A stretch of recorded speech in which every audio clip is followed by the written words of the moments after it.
Nithyanandam. I welcome all the participants to a brand new day of Nithyananda Yoga, where we'll be starting the brand new day with connecting ourselves to the cosmos, to the cosmic energy as we start the yoga today. Daily in our lives, we run with different sources of energy, whether it may be food, it may be inspiration, it may be some adrenaline high. But today, we are going to connect ourselves to that cosmic energy to run ourselves on the cosmic fuel, the pure energy of the cosmos. So let us start with invoking the physical form of that energy, the supreme pontiff of Hinduism, Bhagavan Sri Nithyananda Paramashivoham, our Guru, through the Satguru Vandanam. Nithyanandam Paramasukhadam Kevalam Jnanamurtim Dvandvatitam Gagana Tattvamasyadilaksham Ekam Nityam Vimalamachalam Sarvadhi Sakshibhutam Bhavatitam Trigunarahitam Satgurum Tam Namami. Now, let us chant the Shiva Moola mantra, the source mantra, the source sound of Bhagavan Paramashiva himself, connecting ourselves to that form. Om Ham Ham Shivaya Namaha. Om Ham Ham Shivaya Namaha. Om Ham Ham Shivaya Namaha. Om Ham Ham Shivaya Namaha. Om Ham Ham Shivaya Namaha. Om Ham Ham Shivaya Namaha. Om Ham Ham Shivaya Namaha. Om Ham Ham Shivaya Namaha. Om Ham Ham Shivaya Namaha. Om Ham Ham Shivaya Namaha. Om Ham Ham Shivaya Namaha. Now, as we get into the Nithyananda Yoga, let us do the Tattva Chamanam, the ritualistic cleansing, the ritualistic purification of the various elements in our body to make ourselves an empty vessel, a pure vessel, ready to hold the cosmic energy. Now, place your right hand in the Gokarna Mudra, like the shape of a cow's ear. And at the end of each following mantra, pour one Uddharani of water onto your right palm and drink it from the base of the palm. Om Atmatattvam Shodhayami Svadha. Om Vidyatattvam Shodhayami Svadha.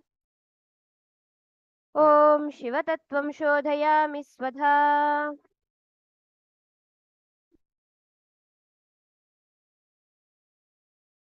Now wash your hands with the water from the Panchapatram.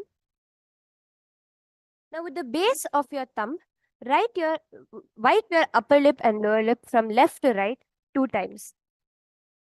Om Ham Hridayaya Namaha.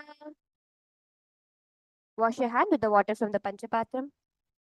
Now with your index finger, middle finger and ring finger joined together, touch above the upper lip and below the lower lip. With your right hand, index finger and thumb joined together, touch your left nostril, your right nostril and then your left nostril. And with the tips of the thumb and your ring finger joined together, touch the right eye, the left eye, the right ear and the left ear. Wash your hands with the water from the Panchapatram. Now with the base of the thumb and little finger joined together, touch below the touch your navel center, your right chest, your left chest. With the tips of all the fingers joined together, touch above your head, your right shoulder, your left shoulder and your heart center. Now, let us enter into the Sankalpa mantra.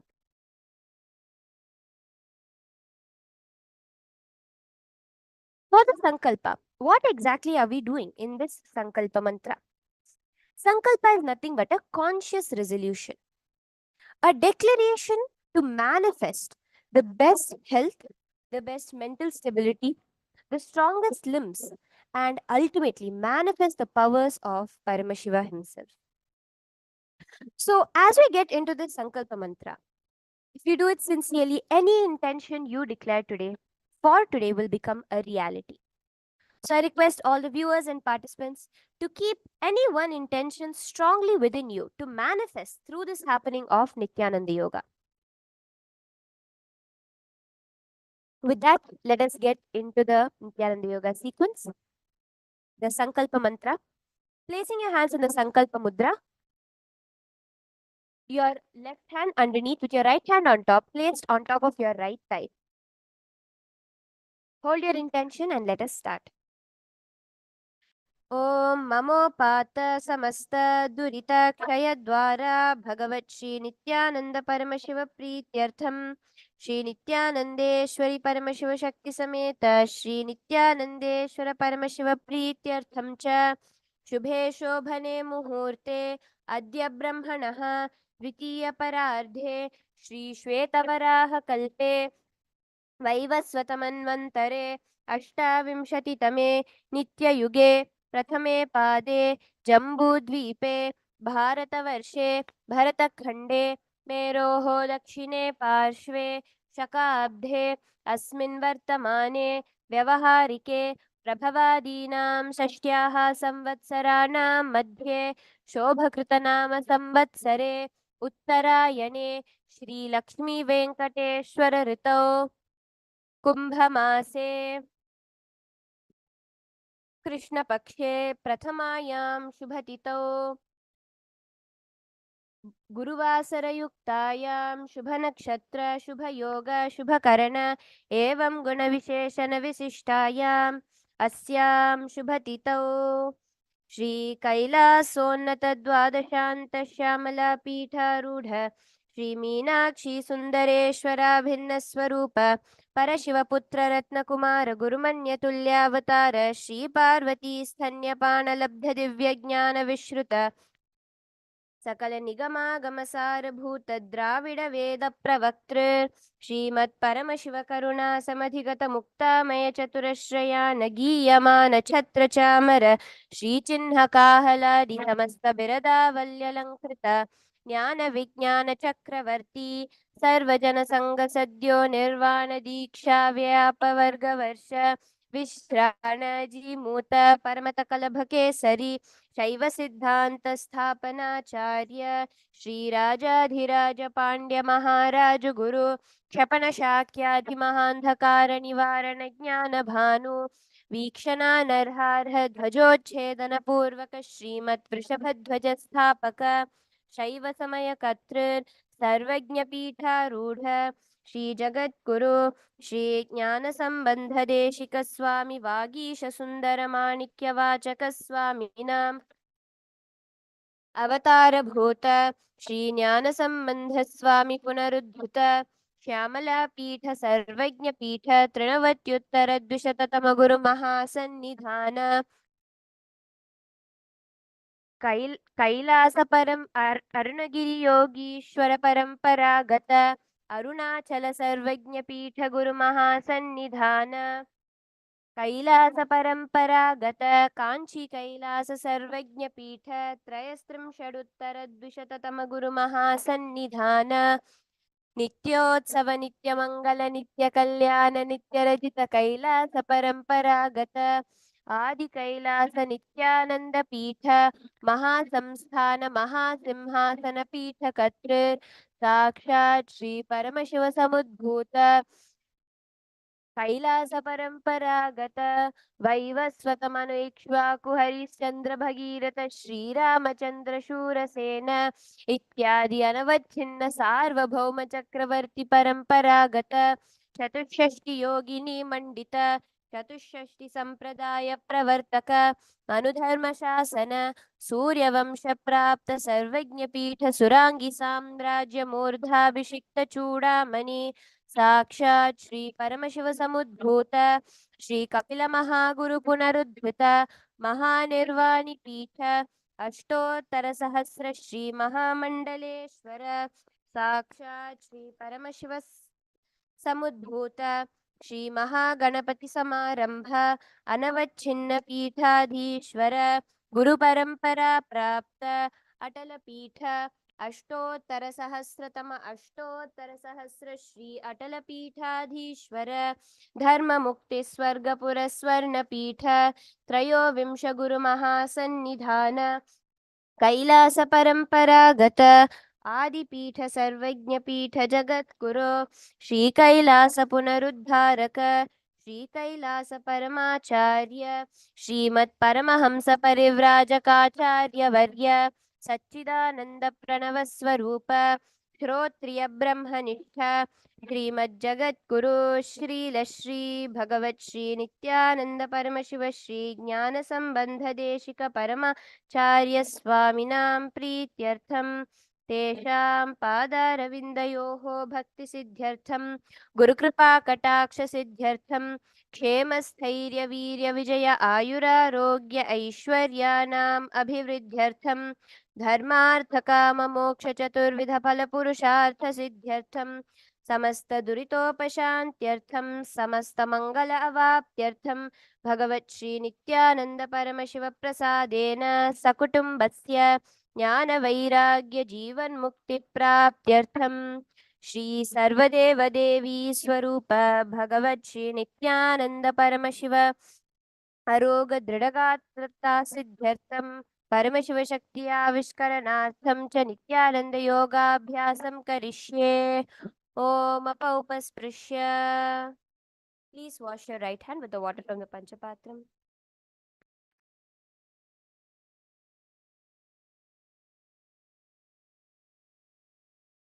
Now let us enter into the sequence of the Dvitiya Vinyasa Krama, 308 asanas. These asanas are specially curated and put together in this sequence by none other than the Supreme Pontiff of Hinduism to give you the best experience of yoga as revealed by Paramashiva himself in the Vedas and Agamas. So the first asana is the Sukhasana.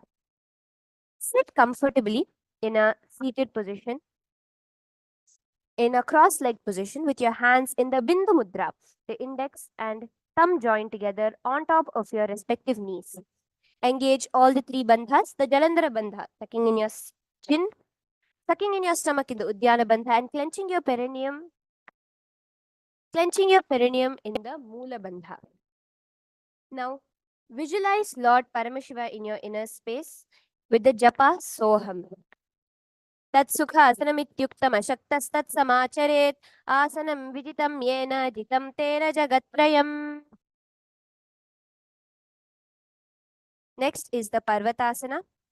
Now bring your legs into Padmasana, bring your palms together, raise them above your heads, keeping your elbows straight. Engage all the three bandhas.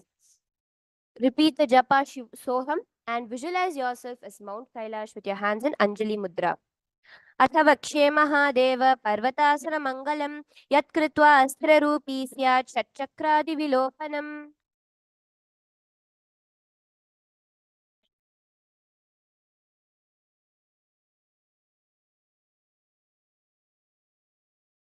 The next is the Hali Pavasana. Now bring the soles of your feet together, stretched out in front of you. Place your palms behind your back, clasping together in Parashumudra. Lean forward, touching your forehead to the ground, gazing at your nose in Hali Pavasana. पूर्व विदियाहो मैं जानो उभय पगतली संपुट ठानो पिष्टिपचे दो कर ल्यावो दक्षिण कर सो वाम गहावो. Now from here, moving into Nagi Pavasana. Raising up.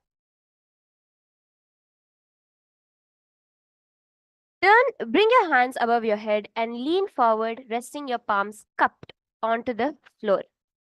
Visualize yourself as a snake, continuing to engage all the three bandhas, gazing at your nose in Nagi Pavasana.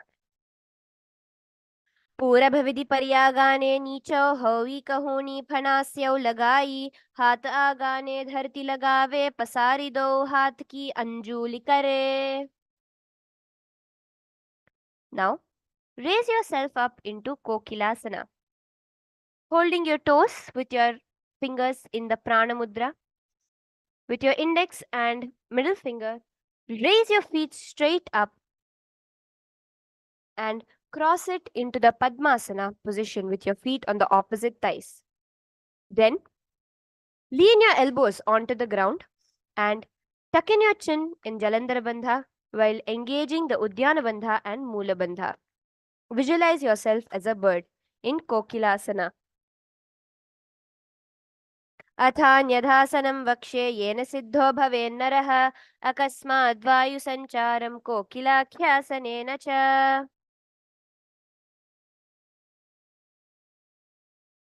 Now from here, let us move into Nithyananda.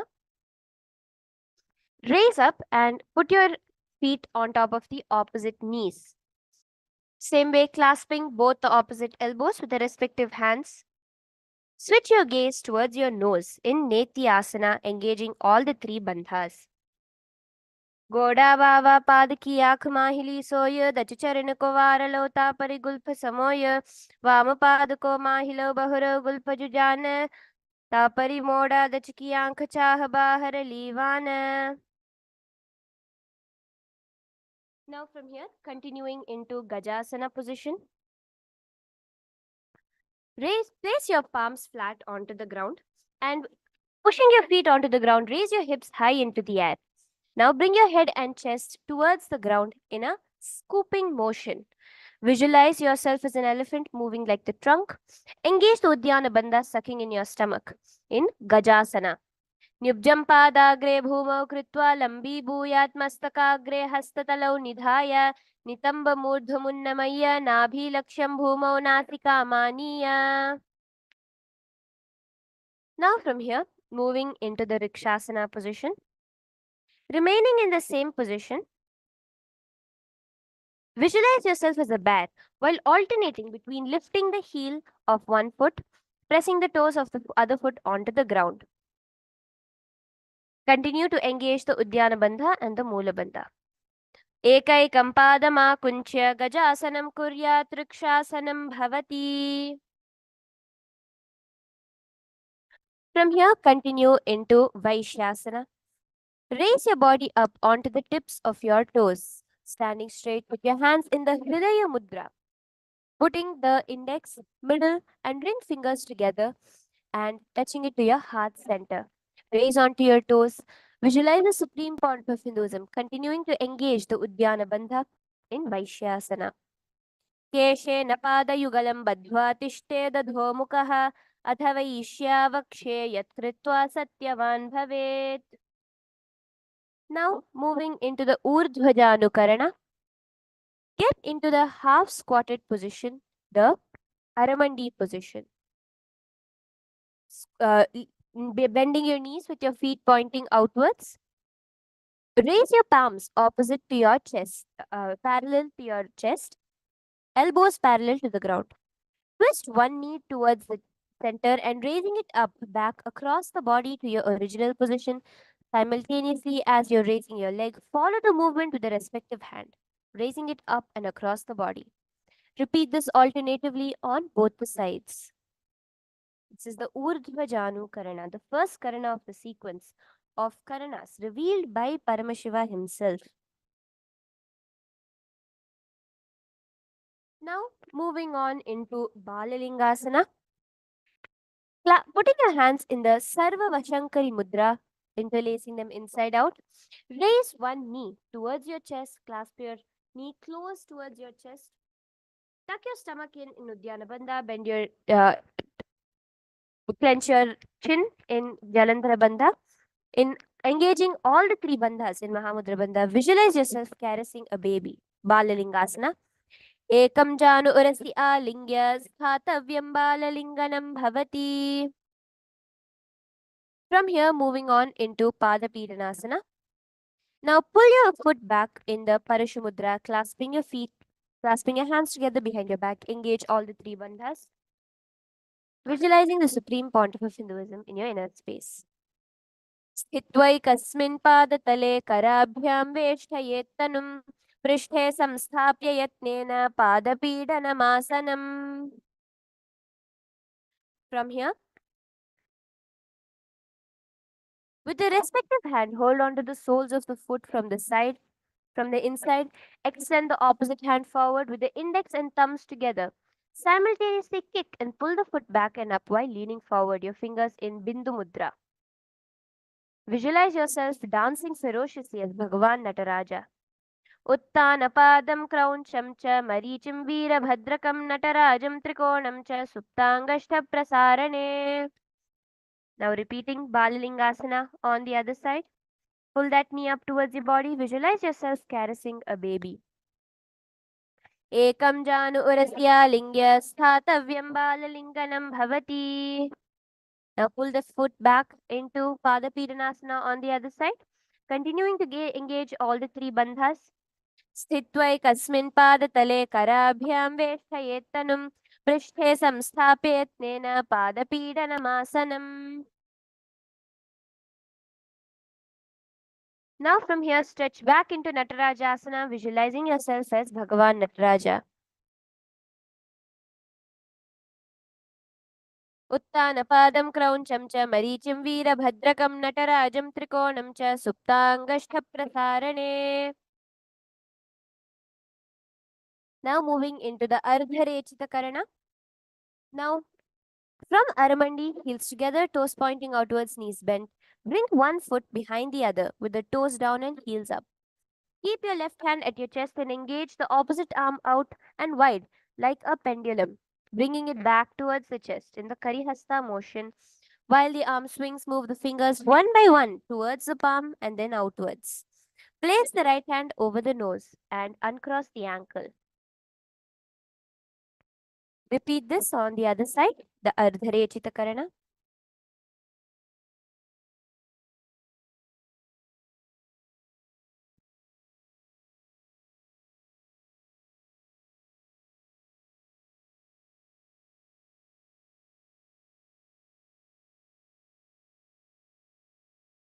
Now, let us enter into a very exciting part of the Pratama Vinyasa Krama sequence, the first 108 asanas, which is the skeleton dance. Here, you will be dropping any patterns stored within your muscle memory, any habits, any bad habits, addictions that you want to drop. Use this opportunity, this initiation from Swamiji, the very ancient technique revived from Hinduism of the skeleton dance. Now close your eyes and start visualizing yourself as pure skeleton. You are just bones and start to intensely shake your body. Shake it intensely. Dance ferociously, visualizing yourself just as bones.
Yes, slowly relax.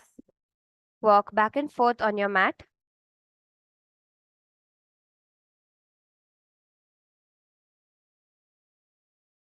With that, let us enter into the Katichinna Karana. From the Aramandi position, half squatted position, bring your hands opposite to each other above your head, crossing your wrists. Now move the hips towards one side, simultaneously uncrossing the arms wide. Come back to the beginning position and repeat on the other side. This is the Katichinna Karana, literally meaning twisting at the waist.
So now from the Katichinna Karana, let us move on into Tadasana. Here you're going to be visualizing yourself tall like a palm tree. In this position, raise your arms up above your head and raise up onto the tips of your toes in Tadasana. Here we'll be doing the japa of Shivoham and visualize yourself as a tall palm tree. Engage the Uddiyana Bandha sucking in your stomach. Tadasana. महामुद्राबद्धकोनौ ताडासनविभेदकान् विनोत्तानं सदा कुर्यादन्तर्वत्नीपतिप्रिया.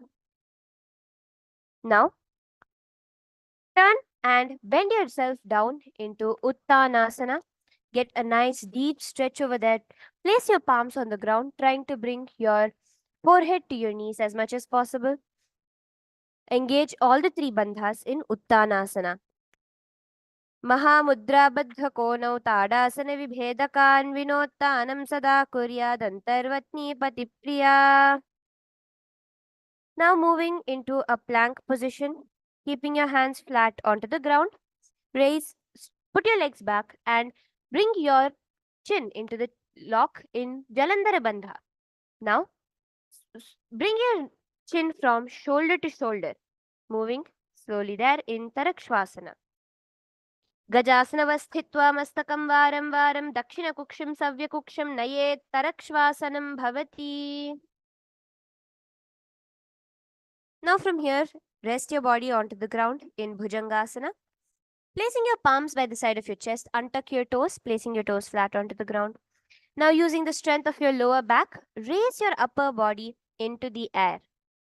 Bhujangasana, visualizing yourself here as a cobra. Do the Bhujangani Mudra, inhaling through the hollow of your throat and exhaling through your nose. Angushthanaabhiparyantam bhumau vininyaset karabhyam ch dharam dhritva urdhvashishah phanivahi. From here, raise up into Shashasana. Alternate, switching the legs front and back in like similar to mountain climbers, bringing your knees towards your forehead and back repeatedly from the Gajasana position. Shashasana. गजासन संस्थितौ जानुद्वयमाकुञ्च्य वारं वारं कर्तव्यं शशासनं भवति.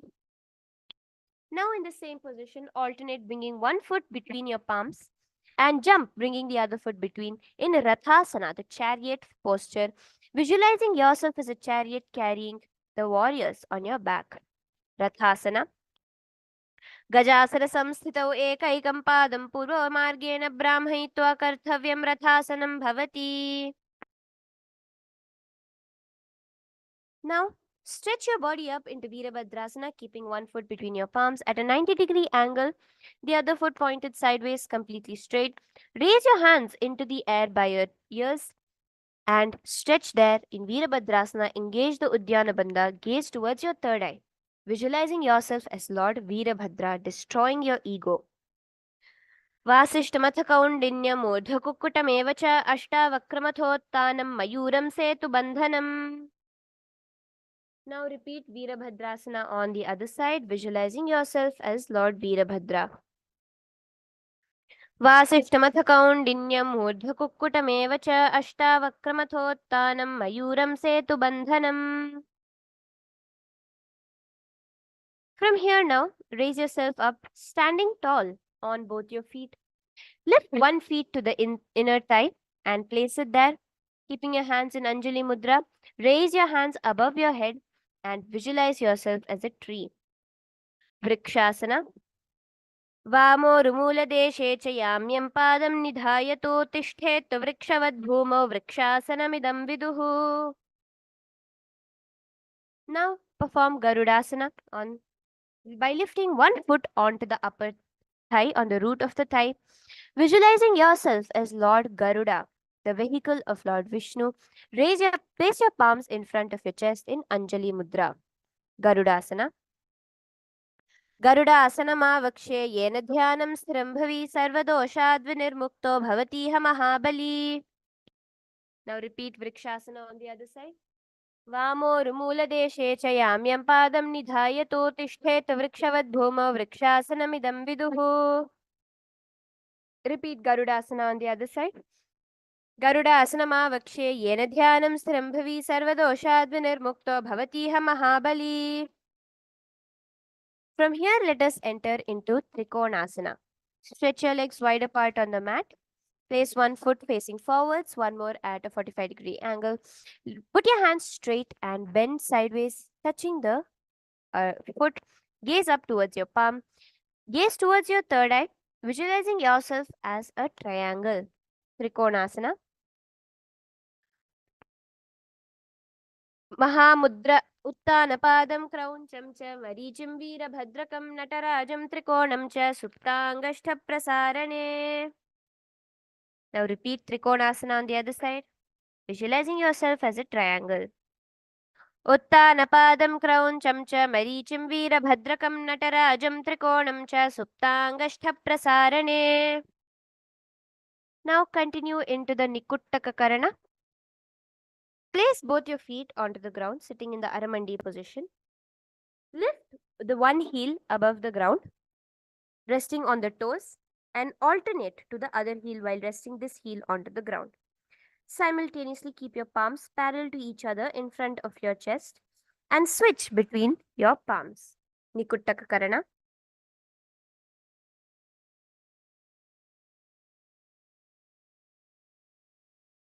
From here, let us move into Angushthasana. Visualizing the supreme point of Hinduism in your inner space, sit down onto your heels. Sit on your toes, balancing on your toes there, keeping your knees facing forward, touching, and your palms together in the Namaskara Mudra in front of your heart center.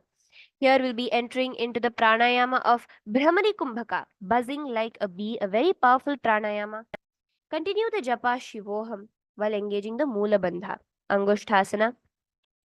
कबन्धासनमित्याहो गोरक्षासनमेव च अङ्गुष्ठमुष्टिकं ज्ञेयं ब्रह्मप्रासादितं तथा. Now, stretch one leg forward in Saurasana, placing your palms behind your heel. Visualizing the supreme point of Hinduism, your palms in Varamudra. Engage the Mula Bandha. Prasaryaikum padatalam samsthapya tvekapadakam.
Engage all the three bandhas in Vidhunanasana.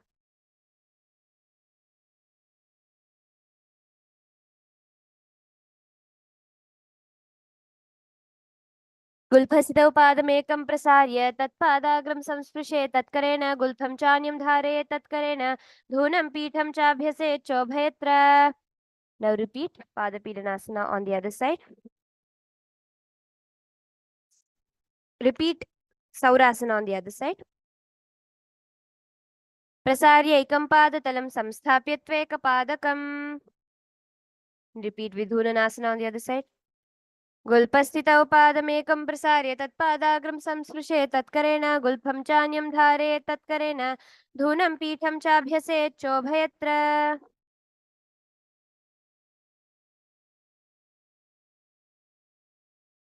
Now bring your foot back together. We'll be doing the Brahmajurankushasana. Here in the Brahmajurankushasana, placing your knees together and your palms on top of your thighs facing upwards, gaze in between your palms and engage the Jalandhara Bandha, tucking in your chin to your chest. दो फणा पानी होए वैसे AD दो गुदा निवेसे कोरपग थल्यां की माहिली आइसमा हीरा शेमिली. Now repeat, moving into Kapilasana, engage the Uddiyana Bandha. Rest your knees onto the ground, gazing towards your nose. Visualize yourself as Kapila Mahamuni.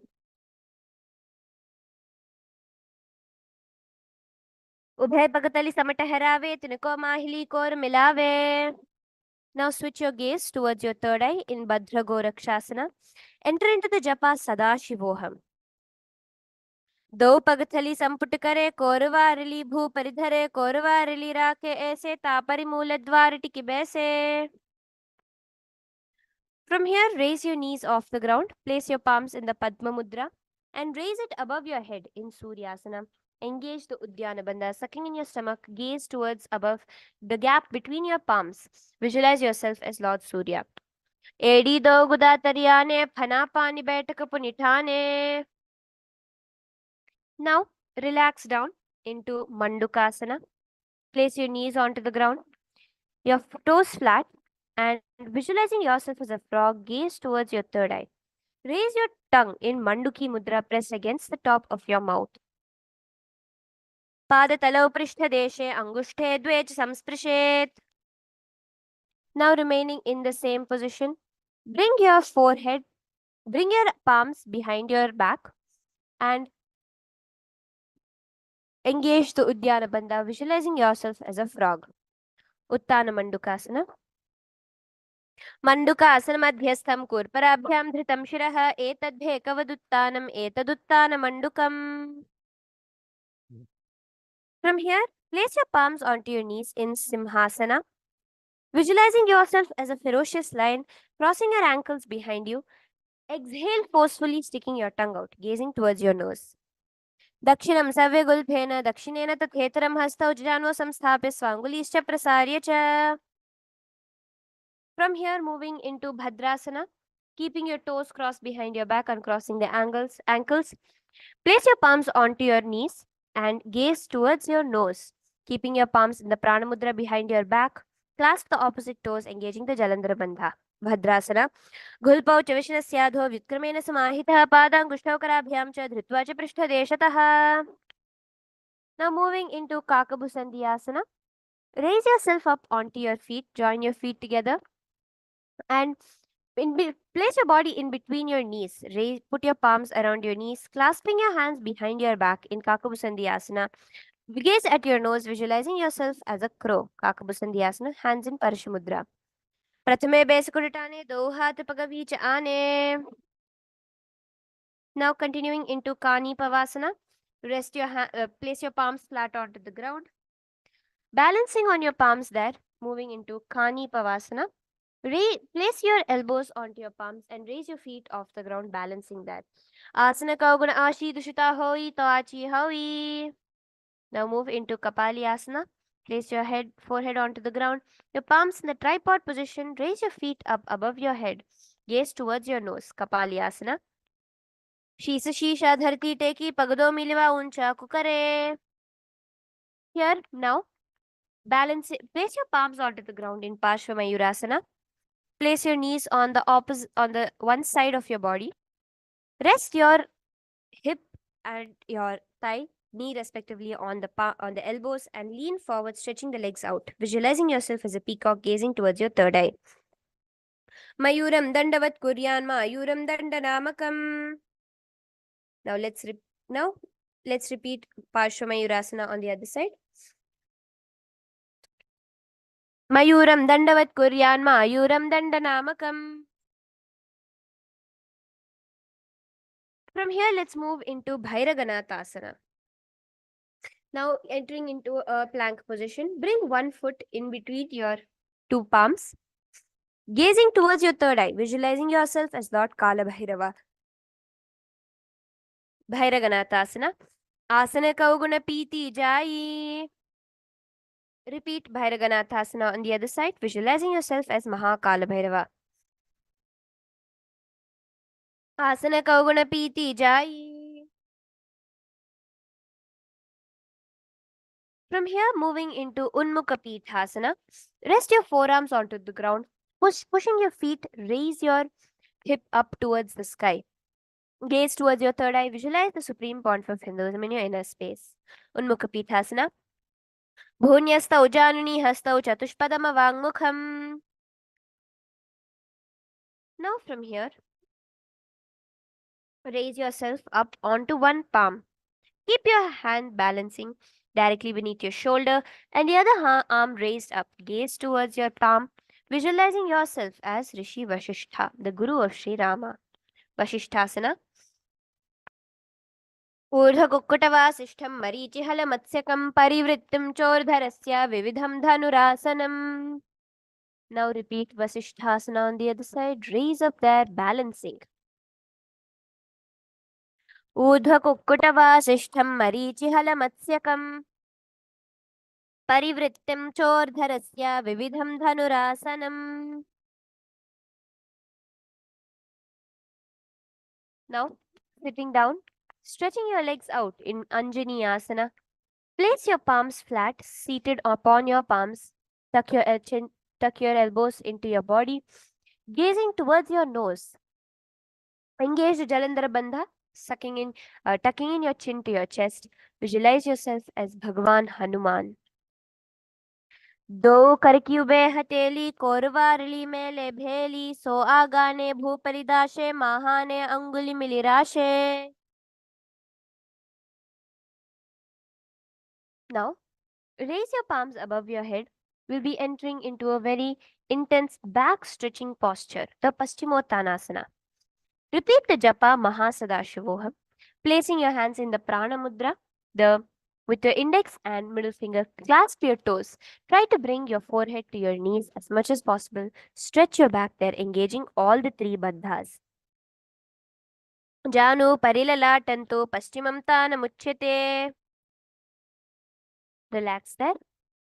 Now, remaining with your legs stretched out, bring your palms in Parashumudra behind your head in the Ugrasana position and lean forward, bringing your elbows to the ground and your forehead towards your knees, your chest towards your thighs.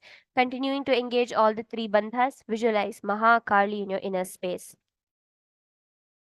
स्वपानिभ्यां दृढं धृत्वा जानुपरि शिरोन्यसेत् आसनोग्रमिदं प्रोक्तं भवेदनिलदीपनम्. Now raise up there. Entering into the next asana, Marichyasana. Now lifting one foot up towards your perineum. Keep your knee facing the ceiling. Now place your body down towards the knee, wrapping your hands around the raised knee and the back, clasping your hands behind your back in Parashumudra. Engage all the three japas, trying to bring your forehead towards your knee.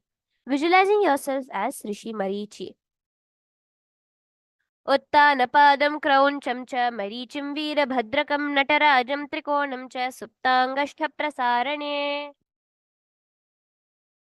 Now, the raised knee rested onto the ground beside your body, entering into Mahamudrasana. Gaze towards your nose and raise your hands above your body, reaching it forward, clasping your toes. Engage all the three bandhas in Mahamudra Bandha, bringing your forehead towards your knees. Mahamudrasana. डावा पग मोड़ी एड़ी माहिला उल्प मूल द्वार नीचे दे. Now repeat Marichyasana on the other side. Raising that knee up, engaging all the three bandhas. उत्तानपादं क्रौञ्चं च मरीचिं वीरभद्रकं नटराजं त्रिकोणं च सुप्ताङ्गष्ठप्रसारणे. Now, rest the knee down, entering into Mahamudrasana. Gaze towards your nose. Engage all the three japas, tucking in your chin in Jalandhara Bandha, sucking in your stomach in Udyana Bandha, and clenching the perineum in Moola Bandha. Mahamudrasana. दावा की AD माहिले Gulf मूलद्वारी नीचे दे बेसे जी मणि पगथली धरती टेकी गोड ऊंच उभव राशे. Now from here, raise up. We'll be entering into Bhadrasana. Here, visualize the supreme point of Hinduism in your inner space. Keeping your feet together, your knees pointed outwards, place your hands around your feet in Bhadrasana 2. Gaze towards your third eye, engage the Mulabandha, continuing with the Japa Mahasadashivoham. Gulphauta Vishnasya Sivanya Parshvayokshipeet Padaparshvetupanibyam Dhridam Bhadvasu Nischalam. From here, enter into Gwali Pavasana. From Bhadrasana, extend your feet slightly away from your body, keeping your toes together, heels apart, knees open. Place your hands on the respective knees and tuck the chin to your chest, gazing towards your nose in Gwali Pavasana. पूरव चरपट चौक कह्यो सोई वाही विधियो की जी सोई.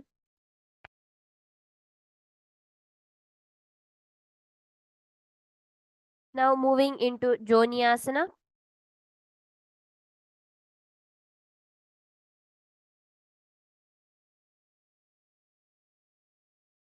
In Joniasana, extend your body feet a little bit away from your body. Place your palms in between your feet and lean forward, placing your elbows onto the ground, your knees spread wide apart.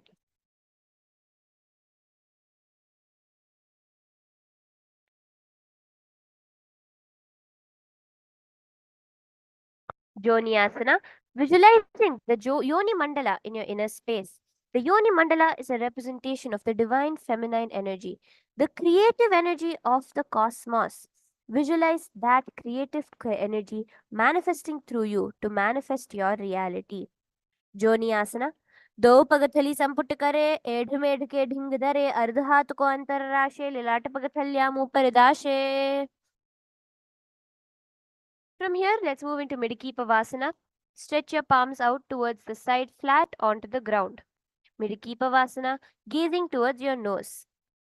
पूरभभिति परिपगथली संपुट शोल एडी मिली राशे येड्याम सुमाहिली रकानी अगूल दो आठरे लात धरती लगावे.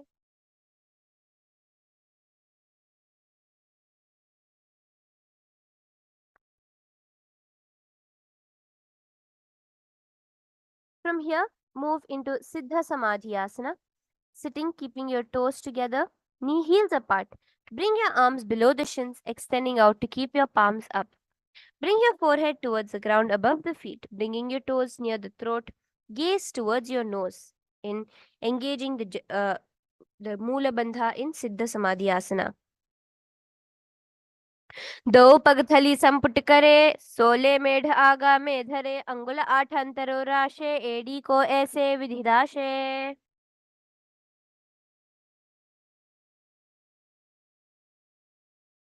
From here, moving into the Chinaki Pavasana, raise your body up, keeping your feet together and your knees apart in the side. Keep your toes together with your face the soles of your feet towards the sky.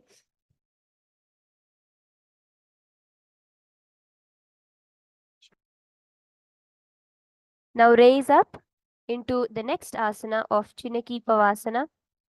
Place your toes together, your heels apart, your soles of your feet facing the sky. Place your palms underneath your feet, pressing your elbows onto your knees in Chinaki Pavasana. दो पगा की AD धरती मगिवा मेड़ लगावे पगथली माहिली कौरा अंगूठा की सदी सूढ़ जोड़े.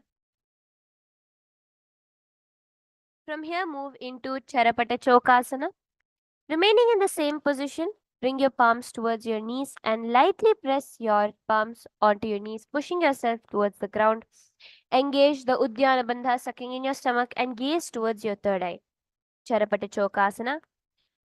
दो पग थली संपुट धरे आगाने कर जोर पसारे गोड़ा भूसो लगता राशे हाथ दो गोड़ा परिदाशे. From here, moving into Bhairavasana. Bring your feet onto the ground. Raise the heels of your feet up towards the sky, pressing the toes onto the ground. Keep your knees placed towards the ground with your hands in Bindu Mudra, your index and ring finger, your index and thumb joined together. Engage the Uddiyana Bandha, sucking in your stomach. Gulphau Sampidya Chanyonyam Vitkamenotitam Shane Janvo Pashvagatau Hastau Dandavad Bhairavasanam. Now, moving into Samanasana.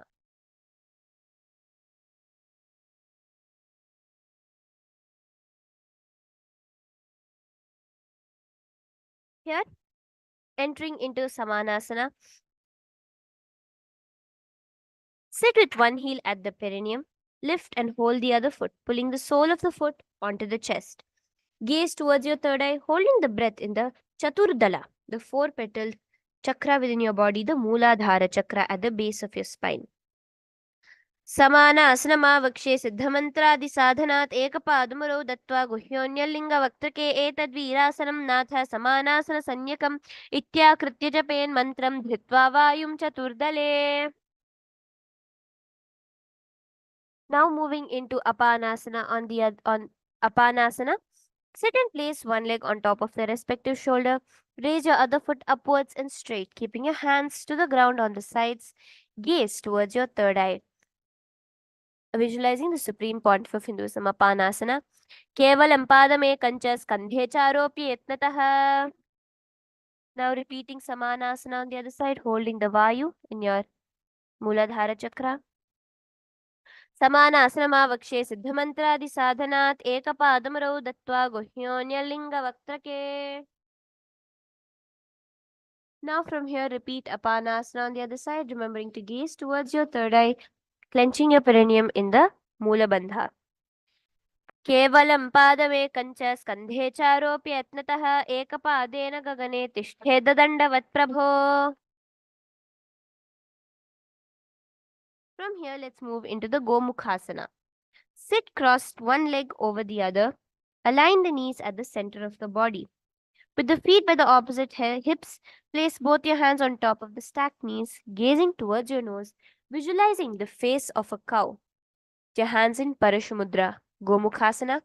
Here you can start the new japa of Om Nithyanandoham, continuing throughout this sequence of asanas, and the pranayama of the Seetkari pranayama, by which you press your tongue behind your teeth and inhale through your teeth, exhaling through your nose. This is one of the very cooling pranayamas for the body. Gomukhasana. सव्ये दक्षिणगुल्फन्तो पृष्ठपार्श्वे नियोजये दक्षिणेऽपि तथा सव्यं गोमुखं यथा. Now, entering into Anusuyasana 1. Continue to remain in the same position. Bring your hands into Prana Mudra. Your index and middle fingers clasped around your respective toes in Anusuyasana 1.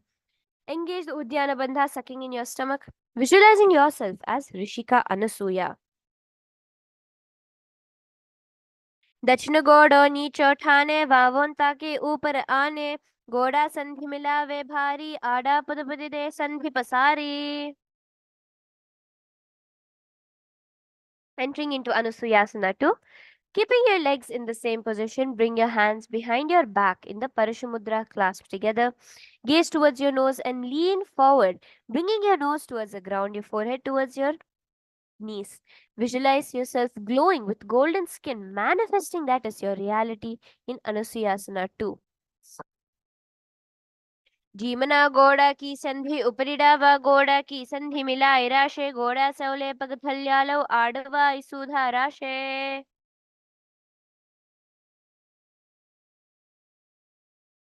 From here, let's enter into Garudasana 2. Sit on the ground with one heel pressed against the perineum. Keep the opposite foot on the ground in front of the other. Keep your spine tall, your chest out, hands on the respective knees. Gaze towards your nose. In Garudasana, visualizing yourself as Lord Garuda. Dava pagamodi edi mahila gulpamula dwarini chede.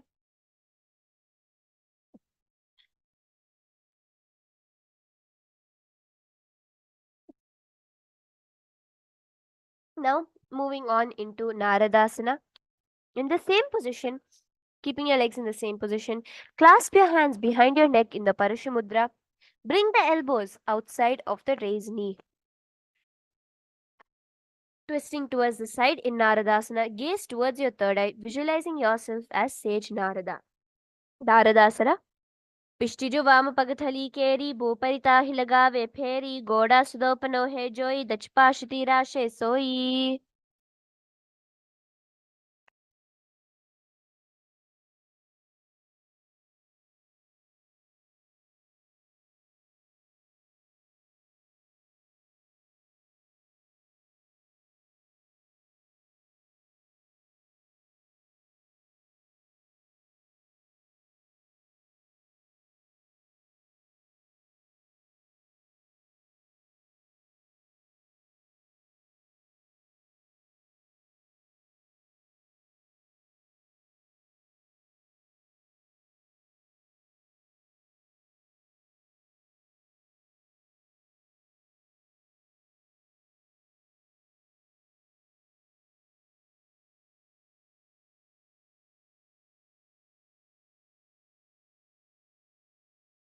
From here, let's continue into Matsya Pitakasana. Visualizing yourself as Matsya Avatara of Bhagavan Vishnu, place one foot on the top of the opposite thigh. Wrap the respective arm around the knee, holding onto the opposite shin. Extend the opposite hand straight, holding onto the respective toe with the index and middle finger in Prana Mudra. Gaze towards your nose. Matsya Pitakasana.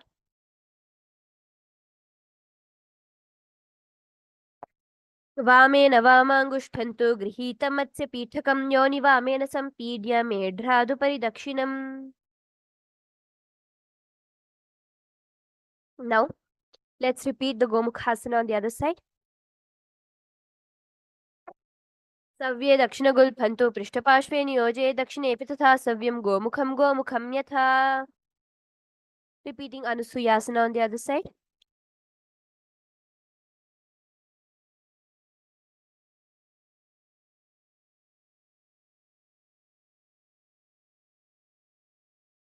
दक्षिण गोड़ो नीचो ठाने वावोंता के ऊपर आने गोड़ा संधि मिलावे भारी आधा पुनपुदे संधि पसारी.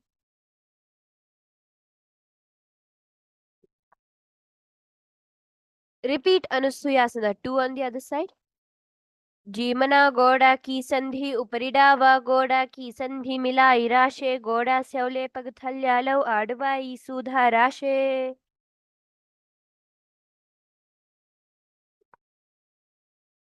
Now Garudasana 2 on the other side. Raise yourself up, visualizing yourself as Lord Garuda. डावा पग मोड़िए डी माहिल गुल्फमूल द्वारी नीचे दे बेसे जी मणि पगथली धरती टेकी गोड़ो ऊंचो भौराशे. Now repeating Naradasana on the other side, continue to visualize yourself as Sage Narada, gazing towards your third eye. Naradasana.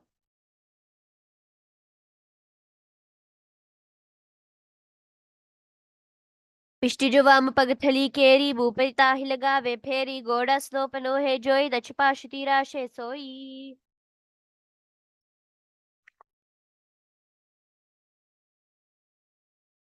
Now entering into Matsya Pitakasana on the other side. वामेन वामाङ्गुष्ठन्तु गृहीतमत्स्य पीठकं योनि वामेन सम्पीड्य मेढ्रादुपरि दक्षिणम्.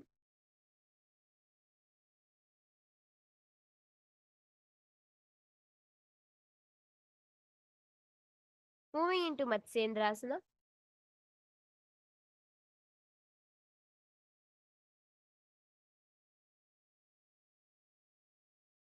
Visualizing yourself as Matsyendranatha, gaze towards your third eye. Place one foot on top of the opposite thigh. Place the opposite foot on the ground on the far side of the opposite thigh. Twist and bring your elbow outside of the raised knee. Keep your raised arm by your neck. Turn your head back and gaze towards your third eye. Matsyendrasana.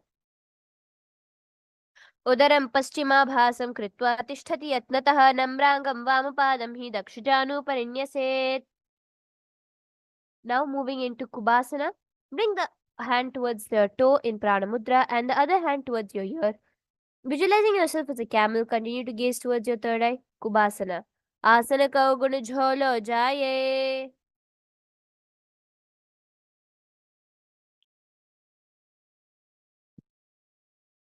Now moving into Matsyendrasana 2. Place both your palms flat on towards the ground, remaining in the twist. Visualize the great Rishi Matsyendranath in your space while gazing towards your third eye. Matsyendrasana 2. मत्स्येन्द्रपीठं जठरप्रदीप्तिं प्रचण्डरुक्मण्डलखण्डनास्त्रम् अभ्यासतः kundalini प्रबोधं दन्दस्त्रत्वं हि ददाति पुंसाम्. Repeating Matsyendrasana 1 on the other side. Switch around, gazing towards your third eye. उदरं पश्चिमाभासं कृत्वा तिष्ठति यत्नतः नम्राङ्गं वामपादं हि दक्षजानुपरिण्यसेत्. Now switching the hands there into Kubasana. Asana Kauguna Jholo Jaye. Relaxing into Matsyendrasana 2 on the other side. मत्स्येन्द्रपीठं जठरप्रदीप्तिं प्रचण्डरुक्मण्डलखण्डनास्त्रम् अभ्यासतः kundalini प्रबोधं दन्दस्त्रत्वं हि ददाति पुंसाम्. Now, from here, let us enter into a very powerful position, the Padmasana. Now, cross your feet on top of each other in Padmasana, placing the foot onto the opposite thighs. Now, gaze towards your nose, placing your palms on top of the respective knees. Visualize yourself as Bhagavan Paramashiva. Engage all the three bandhas. Padmasana. आसनं द्विविधं प्रोक्तं पद्मं वज्रासनं तथा ऊर्ध्वोरुपरि चेदत्ते उभे पादतले यथा. Now making Padmasana 2. In the same position, cross your hands, clasping the opposite toes in the Prana Mudra. Continuing to gaze towards your nose, visualize yourself as Devi Parvati, the divine consort of Lord Shiva. Padmasana 2. उत्तानौ चरणौ कृत्वा उरु संस्थौ प्रयत्नतः उरु मध्ये तथोत्तानौ पाणि कृत्वा तु तादृशौ. From here, let us enter into Kukkutasana. Now, in the Padmasana position, place your palms, insert your hands in between the gap between your thighs and your calf muscles. Now, from here, place your palms flat onto the ground and raise your body up onto your palms. Visualize yourself as a rooster in Kukkutasana. पद्मासनं संस्थाप्य नानूर्वोरन्तरे करौ निवेश भूमौ वा तिष्ठेत् व्योमस्थः कुक्कुटासनः. From here, moving into Baddha Asana, placing your palms flat onto the ground, with your knees up, raised up onto your knees. Place your palms facing towards your knees. Rest your elbows or your navel center, and raise your knees off the ground into a balancing Baddha Asana posture. धरामवष्टभ्यकरद्वयेन तत्कूर्परिस्थापितनाभिपार्श्वः.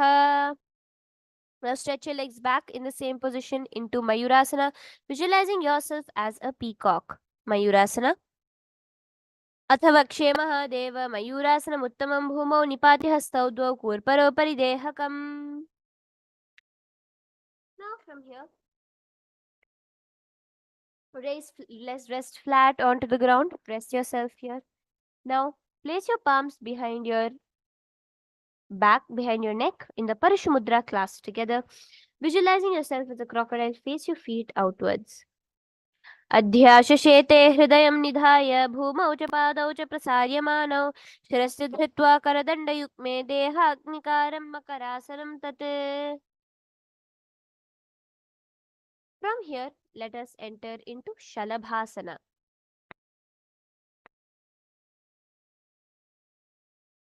Place your palms by the side of your chest and place your palms by the side of your chest, raising the feet up towards the sky.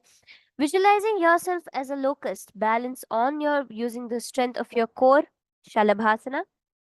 अध्याशशेते करयुग्मवक्षो भूमिमवष्टभ्यकरयोस्तलाभ्यां पादौ च शून्ये च वितस्ति चोर्ध्वं वदन्ति पीठं शलभं मुनीन्द्राः.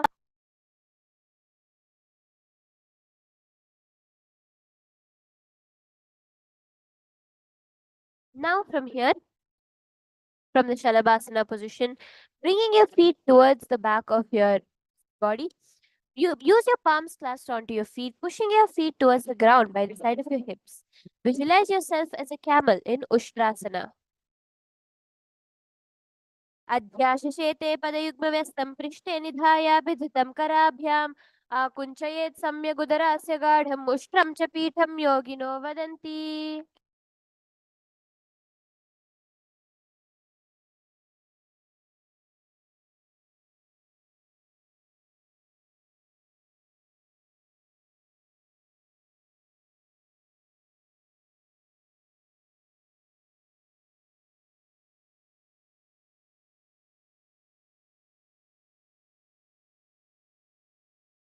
From here now, from the Ushtrasana position, now holding onto your feet inside out, stretch your back up into Dhanurasana. Visualizing yourself as Bhagwan Paramashiva's bow, gaze towards your third eye. Stretch there, Dhanurasana. प्रसार्य पादौ भिविदण्डरूपौ करौ च पृष्ठे धृतपादयुग्मं कृत्वा धनुस्तुल्यविवर्तिताङ्गं निगद्य योगी धनुरासनं तत्.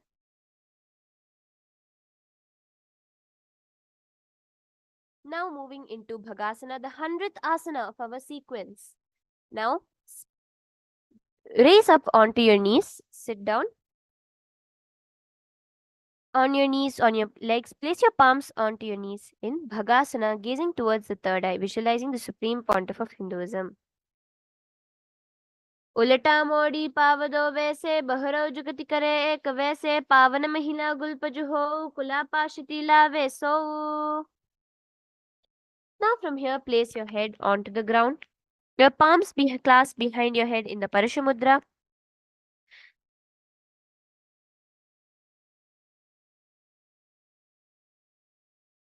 Hold the back of your head with your hands and walk forward until your hips align with the shoulders. Lift your feet up, keeping the knees bent together against the chest, touching the chin. Gaze to your nose. Gohyasana. दो हाथा की हते कहूनी जोई पुण्य कलाए जाने दोई पिष्टि अंगुरिया की बनी जानो ये सब ले भू ऊपर ठानो. Now from Gohyasana, raise up into Shirasasana, stretching your legs up above your head. Gazing towards your third eye, visualize the supreme pontiff of Hinduism. Viparitam mandalam cha dvidhaiva vijanam hinaha dandasanam dvidha proktam viparitopaveshane. Now, bring your legs forward into Phodyasana.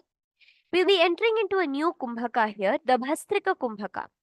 Exhale forcefully. Exhale and inhale forcefully like a bellows. Engage the Mula Bandha in Phodyasana, entering into the new japa of Om Nithyananda Paramashivoham. Keep your legs straight now with your palms behind your shin.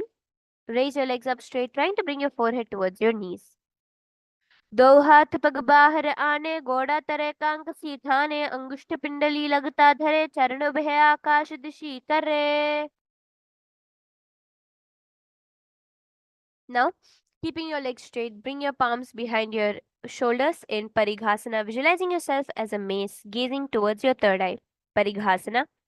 उत्तानं शयनं कृत्वा पादौ मिलित्वा प्रसार्य नितम्बं भूमौ स्पृष्ट्या हस्ताभ्यां कन्दरां बद्ध्वा कुम्भकं कृत्वा तिष्ठेत् परिघासनं भवति. Now from Parighasana, moving into Naukasana, rest your elbows onto the ground and lift your foot up towards the sky, visualizing yourself as a boat gazing towards your nose. उत्तानशयनं कूर्पराभ्यां भूमवष्टभ्यहस्तौ नितम्बं निधाय शिरः ऊरुजङ्घापादान् दण्डवत् धारयेत् नौकासनं भवति. Now moving into Rudrasana, sit, lift your feet up, scooping your hands underneath your heels. Pull the feet towards the chest, keeping your spine upright. Gaze towards your nose. Rudrasana. पगथली संपुट करी हाथस्य पग ऊंचाई पगा का अंगूठा दो लेऊ परली काने तालवे पचे दो हाथ पगा माहे करनी चे करी चीरे आनी. Now entering into 107th asana, move into Unmukha Pithasana, laying flat on your back. Keep your knees raised and your palms by your heels. Gazing towards your nose and tucking in your chin in the Jalandhara Bandha, lift your hips up to the sky. Visualize the supreme point of Hinduism, Unmukha Pitha 2. ऊर्ध्वे च जानुनी कृत्वा शयद्वोद्मुखं तथा उत्थाप्य हस्तौ तिष्ठेतु पीठमुन्मुखनामके. Now, relax into Shivasana, keeping your entire body straight flat onto the ground.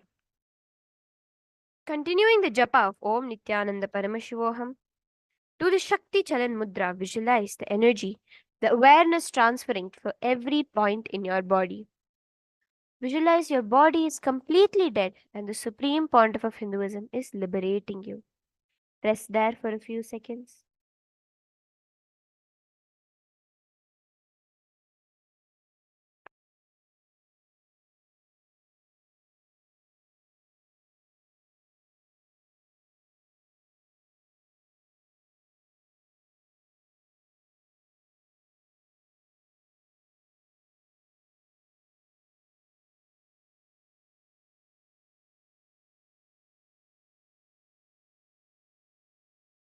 Now slowly raise up into a seated position. Can wiggle your toes, wiggle your feet. Congratulations to all the participants that participated with us throughout the 108. We are not yet done. We have another 200 asanas left to go. But before that, let's take a small break to freshen up, drink some water, and come back for the rest of the sequence.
With that beautiful sequence of the Prathama Vinyasa Krama, hope all of you are freshened up. From there, we'll be moving into the Dvitiya Vinyasa Krama sequence. This is the next set of asanas, which is totaled in 308, but 108 inclusive of the Prathama Vinyasa Krama. So, totally 308 asanas. We have 200 asanas left to go. So, let us enter into this, the Yathasanishthasana. Sit in any position which brings ease to your body, the most comfortable position for you. Placing your hands in the Bindu Mudra, your thumbs and index finger joined together. Let's start the Yatha Sanishthasana. Paryankam Tatsamakhyatam Yatha Samstha Yatha Sthitihi. Moving into Samasana. Now, bring your legs into a cross-legged position and place your hands in the Bindu Mudra on top of your knees. Samasana. Idanim Garbhininam Yogabhyaso Yatha Laghu.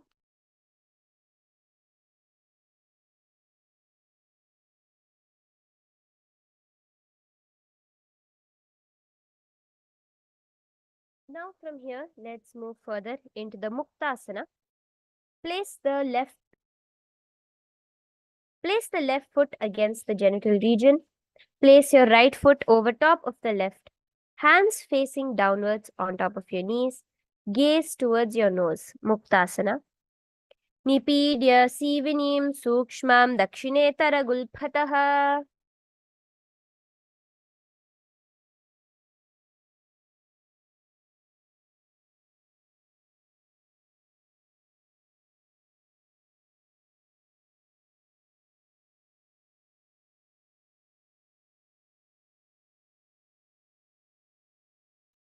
Now from Muktasana, let's move ahead to the next asana.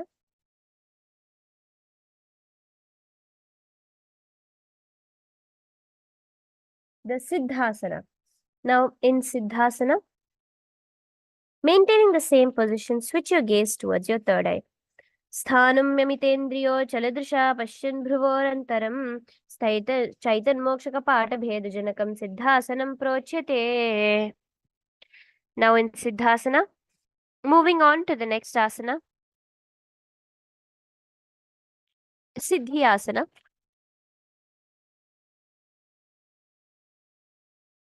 Maintaining the same position, switch your gaze to the third eye, engage all the three bandhas.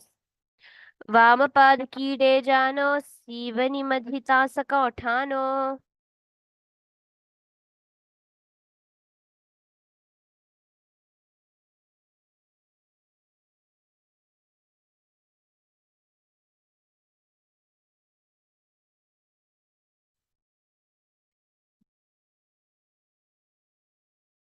Now entering into Rudrasana 2. Keep your legs in the same position as Siddhyasana. Rotate your hands on top of your knees into Bindu Mudra. Switch your gaze to your third eye, visualizing yourself as Lord Rudra, the ferocious form of Paramashiva. Rudrasana 2. Vamacharana Paridachin Rakhe Eke Jugati Asavidhidakhe.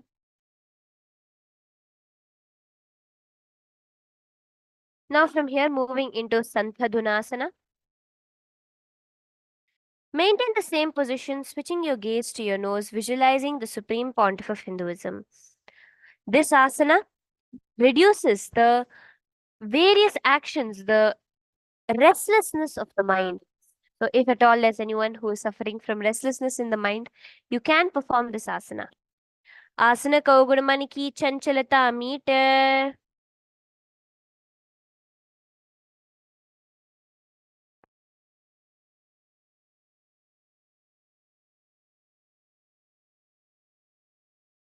Now, moving on into Siddhasana 2. Maintain one heel on top of the other. Bring your hands to your navel, cupping one palm over the other, resembling a lotus flower. Rijikaya Samasina Siddhasanamudiritam. From here, continuing into Bandhayoni Asana. Bring your hands into the Shanmukhi Mudra. Maintaining one heel on top of the other. Lift your little fingers beneath the lower lip. Ring fingers above the upper lip, middle fingers closing the nostrils, the index fingers over the eyes, and the thumbs closing the ears in Shanmukhi Mudra. This is the Bandhayoni Asana. Visualize the creative energy of the universe creating your reality. Yatra Madhye Mahadeva Bandhayonyasane Shrino. Now from here, continuing into Virasana, place one foot on your thigh and the other foot underneath the opposite thigh. Touch your thumbs and index fingers together on top of your knees in the Bindu Mudra. Ekam padamathaiकस्मिन् विन्यस्योरणि संस्थितः. Now continuing into Valmikasana. Left heel on your right side of your generative organ, the toes underneath the thigh. Raise your foot on your left leg, toes by the knees. Hands on the knees, thumb and index touching together in the Bindu Mudra. Gaze towards your third eye. Continuing with the Japa Om Nithyananda Paramashivoham, the Samana Kumbhaka, visualizing flames licking up your spine. डावा पगा की पगथली पुनिएडी है जोय फणादिसी मेढ दक्षिण आन लगावे सोय.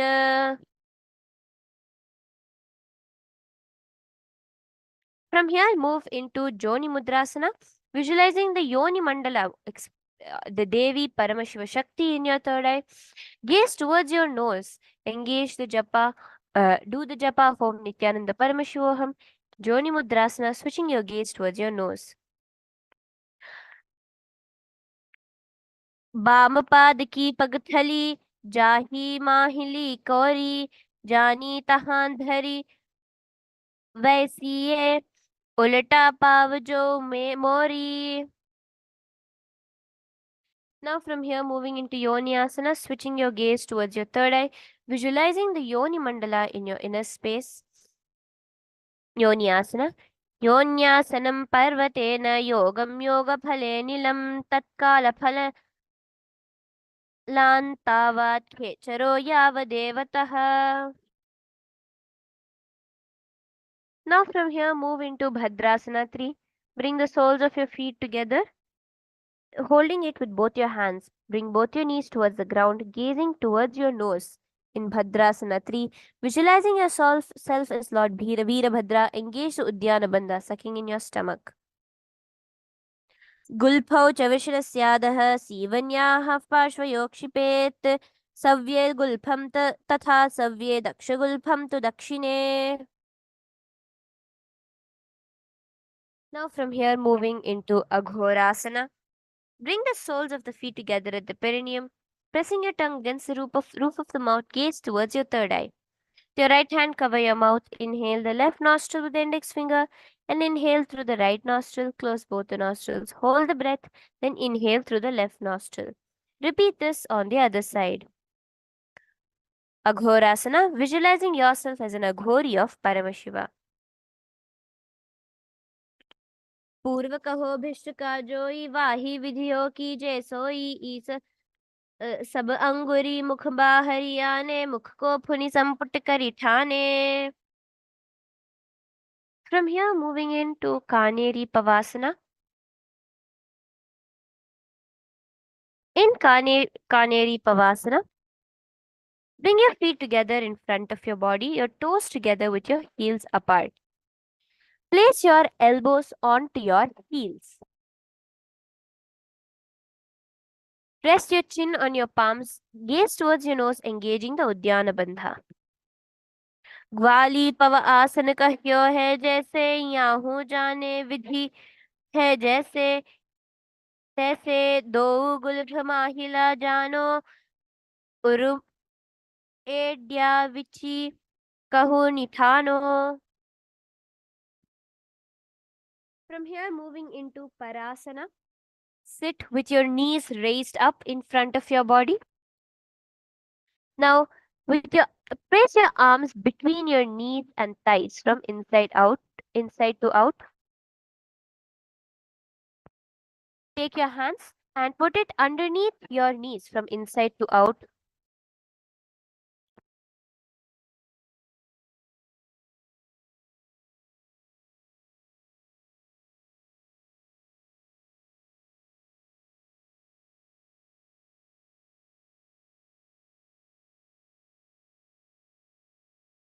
Now, bringing your palms clasped in front of your navel center, bring your feet off the mat. Parasana. Visualize the supreme point of Hinduism, engaging the Mula Bandha. अथ पर आसन चाप्तोई प्रथम महिला जंघ जोदोई. Now, moving into Gopi Chandasana. Interlace your fingers around your feet with your soles together. Now, holding your palms above your feet, bring your feet up, resting your chin on top of your palms. Embody the state and space of a king, gazing towards your nose in Gopi Chandasana. पूरब विधि पर पगा का अंगूठा का ताखरू पराशे येडी हिरद लगावे कांकसी एडिया अंगुली परी. From here, move into Udarasana. Bring your feet towards your navel center. Your hands underneath the knees. Gaze towards your nose. दो पगथली संपुट ठाने उबे हस्त की उर्द ही ठाने. Now from Udarasana, bring your feet up towards the top of your head with your hands clasped. Visualize yourself excelling in everything, being the best in Vishishtasana. दो पगथली जोड़ी संपुट करे हाथ दो पगा बिच आने. Now from here, let's move into Bhujasana. Now, keeping your hands underneath your knees, bring your hands towards the back of your neck in Bhujasana. Visualize here yourself as a cobra. Shirasanam tu vigneyam kakshasanam ataf param grivasanam cha paramam bhujasanam ihochyate. Now from here, let's move into Kalyanasana, maintaining the seated position with your legs up.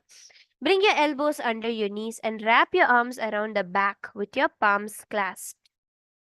Gaze towards your nose in Kalyanasana, visualizing yourself as a beautiful, auspicious goddess. Kalyanasana. दो हाथ पगां विच आने तिनकी गोड़ा नीचे ठाने बहुरी पखत्या बाहिरी ल्यावे पुनः योगति ऐसे ठहरावे. From here, moving into Sankatasana. Now, in a similar to the Gomukhasana position, sit on top of one of your heels. Place your palms onto your opposite knees in the Vaishnavi Mudra. Visualize yourself as an elegant swan. Here, do the Ujjayi Kumbhaka, making your breath like the sound of an ocean. Sankatasana.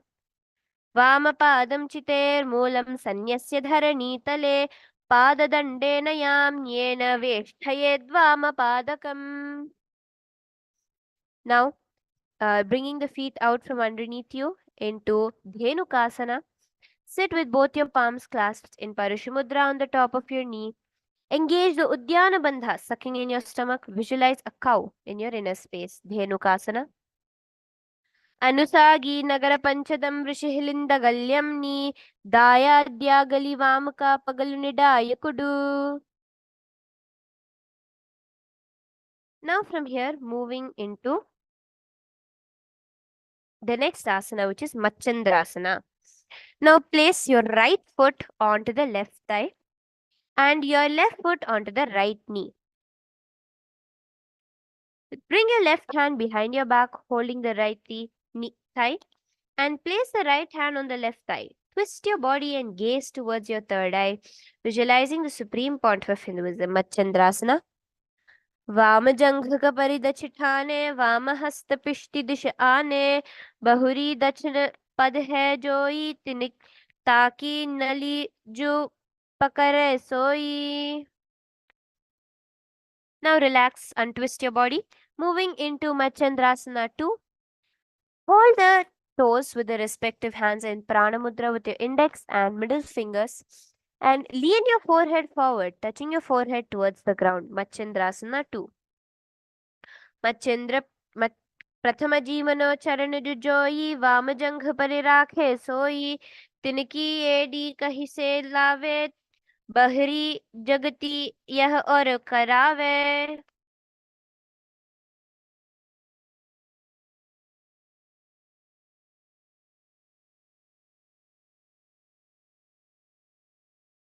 Now from here, raise yourself up, moving into Guru Asana. Bring your hands together in the Samputa Mudra, one palm over the other, and clasping your fingers together, place it upon your knee. Visualize the Swamiji, the Bhagavan, supreme point of Hinduism in your inner space. Engage all the three bandhas, sucking in your stomach in Udyana Bandha, clenching your perineum in Mula Bandha, and tucking in your chin in Jalandhara Bandha. उर्मूले इतरपादस्य कनिष्ठिका प्रदेशे गुल्फां संस्थाप्य तदेव जानु इतरपादपार्ष्णि संस्थाप्य तिष्ठेत् हस्तौ सम्मीलयेत् गुरुआसनं भवति.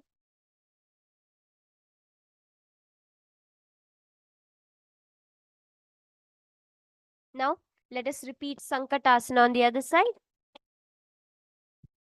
Visualizing yourself as an elegant swan doing the Om Nithyananda Paramashivoham japa.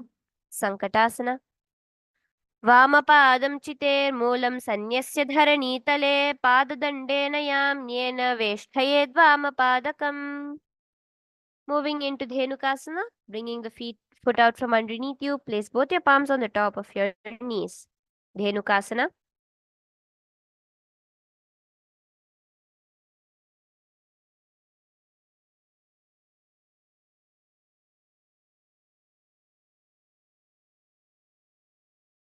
अनुसागी Nagar पंचदम ऋषिहिलिंद गल्यम knee दायाद्यागली वामका पगलु निडायकुडु. From here, let's repeat Machandrasana on the other side. वाम जंघक परिदचिठाने वाम हस्ति पिष्ट दिश आने. Now repeating Machandrasana 2 on the other side. Lean forward.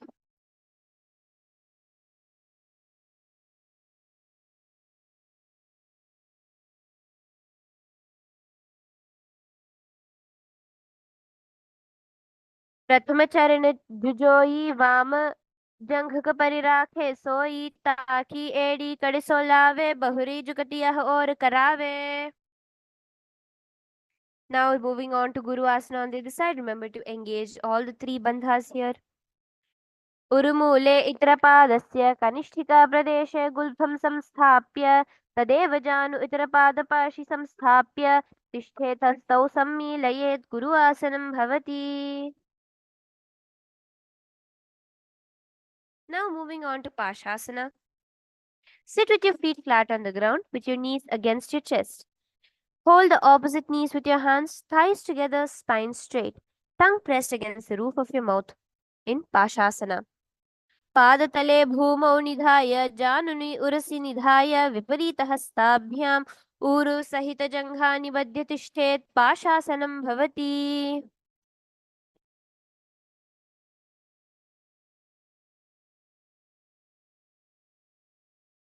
Now moving into the next asana, Bodha Shokasana. Visualizing yourself as a well of intense, unending bliss. In the same position, wrap your arms around your legs, hold the opposite wrists, and place your chin onto your knees, gazing towards your nose in Bodha Shokasana. दो पगथली भू परिधारे कौर माहिली ऐसे करे कौर मिलाए उकड़ बैसे जंघ चाटी उग्र निवैसे.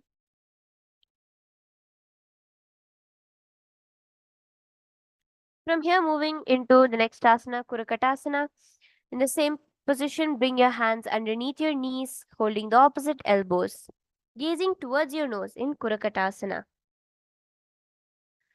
कुरकट आसन दो हाथ पग बाहर ल्यावे गोड़ा नीचे ले टहरावे आम्हा साम्हा ऐसे करे आप समाहे कहूँ निपकारे. Now cross those ankles in Sumati Asana. Visualizing the great sage Maharishi Sumati, gaze towards your nose in Sumati Asana.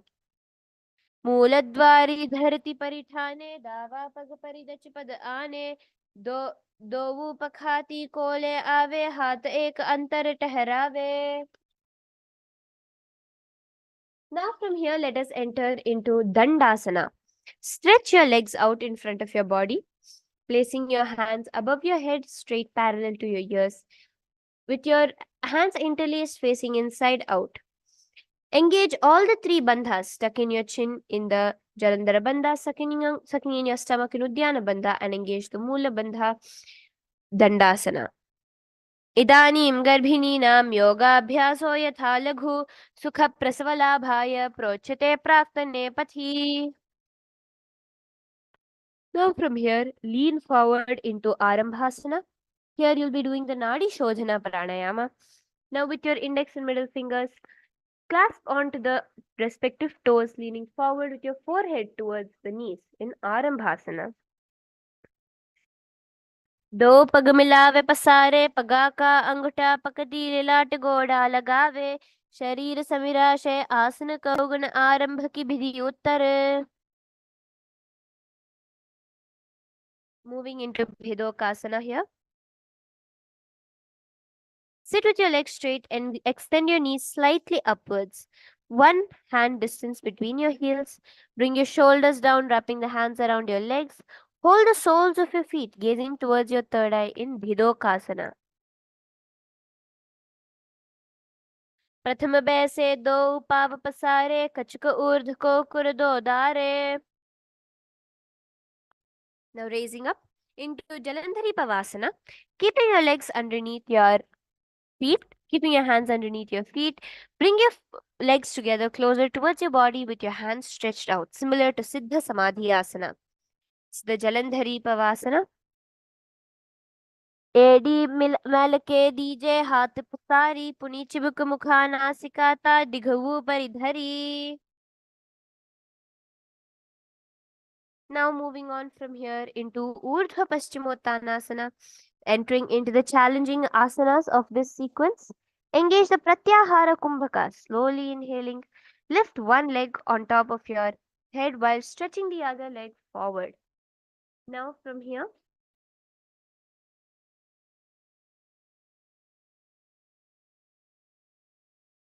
lean forward down in Paschimottanasana with one leg above your head in Urdhva Paschimottanasana.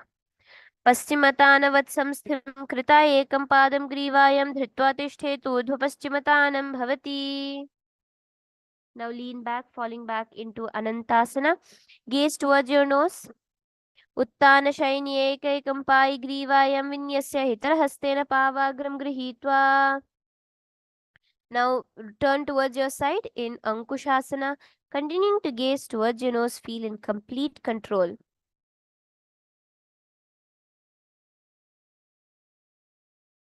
उत्तानशयित एकैकं पादं ग्रीवायां कुर्वन् इतरं हस्तं कर्णमूले स्थापयेत्. From here, move into Drishasana. Now lie down on your back and bring both your knees towards the chest and circle your thighs and calves with your arms, rolling towards the left and the right. Relax here. उत्तानशयनं जानुनि हृदये वस्तम्भजङ्घा सहितोरुणि. Drishasana.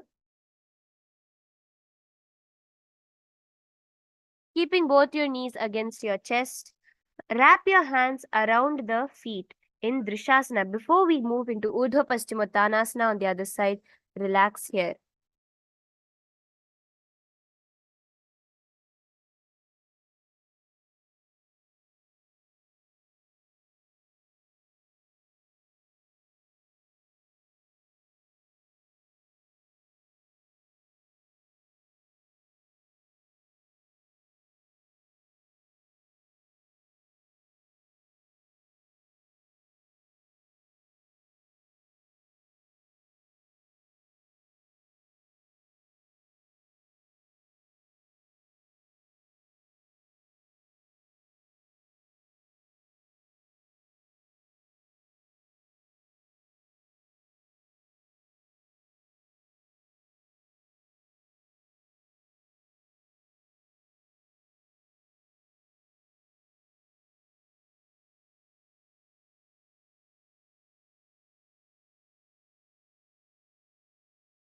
Now, raise your body up into Urdhva Paschimottanasana.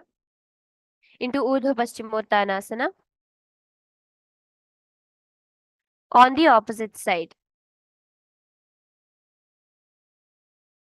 पश्चिमतानवत् संस्थितिं कृता एकं पादं ग्रीवायां धृत्वा तिष्ठे ऊर्ध्वपश्चिमतानं भवति.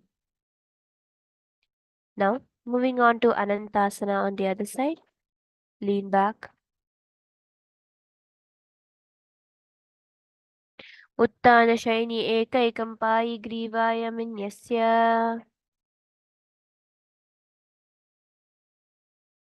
Ankushasana on the other side. उत्तानशयित एकैकं पादं ग्रीवायां कुर्वन् इतरं हस्तं कर्णमूले स्थापयेत्.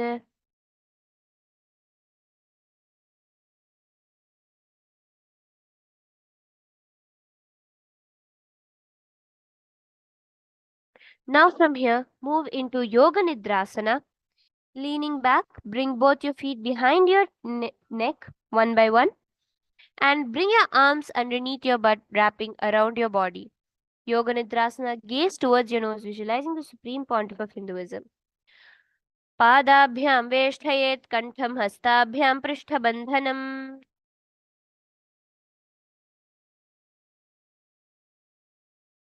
From here, let us move into Atma Ramasana, visualizing Lord Vishnu blessing you from within. Gaze towards your nose, bringing both your legs above your head. Let your hands come from within your ankles and hold the neck. Hold your neck from behind in Parashumudra. Atma Ramasana. आत्मारामासन प्रथम सूध सोवे पगुचाया गाने आने दोई पग बीच हाथ करी कहूनी की माहिली संधि में फणा अथवा पगथल्या Laka. Now from here, from Atma Ramasana, move into the next asana, which is the Kochikasana. Now lie on your back with your palms flat, facing outward with your knees pressed against your chest, feet facing the ceiling. Gaze towards your third eye here in Kochikasana. दो हाथ चीड़ा सा करे तिन सो उबिलय सपा करे पग ऊंचाया गाने आगे बहुरुज गति ऐसे के विधिवा में. Now continue into Jatara Parivritti 1, 2 and 3. Lie on your back with your knees to your chest, your arms reached out towards your sides at shoulder level. Now for the first asana, keep one knee bent, twist and bring to the ground on the opposite side, keeping the other leg extended straight. For Jatara Parivritti 2, keep both your knees bent to one side, and then for Jatara Parivritti 3, keep both your legs straight. Your head should be in the opposite direction of your legs. परिवृत्तिः कुक्षिभागे त्रिधा हि परिकीर्तितः बद्धकोणं सुप्तकोणम् ऊर्ध्वकोणमथापि च. Now repeat Jatara Parivritti on the other side.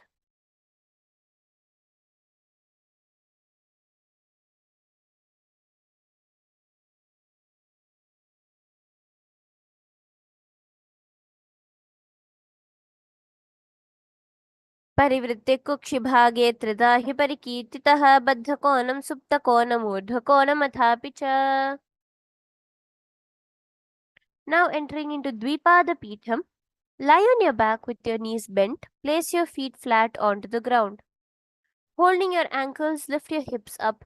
Gaze towards your nose, engaging the Jalandhara Bandha, visualizing yourself as sturdy as a bridge. Pratikriyayutam dvandva pitha sarvabalappradam garbhini nadunur balanamiti gargi jagadanu. Moving into Paryankasana. Lie on your back, place your feet flat on the mat. Bring your arms over your head, placing your hands flat on the mat with the fingers pointing towards your body. Lift your entire body up the ground, giving your back a nice stretch over there. Visualize yourself as sturdy as stone furniture. Paryankasana. उत्तानशयनं हस्ततलाभ्यां भूमिमष्टभ्यपादतलाभ्यां भूमिं धृत्वा नाभिप्रदेशम् ऊर्ध्वं कुर्यात् पर्यङ्कासनं भवति. From here now enter into Svotanasana. Rest on your back with your knees to your chest. Hands on your shoulders. Move your hips in the circular motion, visualizing yourself as a playful dog lying down and rotating around. Swottanasana.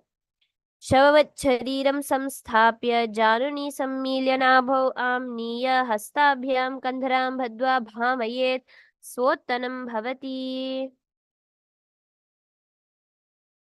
From here now, entering into Viparita Karani, engaging the Jalandhara Bandha. Lay supine on the ground, raise your hips and legs up. Use your hands if needed for support. And then stretch your elbows and ground, hands flat onto the ground, and rotate your legs in a circular motion. Viparita Karani. Bhutale swashiro dattva khe nyecharanadvayam. Now stop the movement of your leg, keeping your feet stretched up into the sky, palms hand on the ground, giving support. Karani viparitakhya sarvadhivyadhinashini.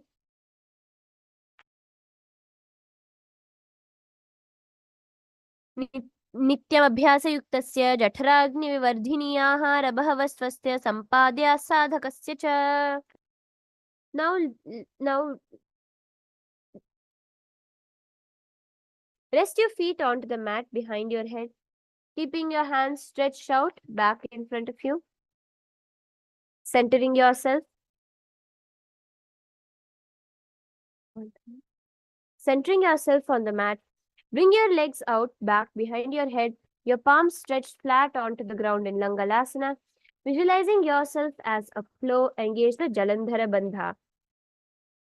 ग्रीवाकण्ठेन भूमिं विष्टम्भपादाग्रद्वयम् ऊर्ध्वमुन्नयेत् नरकासनं भवति.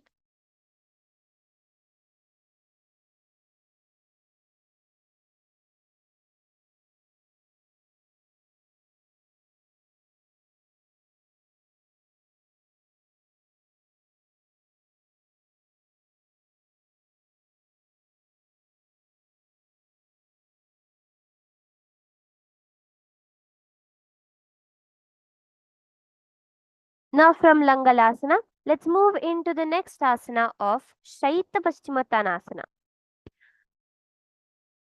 Lie on your back. Hold your feet, stretching your body out like Paschimottanasana on the opposite side, bringing your knees towards your forehead. This is one of the 84 asanas revealed directly by Lord Paramashiva himself. Tanam Shaitva Takurvita Shaita Paschimottanakam. Now moving into Supta Konasana. In the same position with your legs, your toes onto the ground. Spread your toes out wide with your hips up in the air, engaging the Jalandhara Bandha. Supta Konasana. Parivritti Kukshi Bhagye Tridha hi Parikititaha Baddha Konam Supta Konam Urdhva Konam Athapicha. In the same position now, moving into Chakrasana. Bring your toes to the ground, your forehead to your knees. Keep your hands straight. Visualizing yourself as a wheel, a chakra. शवासनस्थद्वौ पादौ कुर्यान्मस्तकतः परो व्युत्क्रमेण ततः शीघ्रमेतत् सर्वस्य सिदाधनम्. Now rest your hips back onto the ground, keeping your back completely flat. Raise your feet up, holding onto your toes. Keep your toes wide apart in Supta Prasarita Padangushtasana. उत्तानपादं क्रौञ्चं च मरीचिं वीरभद्रकं नटराजं त्रिकोणं च सुप्ताङ्गष्ठप्रसारणे. From here, entering into Supta Padangushtasana, keep your feet together in the same position, hands in Prana Mudra.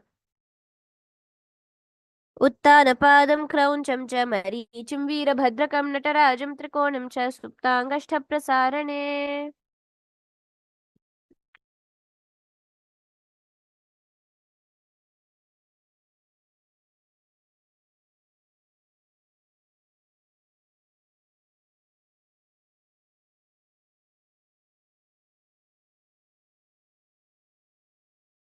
Now from here, relax into Matsyasana. Bring your legs into the Padmasana position and lay flat onto the ground, bringing your knees towards the ground, stretched out. Raise your hands above your head and hold the opposite elbows behind your head. Visualizing yourself as Matsyavatara, the fish avatar of Lord Vishnu, gaze towards your nose. Matsyasana.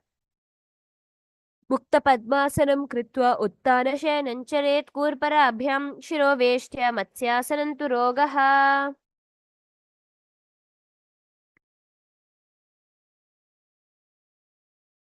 From here now, remaining in the same position, bring your hands above your head and clasp the opposite palms, gazing towards your nose. Visualize Bhagavan Rama in your inner space in Parashuramasana. प्रथम करे पद्मानस मासन आछे सुधो सोवे भूपरिपाछे गोड़ा उर्जंघा ये दो भूमे लगता राशे सोई. Now from here, let's raise yourselves up into Sarvangasana.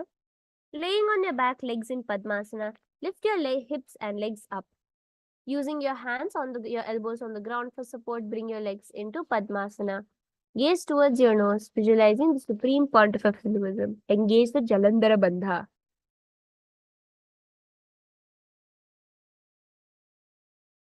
अथवा क्षेत्र संक्षेपात् सर्वांगासनमुत्तमं यत्कृत्वा योग निपुनो विद्याभिः पंडितो यथा.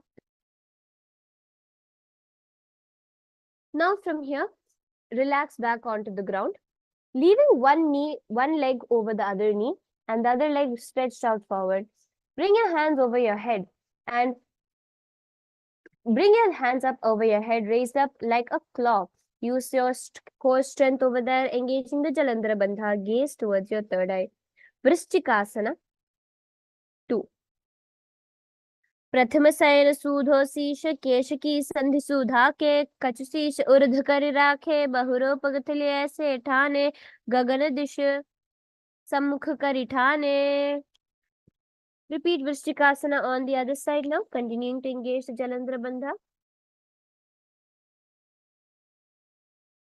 प्रथम शयन सूधो शीश केश की संधि सुधा के कचशीश ऊर्ध कर राखे बहुरो पगथली ऐसे ठाने गगन दिश सम्मुख कर ठाने. The next asana is Vrishapadakshepasana. This asana is very similar to your bicycle crunches. Laying flat onto the ground. Lift one foot off the ground, extending one leg straight and the other knee towards your chest, and simultaneously bringing the elbow towards the respective knees. Alternate extending and raising the knee again and again. Hands in Parashumudra behind your neck. उत्तानं शयनं कृत्वा अनुलोभिः कन्धरां बद्ध्वा कूर्परौ मिलित्वा नितम्बेन भूमिं स्पृष्ट्वा एकं पादं प्रसार्य एकैकेन पादं सव्यदक्षिं ब्राह्मयित्वा वृषपादक्षेपः भवति. From here, continuing into Marottanasana. Now, lying back flat onto the ground, raise the knee to the respective ear, repeatedly alternating the sides. Visualizing the supreme pontiff of Hinduism, Marottanasana. स्वोत्तनवत्संस्थितिः कृत्वा जानुद्वयं पर्यायेन कर्णयोः संस्पृशेत् मारोत्तनं भवति. Now entering into Brikasana. Place your feet onto the ground with your knees facing up towards the sky and raise yourself up into a standing position. Lie back down and raise up again. Vrikasana. Visualizing yourself here as a wolf. अथ उत्तानं शयनं कृत्वा पादतलाभ्यां भूमिं दत्त्वा उत्तिष्ठेत् वृक्षासनं वृकासनं भवति.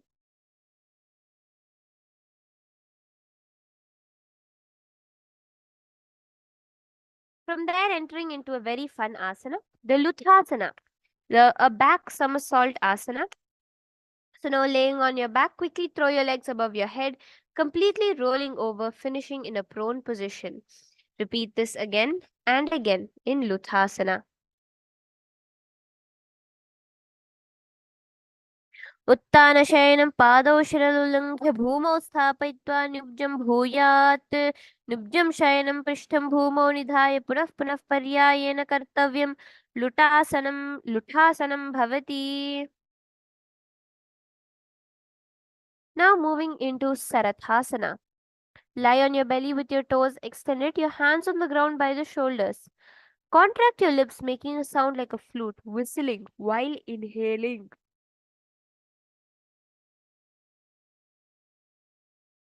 Visualize yourself as a chariot, a ratha, carrying warriors into the battle for dharma on your back. Sarathasana. Nyubjashayanam kritva nabhim bhumau nidhaya stambhavastabhyam भूमवष्टम्भ ओष्ठौ निर्मील्य वेणुवत् सुंकृत्य तिष्ठेत् सरथासनं भवति.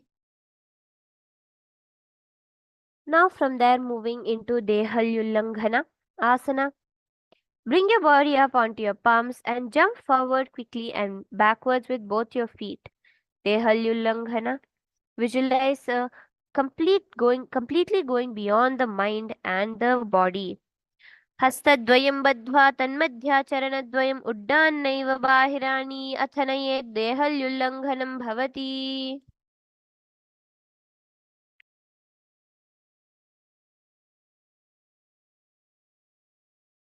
Next is the Jatyasana.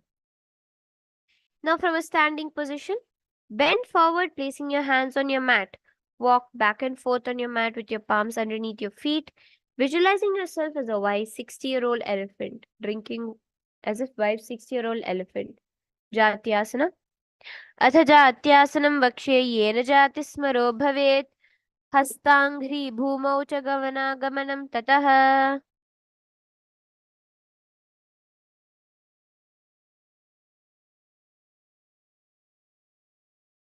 Now from here, let's move into the first karana of the Dvitiya Vinyasa Krama sequence, the Lolitika Karana. Now, in a standing position, place your hands on the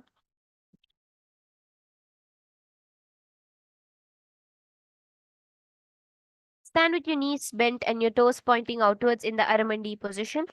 Bend your elbows and keep your hands at chest level, swiftly moving the arms across the body, bringing them back to the center. In the meanwhile, tilt your head back and open the chest up towards the sky, moving the head in all directions. Lolitika Karana.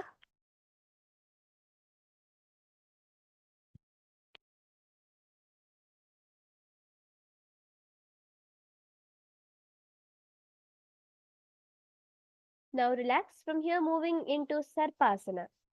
Standing tall on your mat, completely straight like a rod.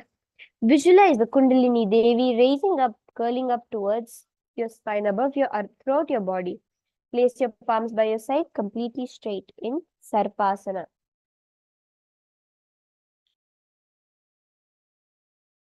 अथ सर्पासनं वक्षे वायुपानाय केवलं शरीरं दण्डवत् तिष्ठेत् रज्जुबद्धास्तु पादयोः.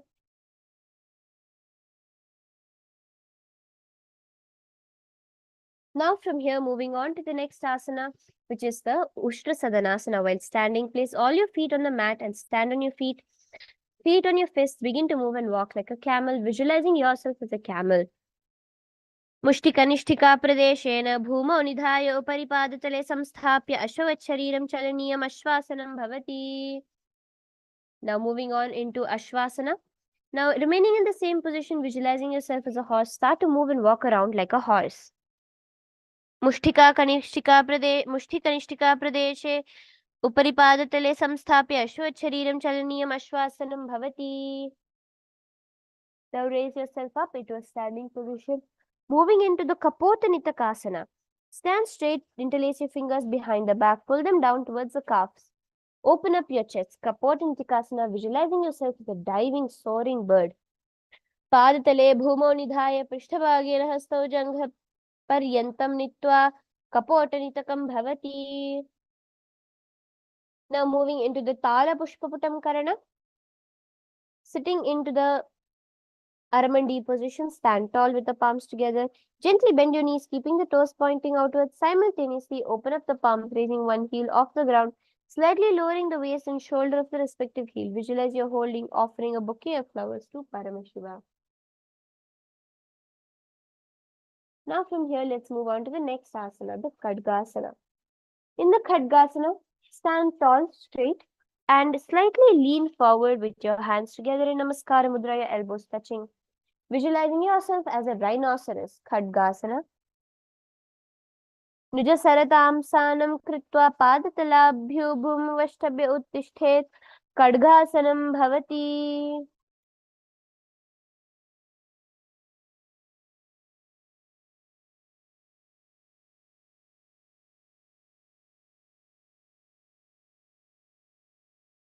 Now from here, raise your body up. Let's move into the Uttanottanam. Now stand straight and sit down and stand repeatedly. Punaf punaf uthatavyam asitavyam uti uttanottanam bhavati. From here now, jump up into Musalasana, visualizing yourself as a mace. Keep your hands above your head. Saralam sthitva ऊर्ध्वं बाहु नयेत् वारं वारम् उद्दानं कृत्वा नयेत् मुसलासनं भवति. Moving into Uchirshaka, bring one foot towards your navel center, alternate between sitting and standing. Repeat on the other side, gaze towards your nose. Uchirshaka. हस्ताद्वयेन धृत्वा तिष्ठेत् उच्चीर्षकं भवति. Now from here, let us enter into the Parshvajanukarana. Standing straight now. In the Aramandi position, stand keeping one leg slightly bent with the toes pointing to the side. Bend, lift the opposite knee towards your chest, letting your toes face downwards. Keep your arms holding the knees with the hand pointing outwards and closed into a fist. Move the opposite hand down towards the top of the thigh, wrist twisted, fingers pointing towards the center of the body in Parshvajanukarana. From here, entering into a very challenging asana, the Tandavasana. This is like a pistol squat. So now, standing tall, raise one leg up and sit and stand keeping the legs raised with your palms by your sides in Tandavasana. Visualize yourself doing the ferocious Tandava, Mahatandava of Bhagavan Paramashiva. Ekena padena sthatavyam Tandavasanam bhavati.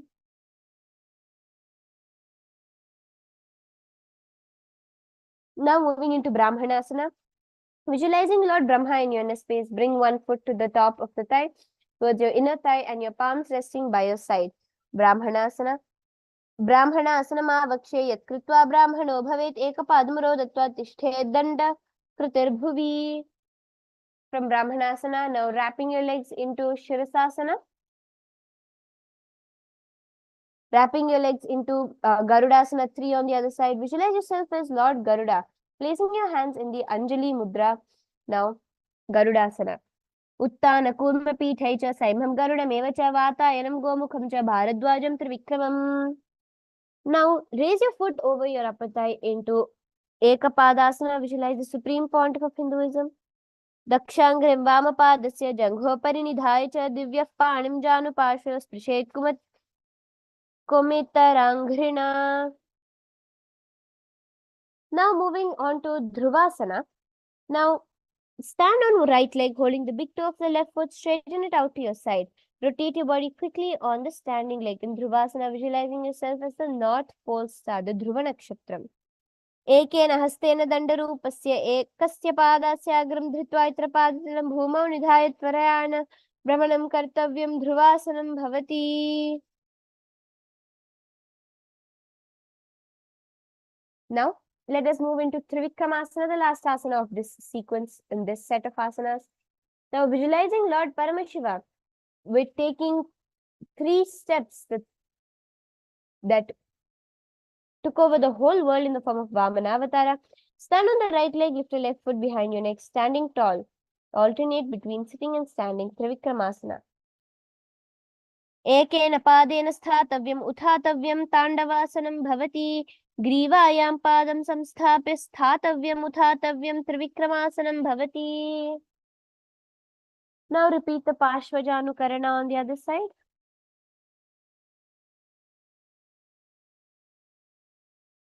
Repeating Tandavasana on the other side. Sit and stand.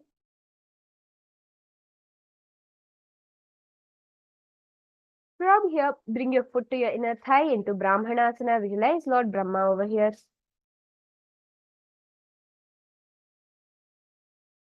Brahmanasana yat kritva brahmano bhavet. Now wrapping your legs up in and hands in Garudasana. Visualize Lord Garuda. उत्तान कूर्मपीठं च सैंहं गरुडमेव च वातायनं गोमुखं च भारद्वाजं त्रिविक्रमम्. From here, move into Ekapadasana, placing the palms by your sides on the other side. दक्षाङ्घ्रिं वामपादस्य जङ्घोपरि निधाय च. Now from here move on to Dhruvasana on the other side.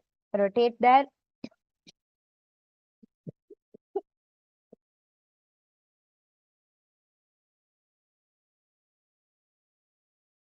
Sorry for that. Continue with Dhruvasana on the other side. एकेन हस्तेन दण्डरूपस्य एकस्य पादास्याग्रं धृत्वा इतर पादतलं भूमौ निधाय त्वराय भ्रमणं कर्तव्यं ध्रुवासनं भवति. Repeat the awesome Trivikramasana also on the other side. एकेन पाद स्थातव्यम् उत्थातव्यं त्रिविक्रमासनं भवति.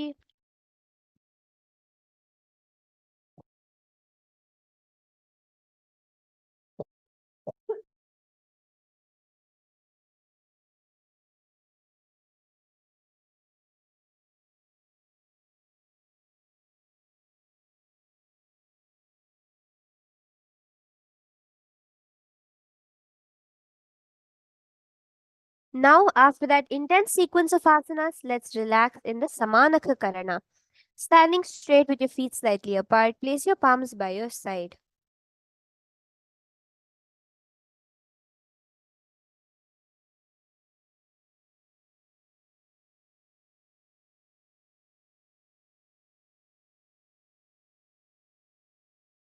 Now, sit down into the Gorakanjali Asana position. Stand, bend forward, bringing both your hands underneath your knees, making a finger lock. Sit in a squatting position and let your finger lock touch the navel. Gorakanjali Asana.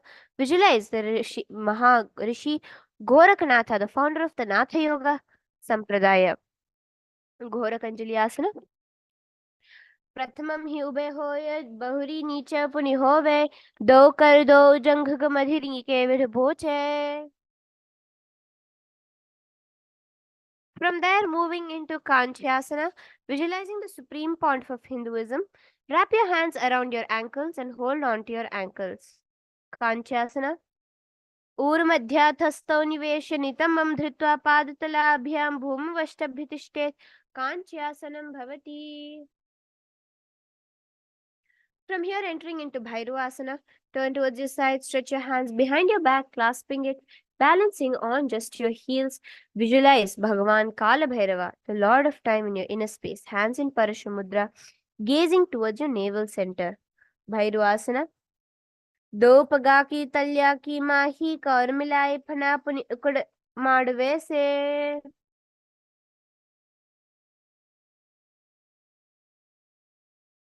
We are on our 211th asana of the sequence, Varaha Asana now. Now visualizing the boar avatar of Bhagavan Vishnu, Varaha Avatara, keep your knees together and place your hands behind your back on the opposite shoulder blades. In Anjali Mudra, gazing towards your nose, Varahasana. पगथली की माहिली core मिलाई फनापान उकड़ बैसे एढ़ी मूल द्वार नीचे राशे जांघ छिद्र अंगुल चार यंत्र. From here, moving on to Pripithasana. Now, bringing your legs parallel to the ground, your knee parallel to your knees. Place your hands near your feet, flat in the Prana Mudra, holding on to your toes. Visualize the supreme point of Hinduism in Pripithasana.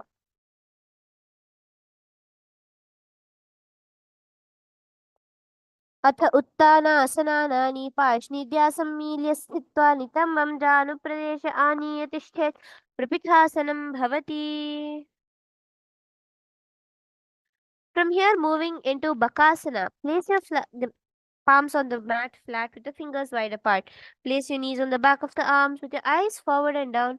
Lift the toes off the mat, visualizing yourself as a crow in your inner space. Bakasana. हस्ताभ्याम् अमनिवनष्टम्भस् जानुद्वयं नाभौ सम्मील्य जङ्घारुणि संस्थापितिष्ठेत् बकासनं भवति. Now from here, bringing your forehead towards the ground, raising your feet up towards the sky in Shashtanga Kapalayasana. Gaze towards your nose. Asana Kauguna Kapala Acha Hoi. Now moving into Guptasana. Sit with your knees onto the ground, your hands on your knees. Rejoice, knowing that you're sitting in the secret seat with Paramashiva and Guru. Gaze towards your nose in Guptasana. Janurvo Rantare Pado Kritva Pado Cha Gopayet. From here, move into Vrikshasana 2. Raising yourself up into the handstand position with your palms flat onto the ground. सप्तचक्रक्षालनाय वृक्षासनविशेषकाञ्जननेन्द्रियदार्ढ्याय कोनभेनान् समभ्यसेत्. Remaining in the same position, gaze towards your third eye. Shibuasana.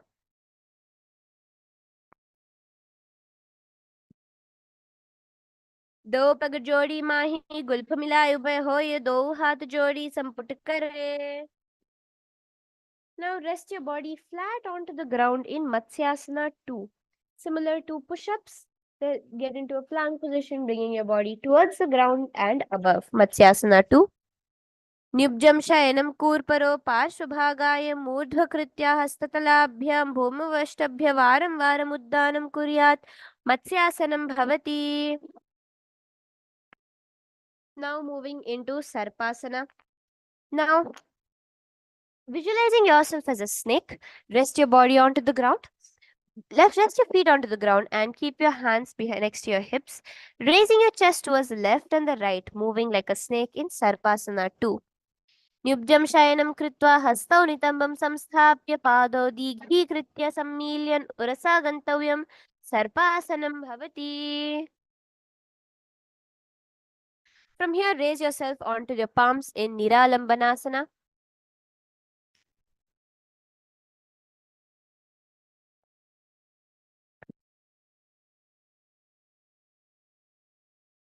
Now in Niralambasana, visualize yourself completely being supported with your hands in Padma Mudra, legs straight, toes pointed together. Karabhyam pankajam kritva tishthet kurparaya sudhihi. Now moving on to Chatrasana. Lie on your stomach, placing your hands flat on the mat in front of you. Straighten your arms, bend your knees, bringing your feet towards your upper back. Lift up the head and chest, visualizing yourself as an umbrella protecting the Guru from the sun rays. Chatrasana. अर्ध्यासनवस्थित्वा हस्ततलाभ्यां भूमिवष्टभ्यमुन्यात् छत्रासनं भवति. Now from Chatrasana, moving into Vajrasana, sit onto your heels, bringing your palms facing forward and place your forehead onto the mat. Visualize yourself as a weapon of indestructibility, the Vajra of Indra. Vajrasana, gaze towards your nose in this asana. As you manifest this asana, you will actually start seeing how the indestructibility becomes your very expression and as you live it in your very own life. Vajrasana.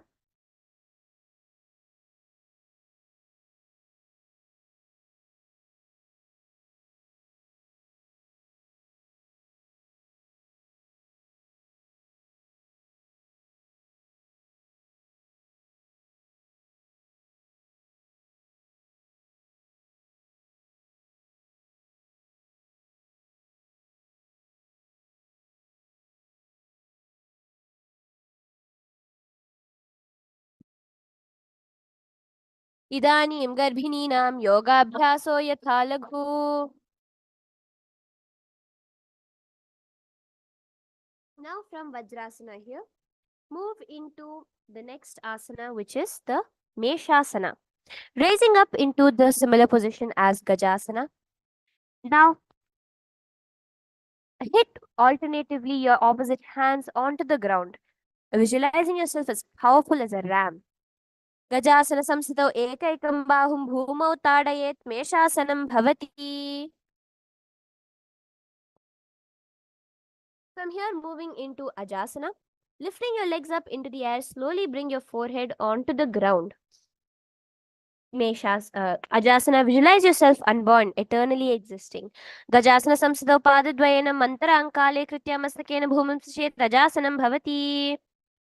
Now rest on your knees in Dhanantara Asana. Interlace your fingers and pull your toes underneath your perineum, and then place your hands on the respective knees. Keeping your spine straight, gaze towards your nose. Purabhidi paripahata ki kaksi se uphanashara modi. Now from Dhanantara Asana, move into Angamottanam. Now interlace your fingers in front of them and then behind you. Stretch your arms forward to the sides, backwards, giving massage to the various joints and muscles in your body. Angamottanam. हस्तयोऽङ्गुलीर्भद्वा हस्तयोर्मध्यात् सर्वामङ्गं निष्कासयित्वा तिष्ठेत् अङ्गमोत्तनं भवति. Moving into Garudasana 4, sit with your heels in Vajrasana, feet turn out to your side, thighs and knees resting on the ground, spine straight, hands on your knees. This is Garudasana 4. Visualize yourself as Lord Garuda with Vishnu, Bhagavan Mahavishnu and Mahalakshmi on your back. Garudasana 4. Janghorubhyam dharam pidya sthirkayo dvijanuna. From here, moving into Ananda Mandirasana, visualizing yourself in the blissful space of a temple, your hands crossed behind your back, holding the opposite toes. अथ वक्षे वीरनाथ आनन्दमन्दिरासनम्. Moving on to Mandukasana 2. Place your feet crossed behind your back, your palms underneath your knees, visualizing yourself as a frog in Mandukasana 2. गुल्फाभ्यां जान्वङ्गे सबलयाकृतिः हस्तौ पादतले क्षिप्तौ मण्डुकं पाददोषहृत्. Now, move your body into Narasimhasana. Keeping your toes on the mat, your heels up together, place the perineum on your heels. Place your palm on the ground, spread your fingers wide, thumbs touching. Have your hands touching the toes. Gaze towards your nose, stick out your tongue and exhale forcefully.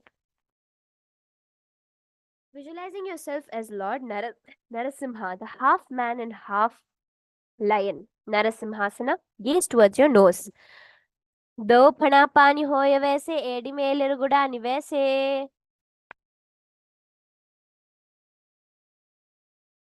Now from Narasimhasana, moving into Bhishrakasana. Visualizing yourself as a beautiful, auspicious goddess, gaze towards your nose, bringing your hands underneath your mouth and your face, hands covering your mouth, leaving your legs in the same position. Do paganki edi joy goda panavamo puni hoyi.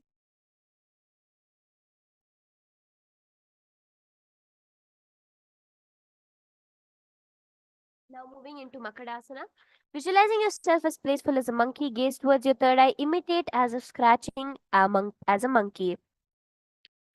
दो पगथली संपुट आने तनकी पृष्ठि भूमि परिठाने. Now from Makadasana, raise your knees off the ground, clasping your opposite elbows behind your back in Vajra Sangharasana. Visualize yourself as a diamond, being a strength for everyone. प्रथम फणा पानी होय बेसी dough एदी गुणानि वैसे. Now from here, moving to Khanjanasana. Bringing your hands onto your knees, keep your toes down, ankles crossed behind you and sit on your heels. Place your palms onto your heels. Visualizing Swamiji in a space, gaze towards your nose, engage the Udyana Bandha. Resting your toes down.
Sorry for the technical glitch. Now from Khanjanasana, we'll be moving on to Kurmasana. Now in Kurmasana, visualizing yourself as a turtle with a stable body and mind living for hundreds of years, gaze towards your nose. With your toes flat, cross the feet, place a perineum on the back of the heels, keeping your knees wide on the floor. Rest your hands on your knees. Gulpauch Vishnasyaadho Vikamena Samahita Urjika Aishiro Griyam Kurmasamatiiratam.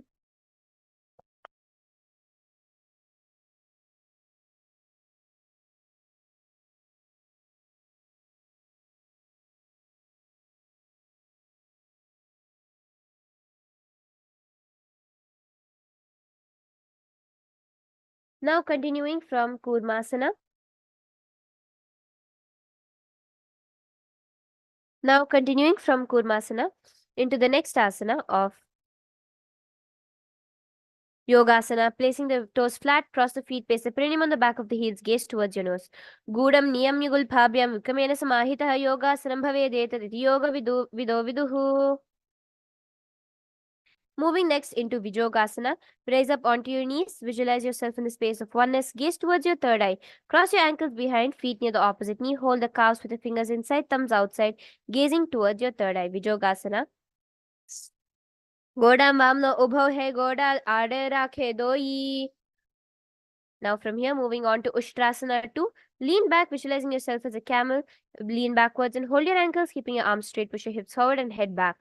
Meru Danda Granthidadhya Sampidya Dai Supuman. Now lean back onto the ground in Jatyasana 2. Visualize yourself as a lotus blooming, gaze towards your nose. Do edi samputakare sole mooladwari dhari dhere. Now raising up and down in Viratasana. Using the hands if support only if needed. Raise up and raise down. Do this again and again. Jangha pratibhumo nidhaya janghodarayoho. Now moving into Kapotasana, visualizing yourself as a beautiful dove. Move into the short back bend position, raising your feet, holding your feet with your palms in a back bend. Meru Dantagranthidadya Sampi Padya Pupuman. Now moving into Varasana, visualizing yourself gaining a boon from Paramashiva. Raise up onto your knees and cross your hands over your chest. Gaze towards your nose. Januni bhumo samsthapya stabhyam bahu parasparam dhritva saram tishthetvarasana bhavati. Moving into Varaha Asana 2. Now sitting in a squatted position on the ground on your knees like Vajrasana. Bring your head towards the ground with your hands behind your knees. Visualize Varaha in your third eye. Surya Chandram Bheda Nyasyanyani Khatyante. Moving on to Mundasana. Now raise up into a headstand position, visualizing yourself as a lopped tree. Adho Mundasanam Vakshe Sarvesham Praninam Sukham. From here, move into Andhasana. Similar to the Varahasana as we just did. Kneel down with your head between your knees, elbows adjacent to your knees, hands folded around your head. Exhale through your mouth. Andhasana. Prathame Pagathali Samatahirave Korma Hilyubhe Milave. Now from here, move into Viparita Shalabhasana. Visualize yourself as a locust. Lie on your belly with your arms extended straight out with your thighs, arms, chest off the ground. Shalabhasana Bhedaste Nataberunda Namake. From here, move into Kapalasana. Raise your feet raise your feet as far as you can, resting your forehead onto the ground. Kapalasana. Kapalam bhumo nidhaya urdhvapado nayet kapalasanam bhavati.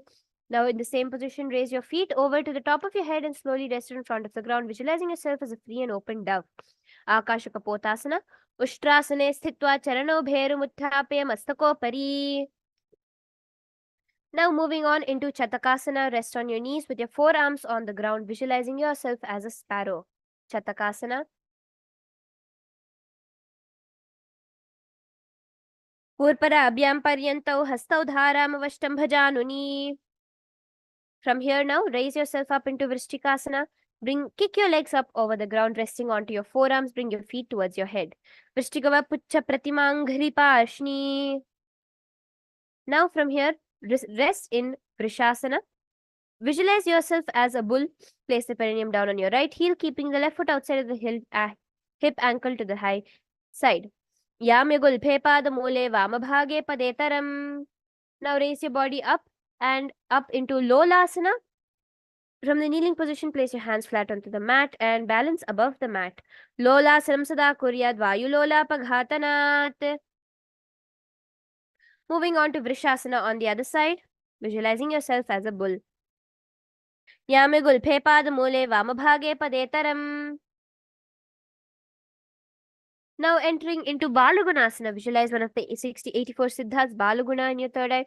Place your left foot on the ground, sit on the heel of the left foot, place the right foot flat on the ground with the knee raised towards the chest. Palms on the respective knees, maintain an upright position. Asana Kauguna Jalabikara Jayi.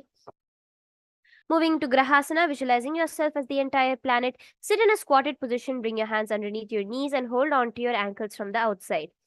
Padatale bhumo samsthapijanu madhye kurparo. Now repeating Balagunasana on the other side. Asana Kauguna Jalabika Rajayi. Now from here, raise your knees up into Utkatasana, sitting on top of your heels. Visualize the supreme pontiff of Hinduism. Vijaspijasthiyata urdhvajanunatrasane. Sit on your toes with the penny on your heels as swords together. Keep the knees wide and off the ground, holding the elbows behind the back in Vajra Sangharasana, visualizing yourself as strong as diamond. Prathama phana hoye jaise do edi guda nivese. Now from here, moving into Anilasana, visualize you're able to consume and live off air alone. Bring your palms underneath your hips, underneath your feet. Anilasana. Do hath bhuma paritane, kahuni jadina bhilaga ane. Now moving on to the next asana, the Padukasana. In a squatted position, bring your feet on top of your palms and walk back and forth on your mat. Padukasana. Hasta taleo padate kritva tishthe gachet Padukasanam bhavati. Moving into Kukutodana, place your palms onto the ground and lift your feet up and up, jumping up again and down. Hastatale bhuma ukritva padatale cha urdhvam, visualizing yourself as a rooster. Now moving into Viparita Nrityasana, raise yourself up into the handstand position and move around dancing. Hastatala abhyam bhuma vashtabhya urdhva padayat kurvan.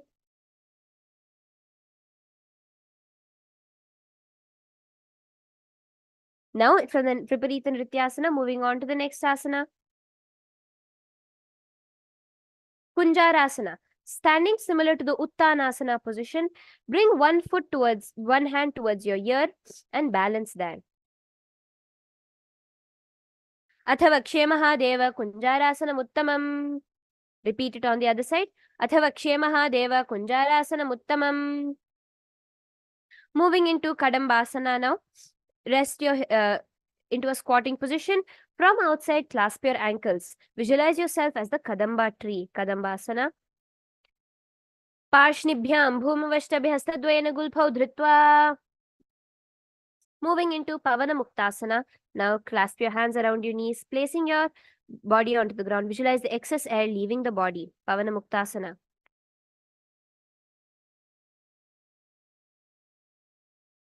Pavana Muktasana dvyayostu padayopanim latva. Moving into Chakorasana, visualizing yourself as a powerful source of energy. Bring one foot behind your head and the other foot leg straight and raise your body off the ground. Purvatanam chatushpada pitham vajrasanam tatha. Now continuing into Dhanurasana 2, visualizing yourself as a bow. Sit on the ground with one leg, hold the respective toes with the hands in Pranamudra, lift one towards your ear and stretch the other out straight. Padangushthautupanibhyam grihitva shavanavadhi. Moving into Ashtavakrasana. Now lift your left leg over top the left shoulder, bring your right foot across, hooking the top of the left foot, lean forward, down while extending the legs out to the left. Lift your body up off the ground. Visualizing yourself as a flying crane. Ashtavakrasana. Vasishtamatha kaundinyam modhakukutameva cha ashtavakramatotthana mayuram setu bandhanam. Moving into Pranasana. Now place the right foot on the left thigh and bring your left foot flat onto the ground. Left shoulder underneath, raise the left leg, place the hands flat onto the ground in Pranasana. Etat prabhedam vakshyami karoti asa chamaraha. Moving into Parshvamatsendrasana. Visualize the great sage Rishi Matsyendranath. Place the right foot on the root of the left thigh, then left leg by the side of the right knee. Twist around, bringing your hands behind around your body. Vamo Rumularpita Dakshapado Janvar Bahirveshita Dakshadoshna. Now moving on to Chakorasana on the other side.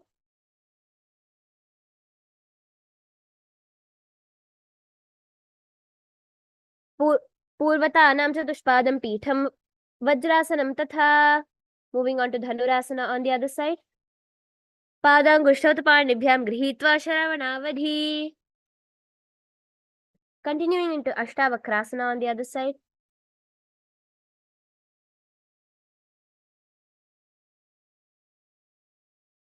Vasishtamata Modhukukutameva cha. And Pranasana on the other side. Etat prabhedam vakshyami karoti asa chamaraha. Into Pashvamatsendrasana on the other side. Vamorumularpita dakshapado janvor bahirveshata dakshadoshna. Now from here, lean your body into Ardha Paschimottanasana. Keeping one leg towards the perineum, the other leg stretched out straight. Lean forward. Ekam padam prasarya ekam padasya pashnina. Now the leg which is at the perineum, turn it outside the hip and raise the other foot towards your forehead in Kraunchasana, visualizing yourself as a crane. Vasishtamata kaundinyam modhukukkutam evacha. Moving on into Ardha Paschimottanasana on the side, lean forward. Ekam padam prasarya ekam padasya pashnina. And Kraunchasana on the other side. Athavakshe Mahadeva. Vasishtamata kaundinyam modhukukkutam evacha. Now bring one foot towards the perineum and the other foot on top of it in Swastikasana, visualizing yourself with well-being and prosperity. Place your hands on top of your knees. Place your feet over each other. Janurvo Rantare Samyak Kritva Padatale Ubhe. Now from here, moving to Gorakshasana, using your palms, cover the tips of your feet, the soles of your feet. Janurvo Rantare Pada Uttano Vyakta Samsthito. From Gorakshasana, moving into Bhagasana 2, sitting in the Padmasana, Ardha Padmasana position. Bring your hands in Shanmukhi Mudra above your face. With your little fingers below your lower lip, your ring fingers above the upper lip, your middle finger covering your nose, and your index finger over your eyes, your thumb covering your ears. Vavapa Ashno Godau Samsthapi Dakshangri Vama Janghane. Now from here, move into Yogasana 2. Place your feet on top of the opposite knees. Place the hands in the ground, palms facing up. Keep your spine straight, gaze towards your nose. Uttana Ucharano Kritva Sanstapyo Parijanuno. From Yogasana 2, move into Urdhva Kukutasana, placing your hands by the side of your Padmasana, raising your body up into the air, visualizing yourself as a rooster. Vasishtamata Kaundinyam Urdhva Kukutam evacha. Now from here, place your hands between the gaps in your feet and just place your hands onto the ground without raising your body up in Siddharitviasana. Gaze towards your nose. Prathamam Padmasana Kokare Hastado Guda Sandhi Dhare. Now move into Hamsasana. Raising your Kukutasana up above your elbows, visualizing yourself as an elegant swan. Kukutasana vasthitva skandhaparyantam urunitva. Now from Padmasana, while sitting, reach your hands behind the body, interlace your fingers, and sit on your top of your fist. Prathama Padma Asana Kokare Godha Sandhi Mahikare Dhere. Now from here, bringing your hands in up to your neck. Raise your body up into Kurmasana 2.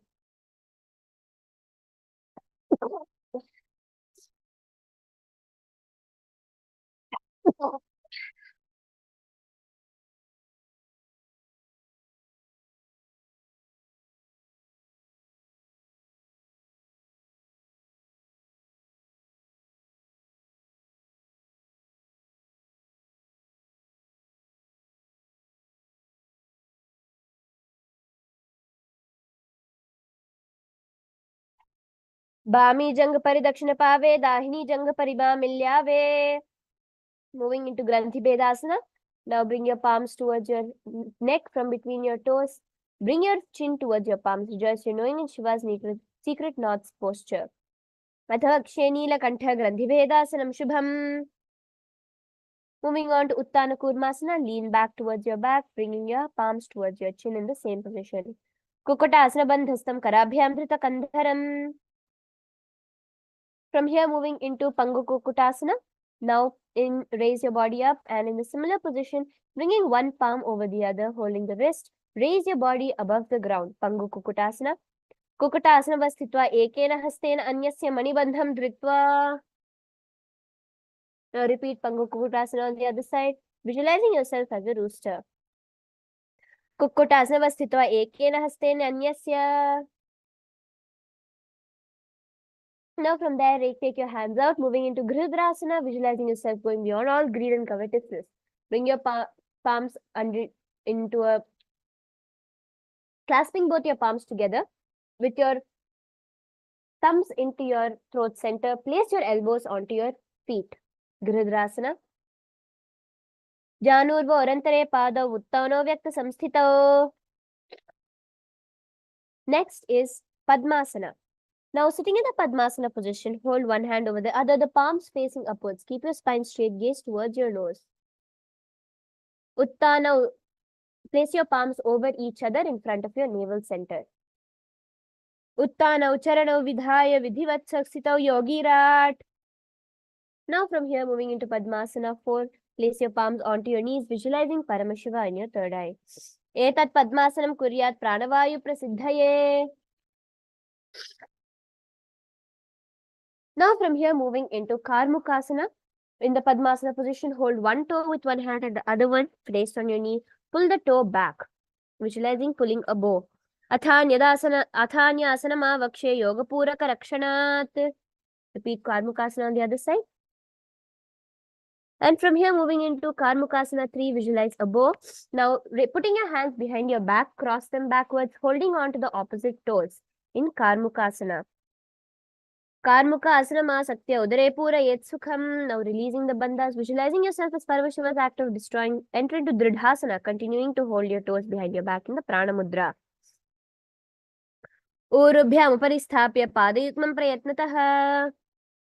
Now lean back and lay flat onto the ground in Nagrasana, placing your palms behind your back, visualizing yourself as a snake, gaze towards your nose, Nagrasana. Prathama Padma Asana Kothane, do Hat Pachane Amne. Now moving into Khandukasana, visualizing yourself as a ball. Bring your body into the ball position, your knees towards your chest, your hands wrapped around. Bring your forehead towards your knees, Khandukasana. Vetrasane sthitva hastapada nikshut murdhvam nayet prishtavam shena bhumim pothet Khandukasana bhavati. From here, moving into Urdhva Pavanasana, let your knees face towards the sky, bringing your hands underneath your head, sideways. Relax here in Urdhva Pavanasana. Prathame Sudo Sena Karave, Goda Ubharashi Milave. Now, place your hands underneath your feet and lift your hips up towards the sky, visualizing yourself as a powerful alpha ape in Marakata Pithasana.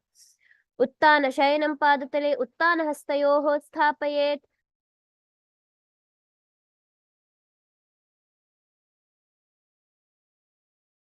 Now from here, moving into Uttana Shikhipitakasana. Now bringing your palm, resting your hips onto your palms. Stretch your legs out in the Jalandhara Bandha. Visualize the SPH, Uttana Shikhipitakasana, gazing towards your nose. Jangho Rubhalahi Naschet, Uttana Shikhipitakam. Moving into Narakasana. Now raise your feet up towards the sky, balancing with your hips. Visualize yourself traveling through hell unscathed. Grivakanthena bhumim vishtamba padagradvayam. Now moving into Tiryanavakasana in the same position. So stretch your legs out, resting on your hands, visualizing yourself as a boat. Now kavat sthitva dhar urdhvam padagradvayam. And now into Dhwajasana, visualizing yourself as a flag, the Kailasa flag raised high, respected across all nations. Place your palms flat onto the ground. Dhwajasana.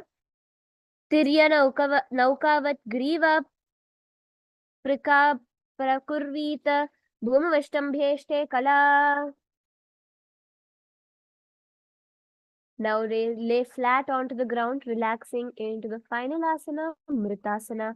Visualize your body is completely dead and you are being liberated by the Supreme Pontiff of Hinduism. Mritasana.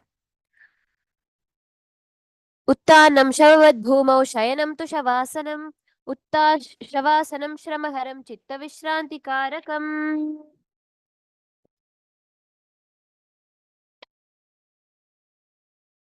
Rest here for a while.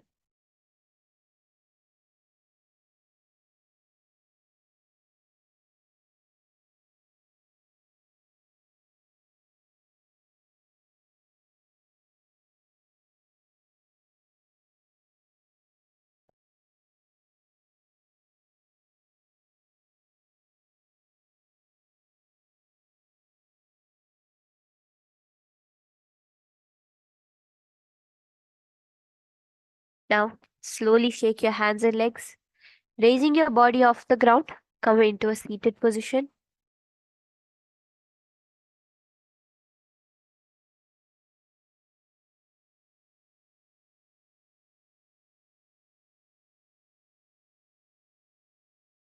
Congratulations to all of you who stuck with us throughout the 308 asanas. You have successfully completed the Dvitiya Vinyasa Krama sequence. And with that refreshing start, let's get ready to enter into our whole day of intense understanding the higher cognitions from Mahakailasa. So take a few minutes to go get ready, get refreshed up, drink some water, and wash your face to be ready to experience the power manifestation that will manifest the Shakti Avishkarana that happens as a result of yoga. Nityanandam. With that, let us end with the Purna Mantra. ॐ पूर्णमदः पूर्णमिदं पूर्णात् पूर्णमुदच्यते पूर्णस्य पूर्णमादाय पूर्णमेवावशिष्यते ॐ शान्ति शान्ति शान्तिः हरिः ॐ तत्सत् सर्वं भगवत् श्रीनित्यानन्दपरमशिवपादुकार्पणमस्तु ॐ नित्यानन्दम् everyone.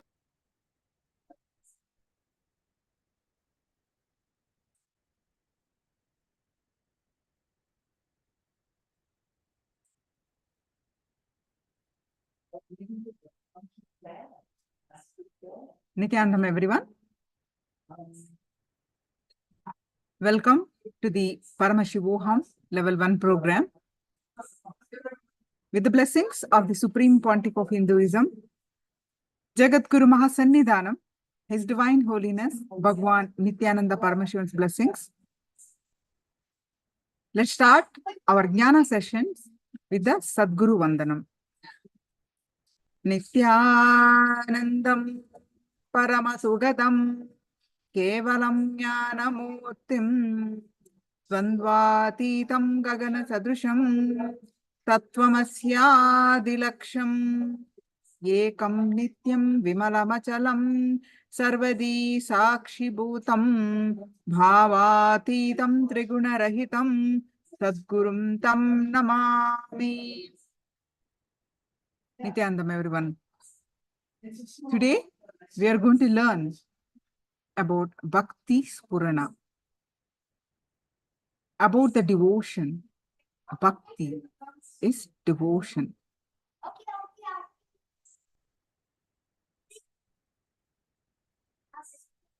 Devotion to the Guru, devotion to God. Bhakti. The flowering in Bhakti. Spurana is flowering. Bhakti Spurana, flowering our being to the devotion to the lotus feet of the Guru. Is what we are going to learn. Very interesting topic today. And let's all enjoy this journey of Paramashivoham Level 1. Now start off with the manifesting the power of third eye. So you have, I hope all of you enjoy the yoga. Now let's start with the power manifestation.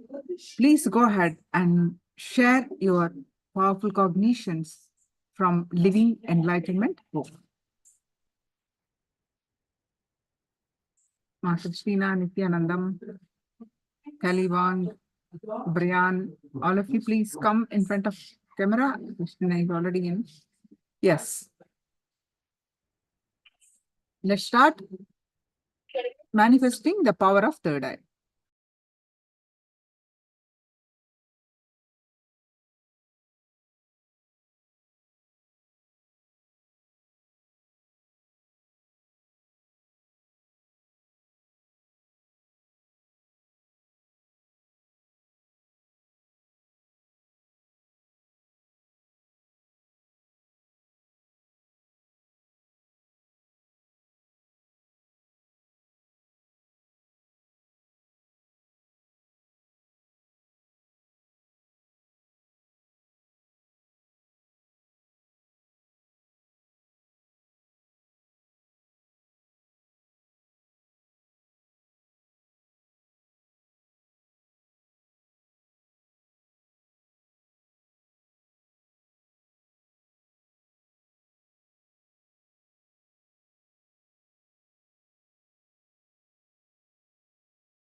Please sit straight with your head neck back straight line.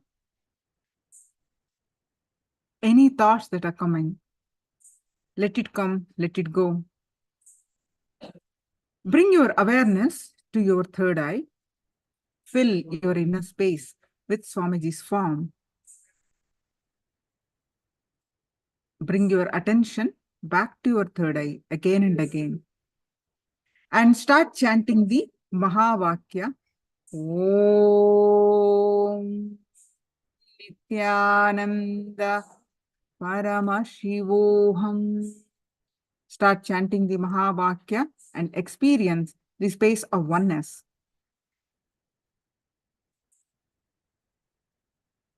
With that space of oneness, scan through your third eye and manifest the power of third eye. I'm going to project the picture. Scan through your third eye and manifest the power of third eye.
Projecting the picture, scan through your third eye and manifest the power of third eye.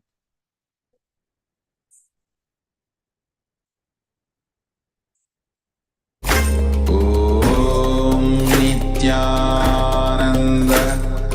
Paramashivoham. Om Nithyananda Paramashivoham.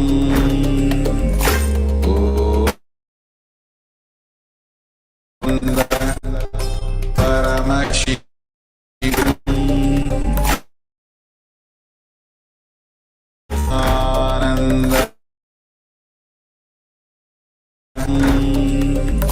Om Nithyananda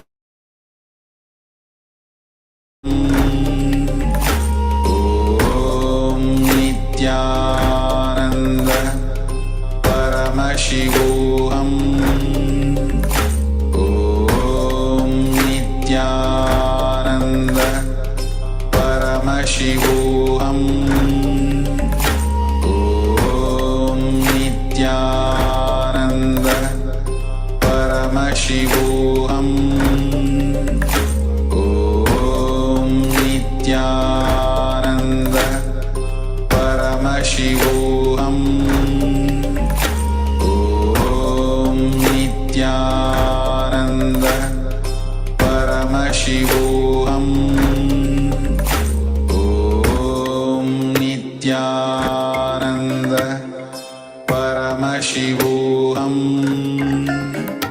Om Nithyananda. Paramashivoham.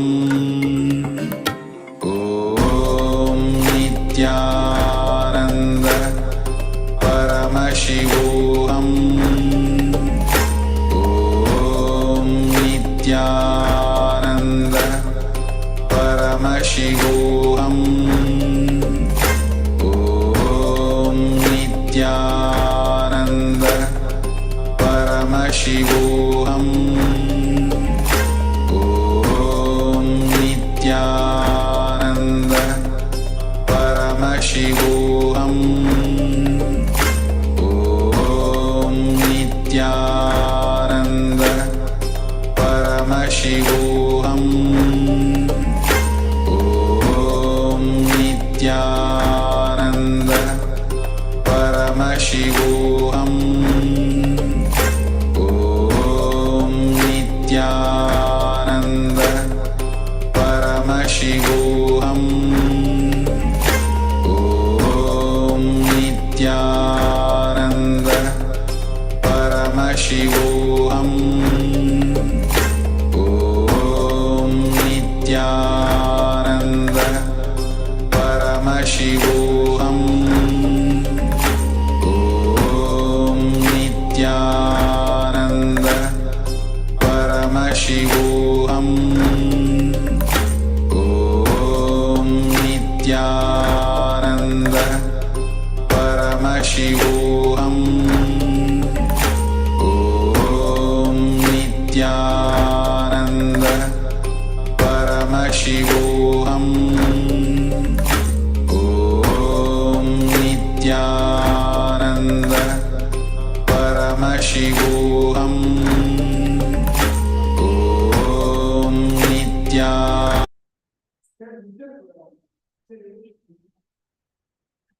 Yes, Nithyanandam, everyone. Now, please go ahead and share whatever your third eye revealed in the chat.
is what I predicted. So,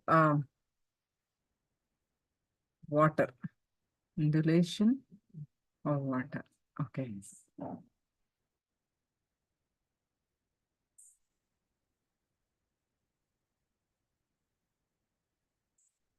All right. So today we are going to learn about the Bhakti Spurana of devotion to the Guru or God. Devotion to the Guru, God. So there are many people out there, right?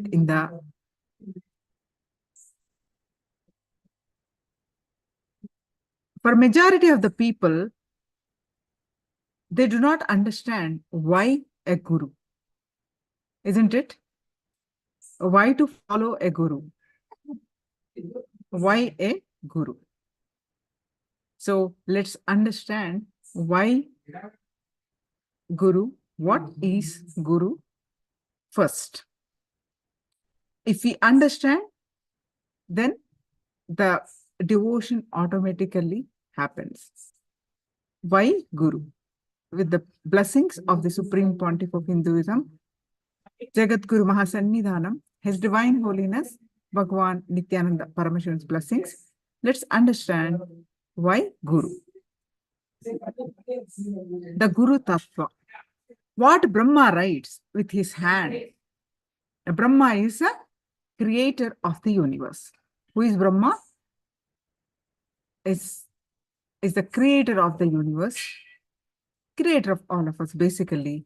So whatever he writes, that fate, only Guru has the power to change it. Paramashiva manifests as Guru. Who is Guru? Paramashiva comes down as Guru in the embodied form of pure Guru Tattva and burn our karmas.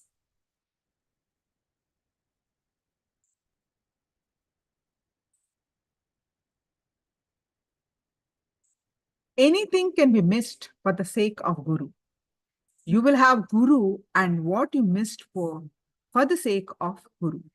But Guru should not be missed for anything, because you will neither have Guru nor what you missed for the Guru. When delusion takes over, it separates you from Guru and doesn't give you anything other than suffering. When Guru takes over, he gives you Guru and all the best things of life, all the good things of life. So, drop entering into the ocean, a drop and the ocean, two things, right?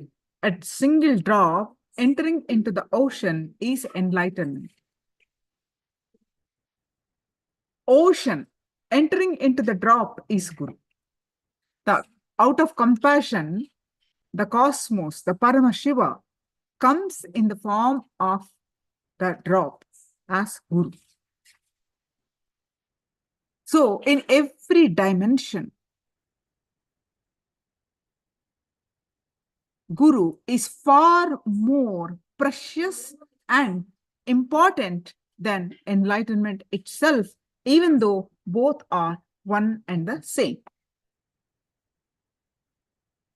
The Guru Tattva. We'll be watching this a little while. Okay. So, Guru Gita is the sacred scripture from Paramashiva himself. How it started? When Paramashiva's consort Devi asked about the significance of the Guru. How she asked, let's understand. Devi always asks, not that she doesn't know. She asks, she is the mother of the universe. She asked for all of us. When she wanted everything to be told to the humanity through Paramashiva. So Devi asked one day,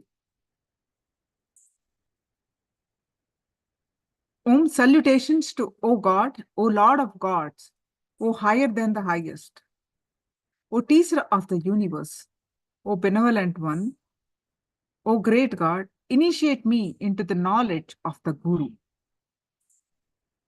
The Guru Gita verse says, one of the verse,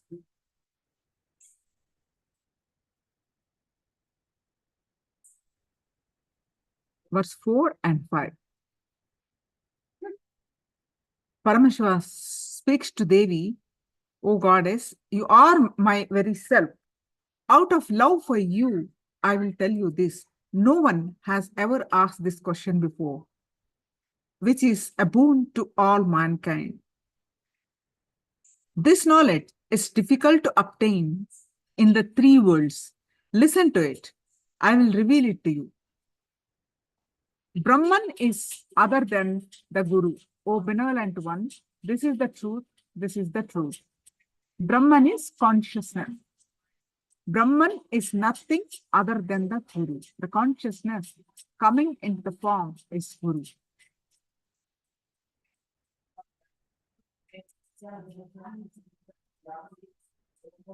Gurureva Jagat Sarvam Brahma Vishnu Shivatmakam Guru Parataram Nasti Tasmai Sampujayet Gurum.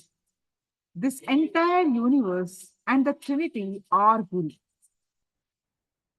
The Trinity are the Brahma, the creator of the universe, Vishnu, the sustainer of the universe, Maheshwara is the one who destroys and gives us the liberation. So the entire universe and the Trinity are Guru. There is nothing other than Guru. Nothing is more significant. So Guru should be worshipped. He has the power to receive offerings and adorations as the incarnation of God.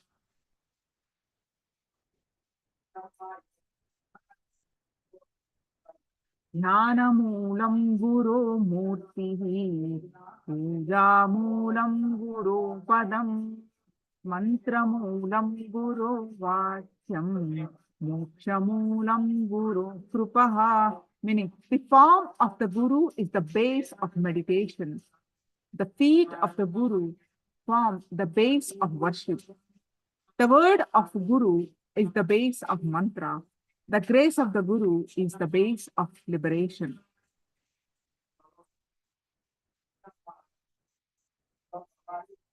Now, Swamiji shares a beautiful Atma Pramana of his Guru, Arunagiri Yogeshwara. Arunagiri Yogeshwara, none other than the Paramashiva's incarnation. Arunagiri Yogeshwara is nothing but all my fantasy about how I wanted a Guru to be enjoyed. It personified and become reality. That is Arunagiri Yogeshwara.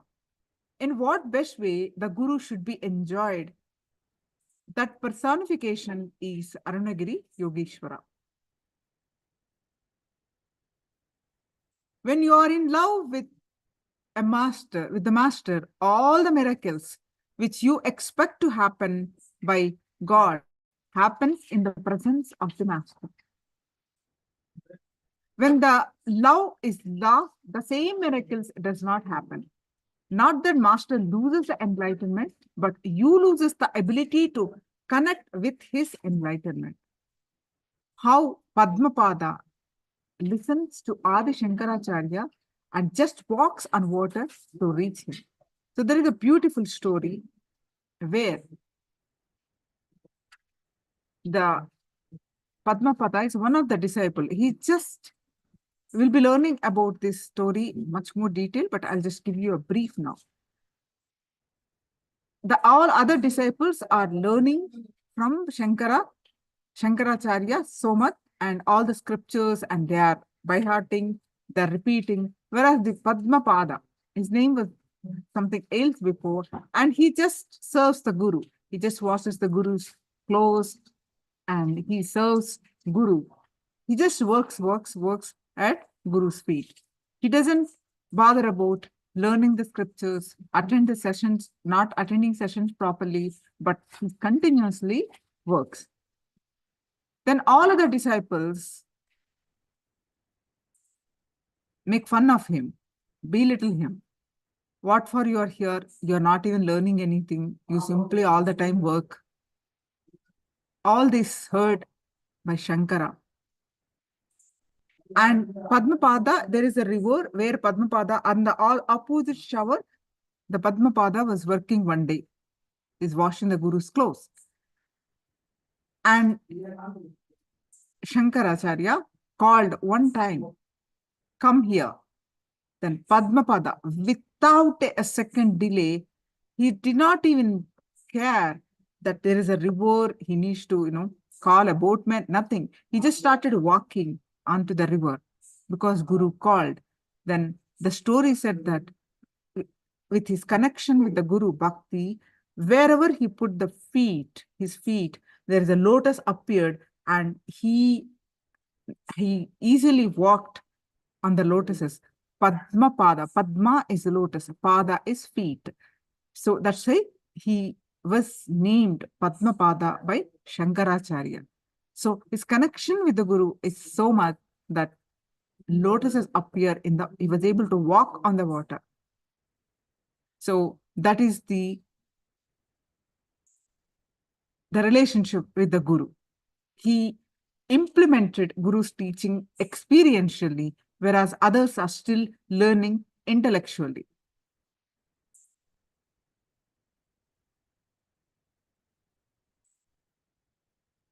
The very sight of the Guru transforms a super consciousness energy that of an enlightened being can influence consciousness into everything and anyone around them.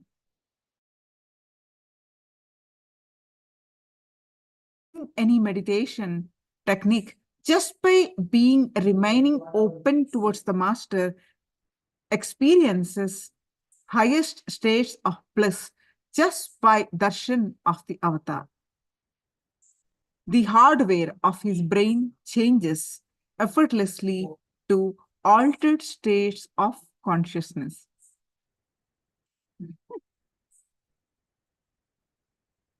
The Guru's work is all about triggering the powerful cognition, the powerful experience and explosion happening in you, in your Anandagandha, in your Dvadashanta. Meaning, all your dilemma about success, failure, happiness, sorrow, we all move around past, future, greed, fear, all that we all the time waving, oscillating. That's called Dvadasha. The dualities. We are stuck with the dualities. So, Guru ends all this, preparing you for that explosion, initiating that explosion, making you connect with Paramashiva and ultimately manifesting the Paramashiva through you. This is the job of the Guru.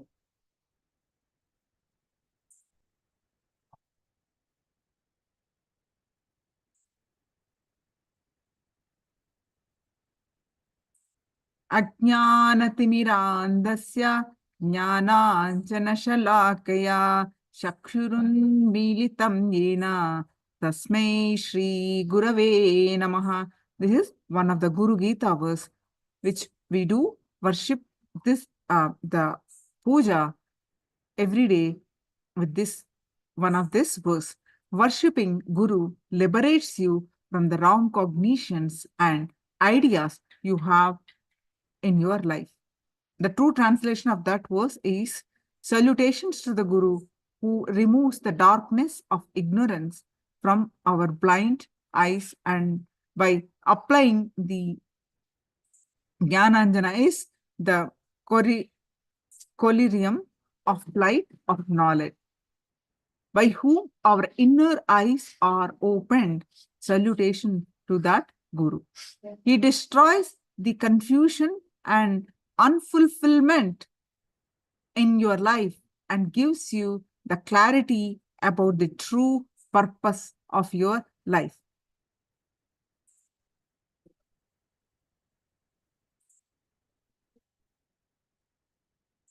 Worshipping Guru bestows you with all the worldly abundance in wealth, health, and relationships, as well as the knowledge and the intelligence to not to bound by any one of them.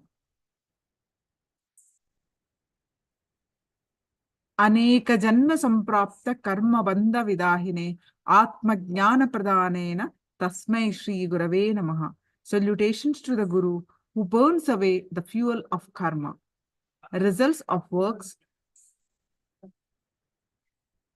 impressed on the mind, accumulated over many births. By giving the fire of self-knowledge, salutations to that Guru. Worshipping Guru burns all the karmas with which you have happened and changes the flow of your life from suffering to creating your reality. He liberates you from the cycle of birth and death. Worshipping Guru bestow the knowledge of the Paramashivoham, which empowers you to experience the state, space, and powers and being of superconsciousness of Paramashiva.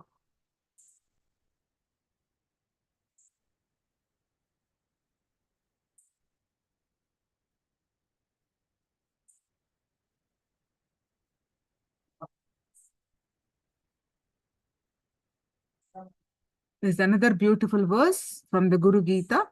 Guru Murtim Smare Nityam Guru Nama Sada Japet Gururanyam Prakurvita Gururanyana Bhavayet. Always remember the Guru's form. Constantly repeat the divine name given by the Guru. Always follow the Guru's commands and think of nothing other than the Guru. So,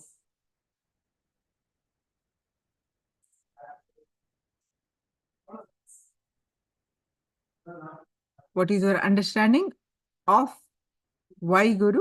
Please post it in the chat.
So, Christina, in enlightenment and the Guru is one and the same. The Trinity is Guru. Wonderful, Ma.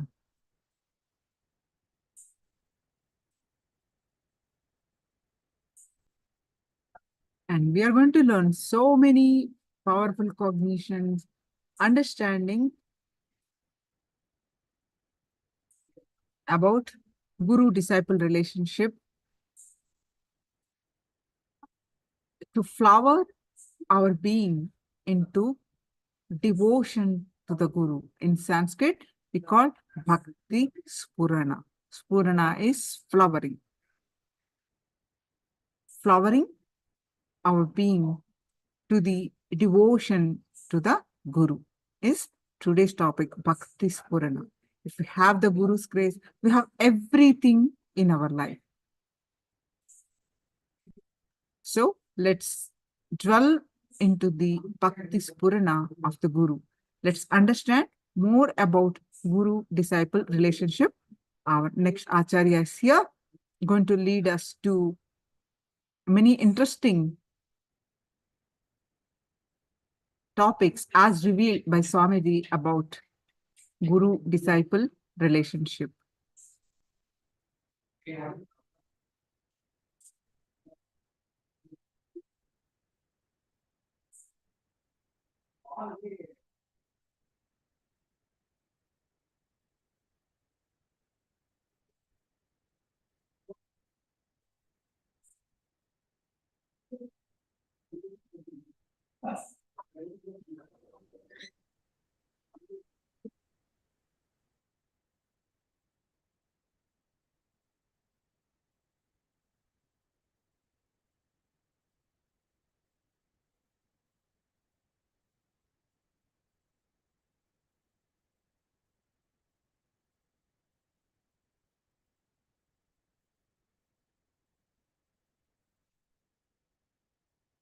Yes, Nithyanandam, everyone.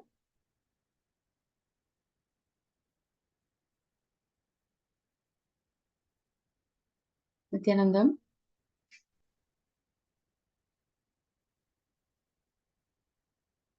Yes, a warm welcome to all the people attending the program on two-way as well as one-way. We will begin the session with the Sadguru Vandanam. Let us sit with our head, neck and spine in a straight line and chant the Sadguru Vandanam. Yes. Om Nithyanandam Paramasukhadam केवलं ज्ञानमूर्तिं द्वन्द्वातीतं गगनसदृशं तत्त्वमस्याधिलक्ष्यम् एकं नित्यं विमलमचलं सर्वधी साक्षिभूतं भावातीतं त्रिगुणरहितं सद्गुरुं तं Namami. I welcome you all with my love and respects. So today we have a very interesting topic about the Guru-disciple relationship, which happens to be one of my favorite topics. So let us delve into the topic and learn more about the Guru-disciple relationship. What forms the basis of the Guru-disciple relationship and what happens when the entanglement with the Guru happens? Let's find out more. You can invite Nithyananda Ma Christina. You can invite your friends. You can invite your dear ones because it's a very important topic and a very interesting topic. So, how to build that relationship and what happens, how the Guru guides you and takes over once the entanglement with the Guru happens, how your life is beautifully designed by the Master himself who takes care of everything for you. All you need to do is drop all your worries at his feet and just follow the truths that he is sharing. So let's take a minute to call our friends. If you know somebody who's been attending this program and is not here in this room now, you can quickly make a call and invite the person to be here to learn more about the Guru-disciple relationship.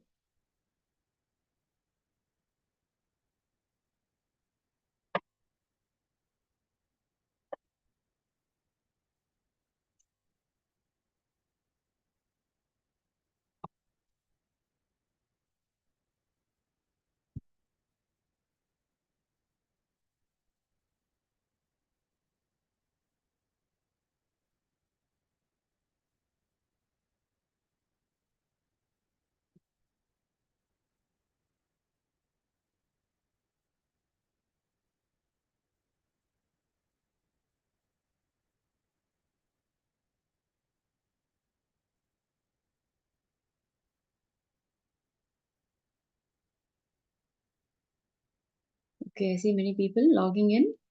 Yes, thank you all. Ma Shunyu, welcome. Ma Christina, welcome. Ma Kylie Wong, please turn on your camera. Ma Diana Carol, please turn on your camera. Please be visible. Like how we shared yesterday, it is very important for us to be visible in the camera. We cannot.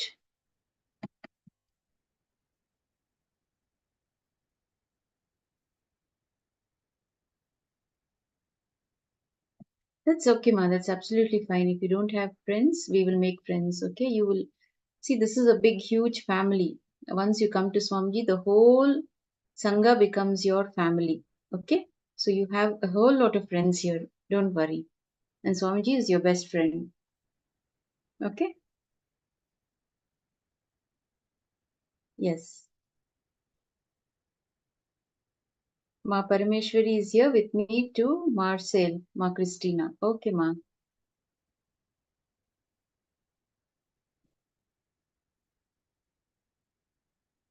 Okay. Okay, ma. So you don't have to worry that you don't have friends anymore because the whole Sangha is your family and everybody in the Sangha are your close friends and Swamiji is your best friend. Consider Swamiji as your best friend. Okay? He is the co-creator of your life and he will take care of everything for you. Just trust him and be open and receptive to his teachings and he will take care of everything for you.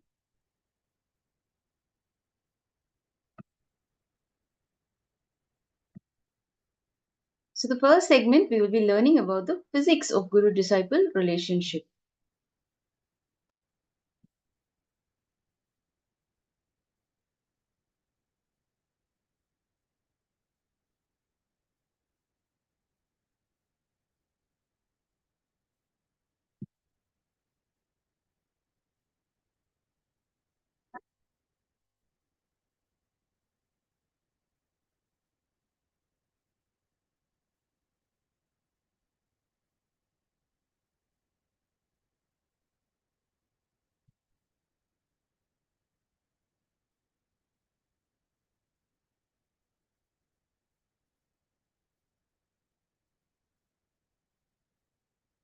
Okay, so Hinduism has solutions to revive the Guru Sishya Parampara. Fundamentally, Hinduism is Guru Sishya Sampradaya. Guru means master, Sishya means disciple. Okay, the Guru Shishya Sampradaya. We are not organized religion, we are organic religion. Organized religion means there's an organization, ultimate superior structure, then various levels, and all the sub-organizations and indirect or direct branches of the organizations come under them. We are an organic religion. So anywhere enlightenment grows, Sangha happens.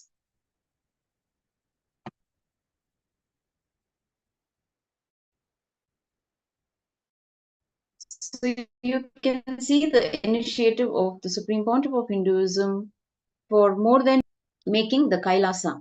The making of the KAILASA did not happen overnight. Since the age of 3, Swamiji has been nurtured by his gurus to make this Kailasa happen. So he's been working all his life. The entire lifetime he has worked to make the Kailasa happen. And he is continuously still, he continues to tirelessly work to make the Kailasas happen around the globe for empowering everyone to experience the physics of the Guru-disciple relationship. So what is the physics of Guru-disciple relationship? So we have heard the terms physics, chemistry, and biology in our academics, isn't it? When we were at school or college, we've heard these terms and we've also studied the subjects. So that is related to science in the outer world. So the science of the inner world, the physics, chemistry, and biology, as per Vedic tradition, Physics is happening. Biology is the resource from which it is happening. Understand? Physics is happening. The biology is the resource from which it is happening.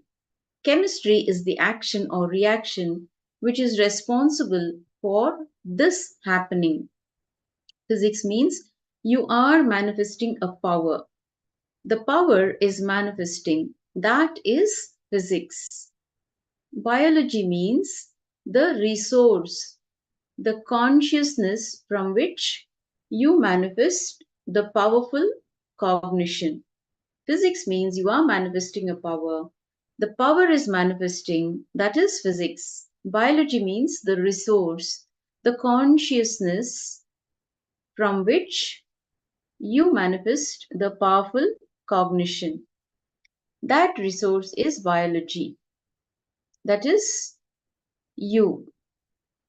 Chemistry means when that powerful cognition manifests in you, the action and reaction which makes this power manifestation happen.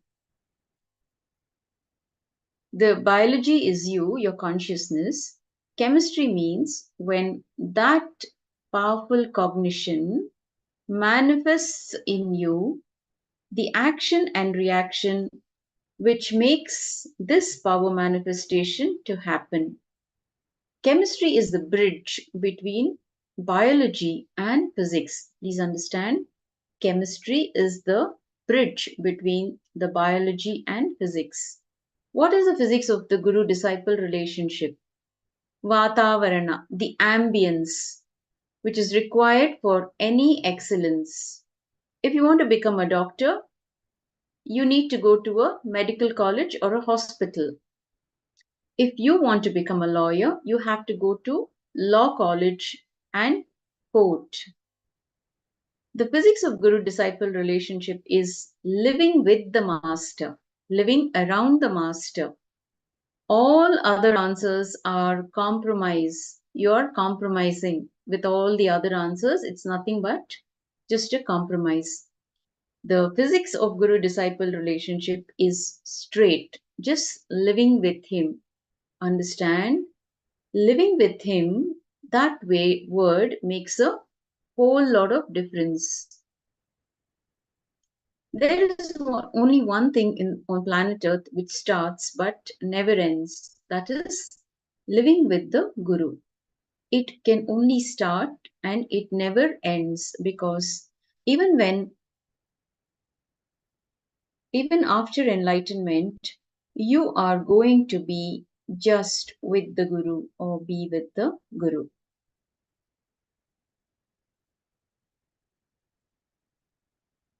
So being with the master, let's understand more in detail what is living with the Guru, the connection between the master and the disciple.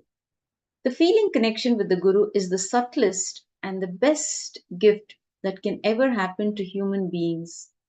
For the fruit to be completely ripened, it needs to be connected with the tree.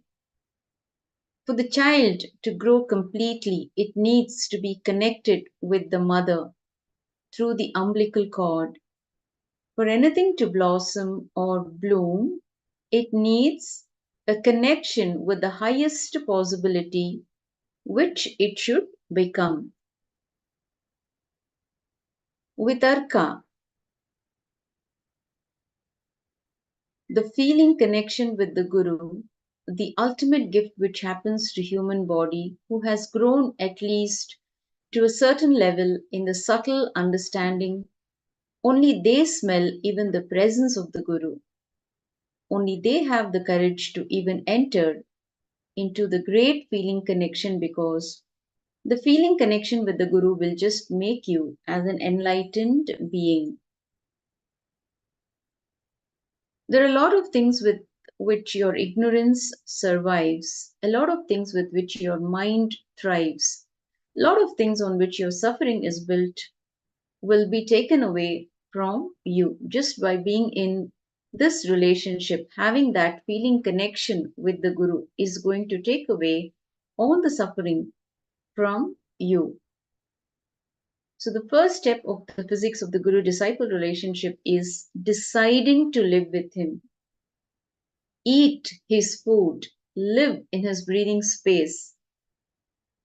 How many millions of wrong things are avoided by deciding to live with him? You will understand only when you start living in his presence. Why is this relationship important?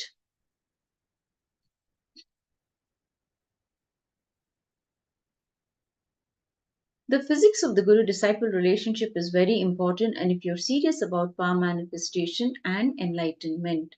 So, if you wish to have enlightenment, if your purpose or goal of life is enlightenment, if you want to manifest the state, space, powers, being, and superconsciousness of Paramashiva, if you want to express the Paramashivatva, the divinity, it is very important for you to be in this relationship. That is the guru disciple relationship.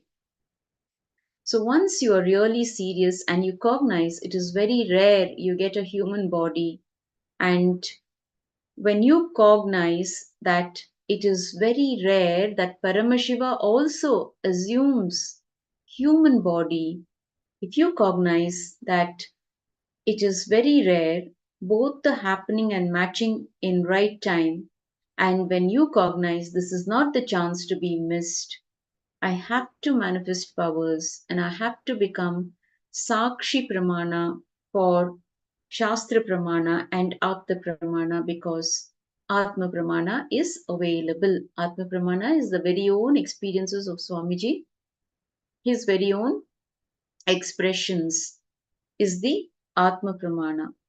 So, what happens when you live with your Guru? Living with the Guru is just living with a dynamite diamond. When a dynamic diamond is made to work on any stone, other than the diamond part in the stone, everything else will be completely removed. So, the quality of diamond, when it is dynamic and made to work on any object, all of the particles in that object except its very strength, the diamond, will be removed. That is the way the diamonds are polished. Only the diamonds are used to polish the diamond. So it's like any stone has some component of diamond in it and some component of ordinary carbon in it. When the moving dynamic diamond is made to work on that object, all other particles except the diamond component, carbon or anything, is burnt away. Similarly, when you live with the Guru, when you start living with the Guru, when you have that feeling connection and you remember him all the time, okay, you are always in remembrance of your Guru. Okay, so everything other than the Guru component in you, everything other than the cosmos in you, other than the enlightenment in you, is burnt away. Remember, just like how all the other components in a diamond is taken away when you polish the diamond with the diamonds. Similarly, when you start living with the Guru, all your patterns, all your engrams, your samskaras, your thought currents, everything that is coming in between you and your enlightenment is burnt away. It's taken away by the master, and that is the greatest fortunate thing to have in life. So, if you identify yourself with enlightenment, the highest reality, this is the most fortunate thing. You don't need to do anything, just be around, hang around, that's all. Enlightenment simply happens. Nothing needs to be done, just hanging around. And you will see his simple movements, his simple words, his just look will be shaking the very foundation on which you are building you or the false you. Anything you do, he will be constantly on his job. How he will create situations, how he will create people, how He will create happenings around you you do not know, you cannot imagine. So once you are in this guru disciple relationship with the master, when your feeling connection is really strong, all the happenings in your life is completely taken over by him. He leads you, guides you, supports you every moment towards the path of enlightenment, and unnecessary delusion, diversion is removed. So you grow collectively in energy. Yet the relationship with the Guru is unique to each individual. The affair may start with the intellect or the heart. Very soon it ascends to an affair of the being. When a being merges with another, the disciple with the gurus, the disciples with the gurus, the being merges with the gurus, it is liberation, everlasting bliss. Living enlightenment is living with the Guru. It is that easy.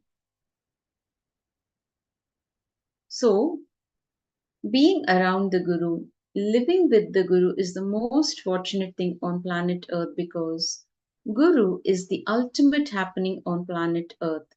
So, living with the Guru is the ultimate fortune, blessing, and fun. When you identify yourself with the higher reality, with Himself, when you identify yourself with your lower realities, with your lower forms of existence, and feeling anger towards the Guru, naturally, that is the worst suffering or suffocation. See, why does the distance happen between a Guru and disciple? The Guru is constantly trying to break your patterns. He's trying to remove your patterns. He's doing the surgery. Once the Guru disciple relationship becomes strong, next what he can do for you is to help you to raise yourself. Okay, what stops you from raising yourself to moving towards the higher frequencies is nothing but your patterns, your engrams, the samskaras. So when he is trying to remove that, when he's trying to show that you are not your pattern, one starts getting uncomfortable with the master, being around the master. They are holding on to your patterns so rigidly that you feel that something is being taken away from you, that it is not you. You are in denial. Okay, this is not me. This is, I cannot let go of this. This is a part of me. So you hold on to that identity. You hold on to that pattern, and you hold on to that identity, and you don't allow the master to work on your patterns or to remove your patterns. Only when you allow him to do his job, he can help you achieve enlightenment.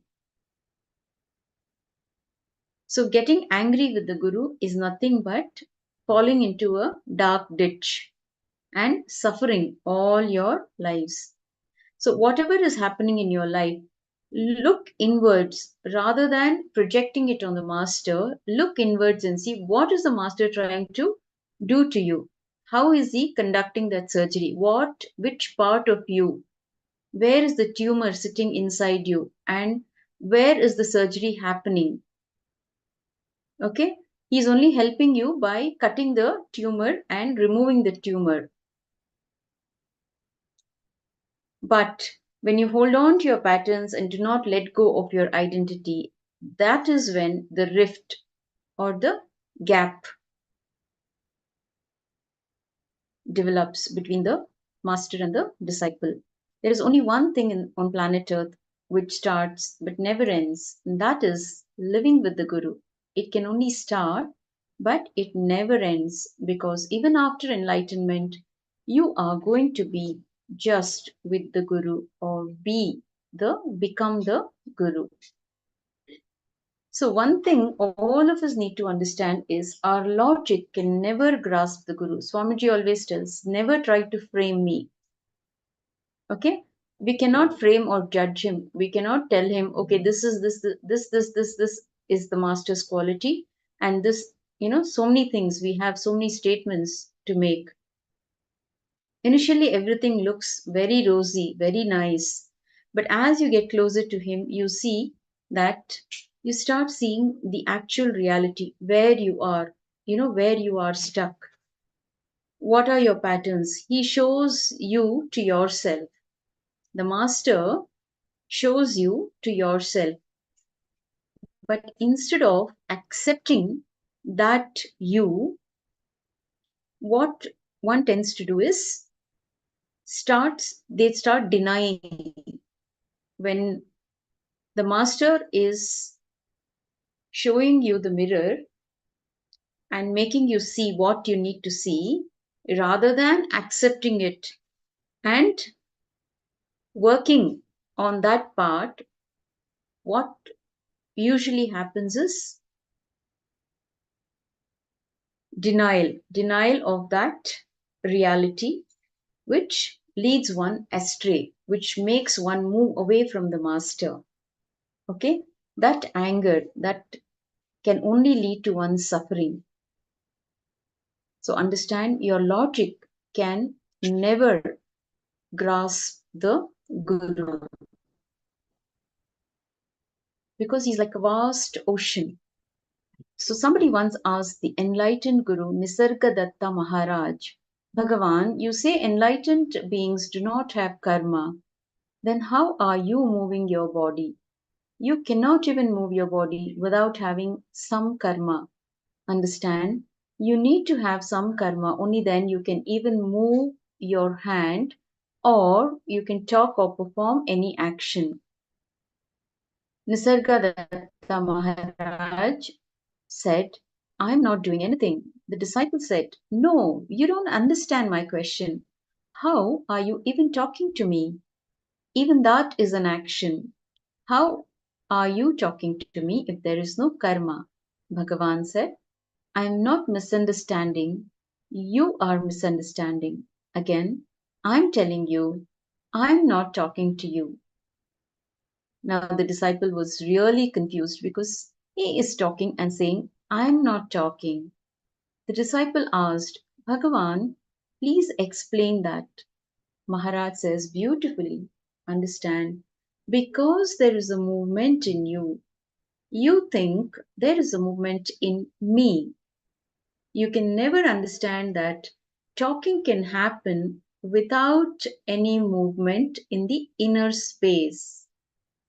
That is why you think that when a sound comes out of my mouth, there is the same kind of a movement in my inner space also. Maharaj says, in you, you never had a moment where your body or your mouth can move without your being moving. In me, I have experienced my body or mouth or even my mind or anything can move, but inside me, in my inner space, nothing moves.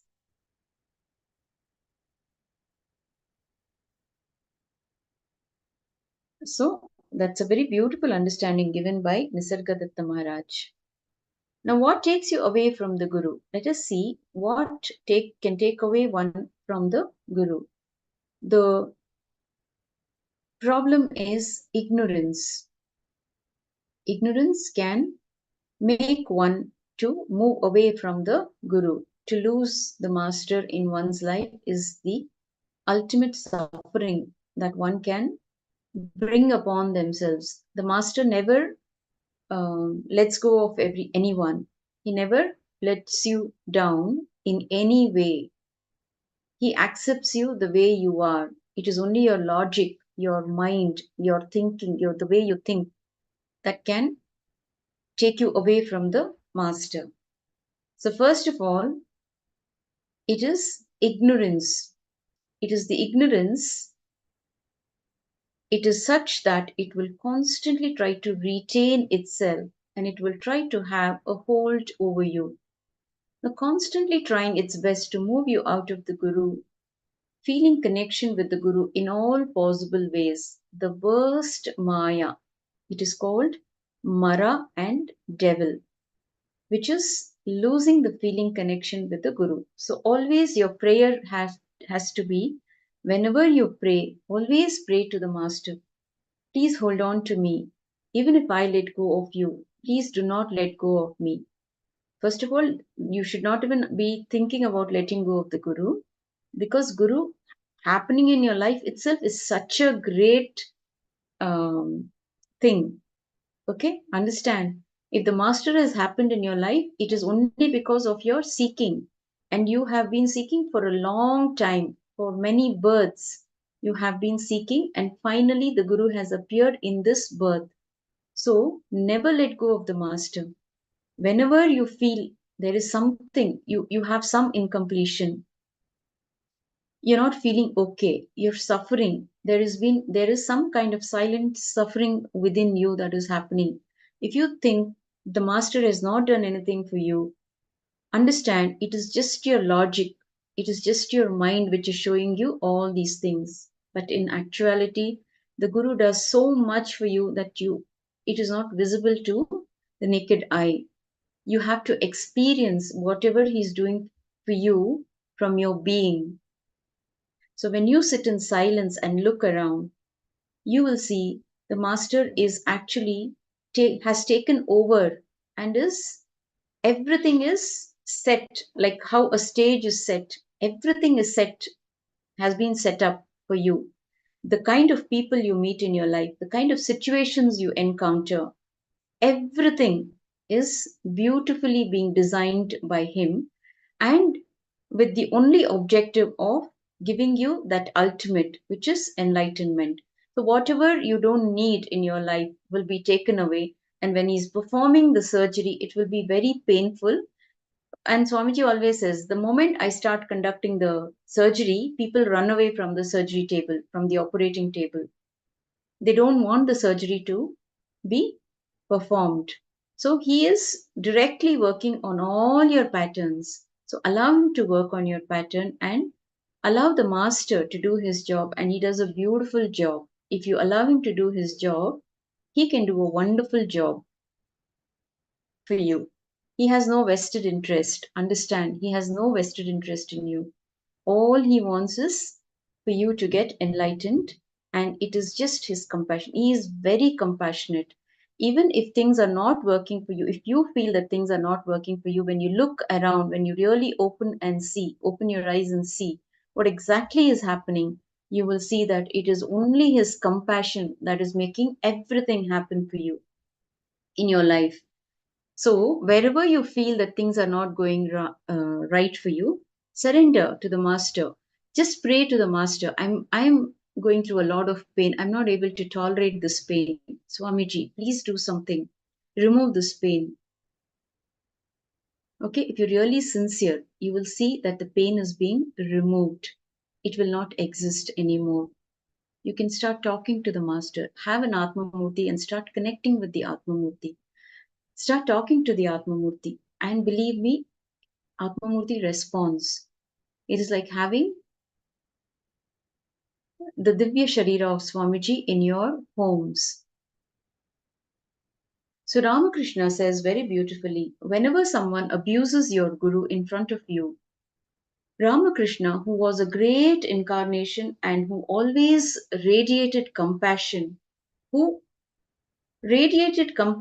even when people tortured him physically, he would only radiate compassion, and he would shower love and compassion. He was such a highly evolved being, an evolved Tyagi. Tyaga means sacrifice.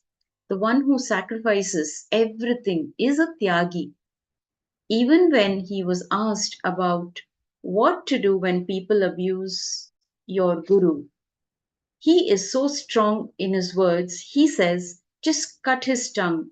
Cut the tongue of a person who abuses your Guru, or just move out from there. If you don't have the strength or the guts to cut somebody's tongue, just move away from that place. Just leave that place. So you don't have to go around cutting the tongue of people who abuse your Guru, but you can just move out of that place. And do not allow the devil to work on you. Do not allow the Mara to work on you. And do not be carried away by the illusion which really appears solid, almost as reality, but it may not actually be the reality.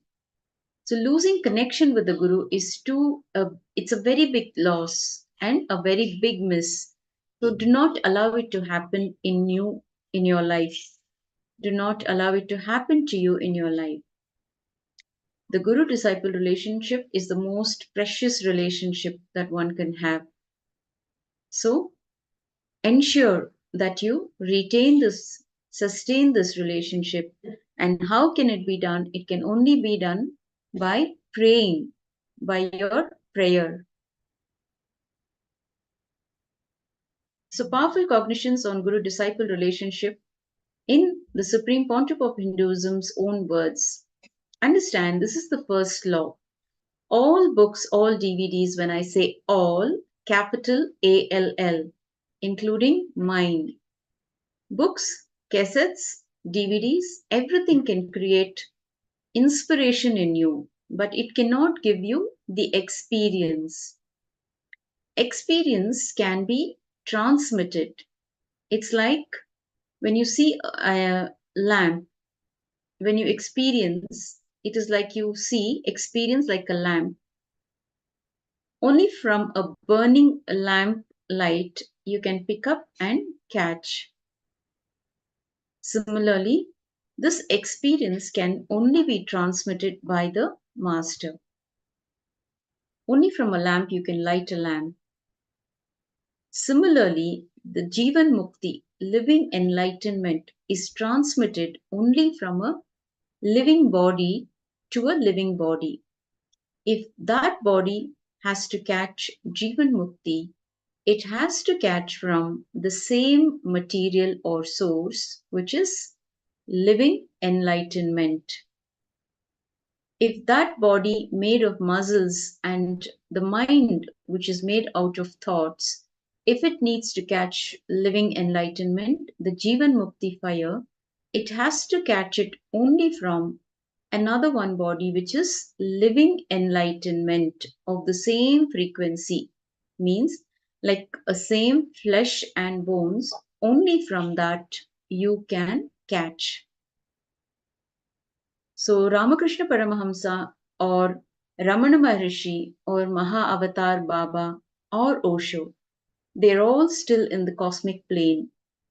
And the reason for they all being available in the cosmic plane, with whomever they committed when they were in the physical body. For example, if you were there when Ramakrishna was there, and you have had direct connection with him and he blessed you, and later he passed away and you are still here.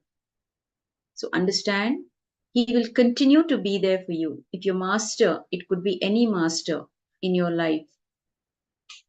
All the masters, when they leave the body, they will direct you towards a living master. Please understand, if you were following a certain master, a guru, an enlightened being in this birth, and that master has passed away, has left the body, then understand that master will guide you to a living master.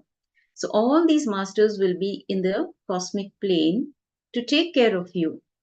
So if you have received an assurance from Ramakrishna or Ramana Maharishi or Osho, someone when they are in flesh, and then you don't need to go to a new guru.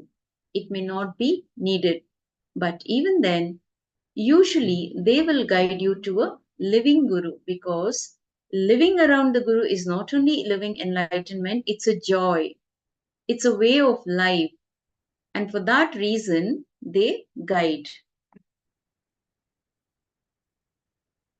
Now, the necessity for a living master, for a living guru is there. When the whole thing was started by Paramashiva millions of years ago, the only thing which is not yet outdated, which can never be outdated, is necessity of a living guru.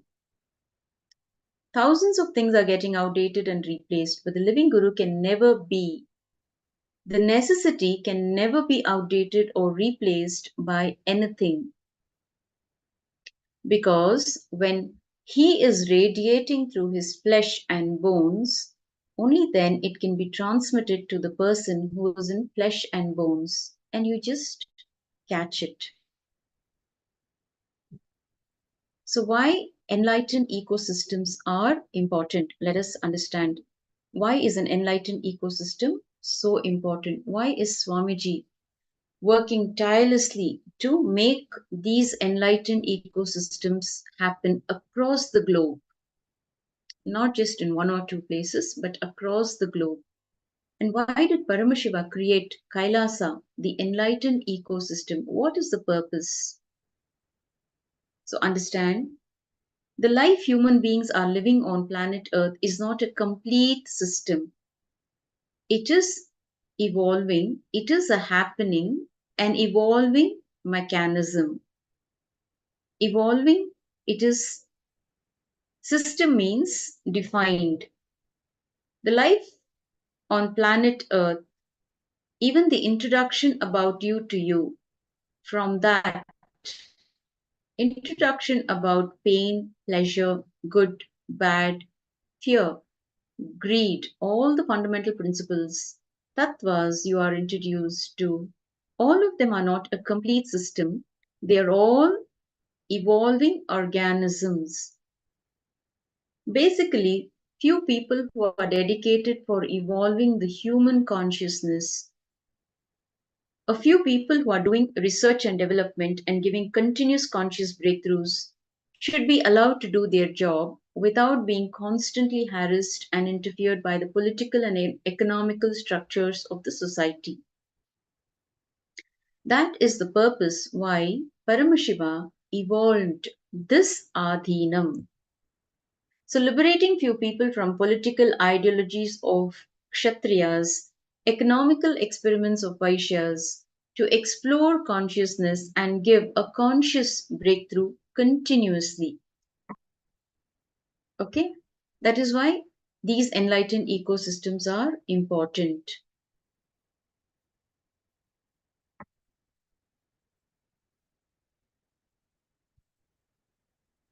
So, there are very few people on planet Earth who are working towards the welfare of humanity, and Bhagavan, the supreme pontiff of Hinduism, happens to be one of the most revered incarnation on planet Earth. So to do his job, to do this continuous research and development, to continuously give that conscious breakthrough to the whole of humanity, he needs an ecosystem where he cannot be disturbed. His mission cannot be disturbed due to political and economical structures of the society.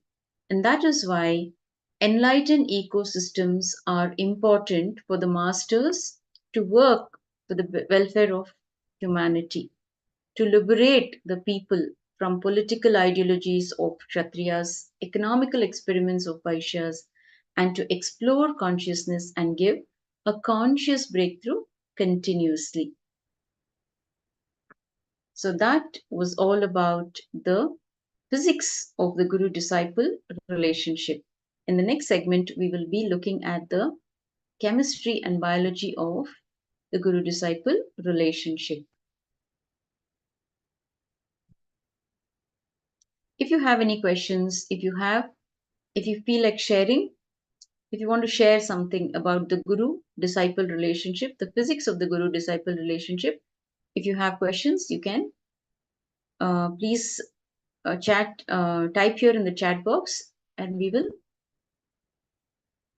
we can answer those questions. So please share any doubt, any question that you have on the physics of the guru disciple relationship. See, it is always better we ask questions for our own understanding. It will reflect how much we have understood.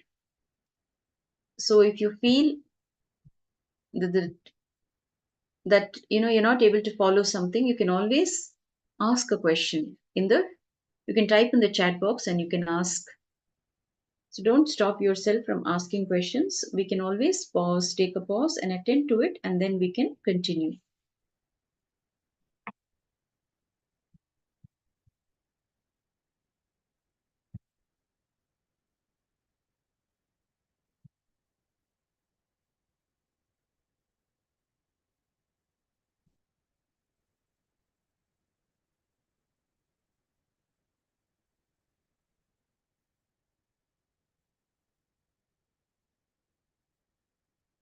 So if you don't have any questions, we will move on to the next segment, which is the chemistry of Guru-disciple relationship. Okay, we have questions. If I don't have the Atmamurti, I can think. So what you can do is, you can download any picture of Swamiji which is on social media. It's all over the social media platforms. Okay, if you like any picture of Swamiji, if you're able to connect with any picture of Swamiji, you can take a printout. Okay, you can take a printout and you can frame it. That becomes your Atmamurti, and you can bring it and have it with you during the darshan. Swamiji will energize that murti that you are having, and then you can start connecting with that Atma Murti. Okay, ma?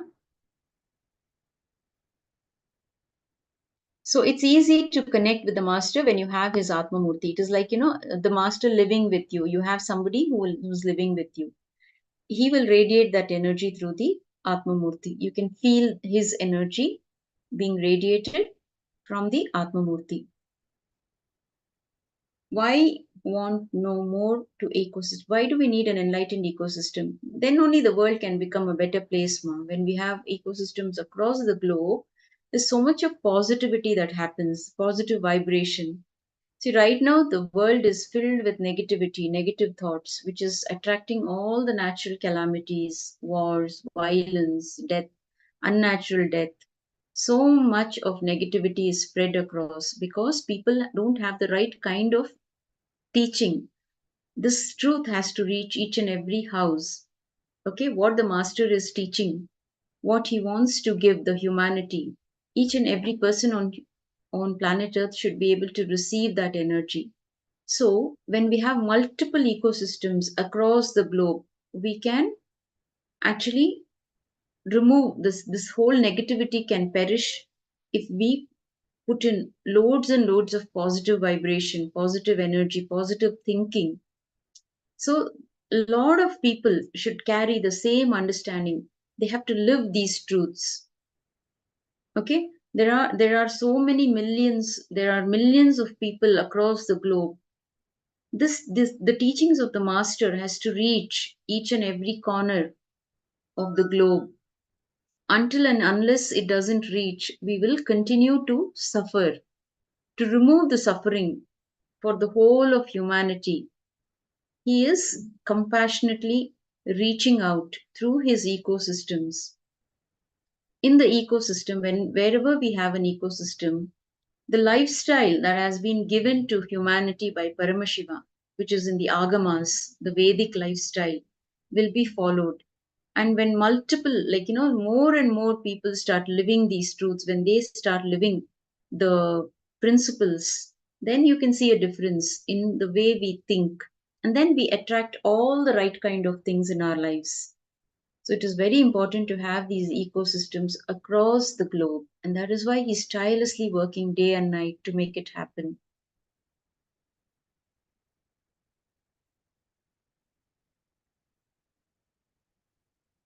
Okay. So does that answer your question, Ma? Or you still have a doubt, Ma Christina? Okay. In case you have any further doubts, you can always type, Ma. Yes, Nithyanandam Rohit. Can you please turn on your camera?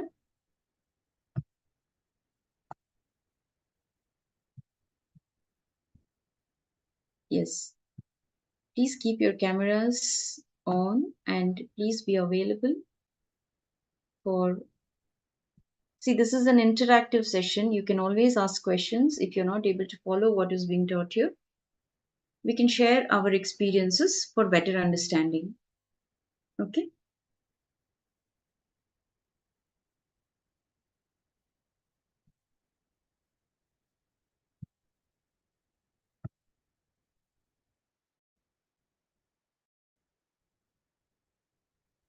Now let's move on to the chemistry of the guru-disciple relationship. A handful of clay can never be separated from all the clay that exists in the cosmos. The bones in your body that you're having can never be separated from the bone material of the cosmos. The body you have cannot be separated from the body material of the cosmos, which is Prakriti or nature. The will you have with which you torture yourself 24 hours with self doubt, self hatred, and self denial. Ma Lalita Gabriela is asking, if I'm not in my home, I can visualize Swamiji talk with. Yes, ma. See, the feeling connection is such that he resides in each one of you, each one of us. Okay? Once you have that feeling connection, you can connect with him anytime, anywhere. He's sitting right inside you. Okay? He's operating from within you. He's not somewhere outside, in some faraway place. He's seated in your hearts, in all your hearts. So connect with him, have that inner connection. Wherever you move, wherever you go, whatever you're doing, just be in his remembrance and connect with him, and he will guide you in whatever you want in life. Okay, the will you have with which you torture yourself 24 hours with self doubt, self hatred, and self denial, whether this is right, that is right, whether I get justice, am I getting my share, or am I being cheated? The other person does not do that but gets this. I do this but I don't get it. With all that drama, actually, it will be good to be beaten up by the right opponent, but it is so bad to beat yourself down and destroy yourself. So, only because of the self doubt, self hatred, and self denial, you are beating yourself continuously. Okay? You have so many doubts, you have so many questions, and you are suffering from low self esteem, even when the right things are happening in your life, when you have the best in your life, you are still not happy. You still feel that something is missing in your life. That is the sad part. So, in this program, what does the master do? He works on all your patterns, he works on all your engrams and all this SDHD. The self doubt, self hatred, self denial is all being removed by the master. When you sit and do what needs to be done in the program, when you provide your complete listening, when you make yourselves available completely and just dive into this happening, you will see that you wouldn't have worked much. You would have done a very less job on yourself. Master does the major job. So you take one step and he takes 1000 steps for you. Just decide, I want to be enlightened and I will do whatever I want to achieve enlightenment. That's it. Give that power of attorney to the master. Okay? Give it to him and allow him to do what needs to be done. So mostly 99.99% what you do is you beat yourself and you destroy yourself. If you're really beaten up by the good opponent, you'll become eternal like Ravana, Kumbhakarna, Hiranyakashipu or Hiranyaksha. So all these demons were defeated by the incarnation of Mahavishnu, who appeared as Bhagavan Ramachandra Prabhu and also the Narasimha avatar. So that is getting beaten up by a good opponent. So when you get beaten up by the right and the good opponent, you become eternal in history. So today, even to this day, we remember Ravana, Kumbhakarna, Hiranyakashipu, and Hiranyaksha, who were all demons who came who were all destroying the ecosystem. So, you are not going to become part of history because you are beating up yourself. These demons, they allowed the incarnation to defeat them, to perish them. But you're not even giving that chance for the right opponent to beat you because you're continuously beating yourself.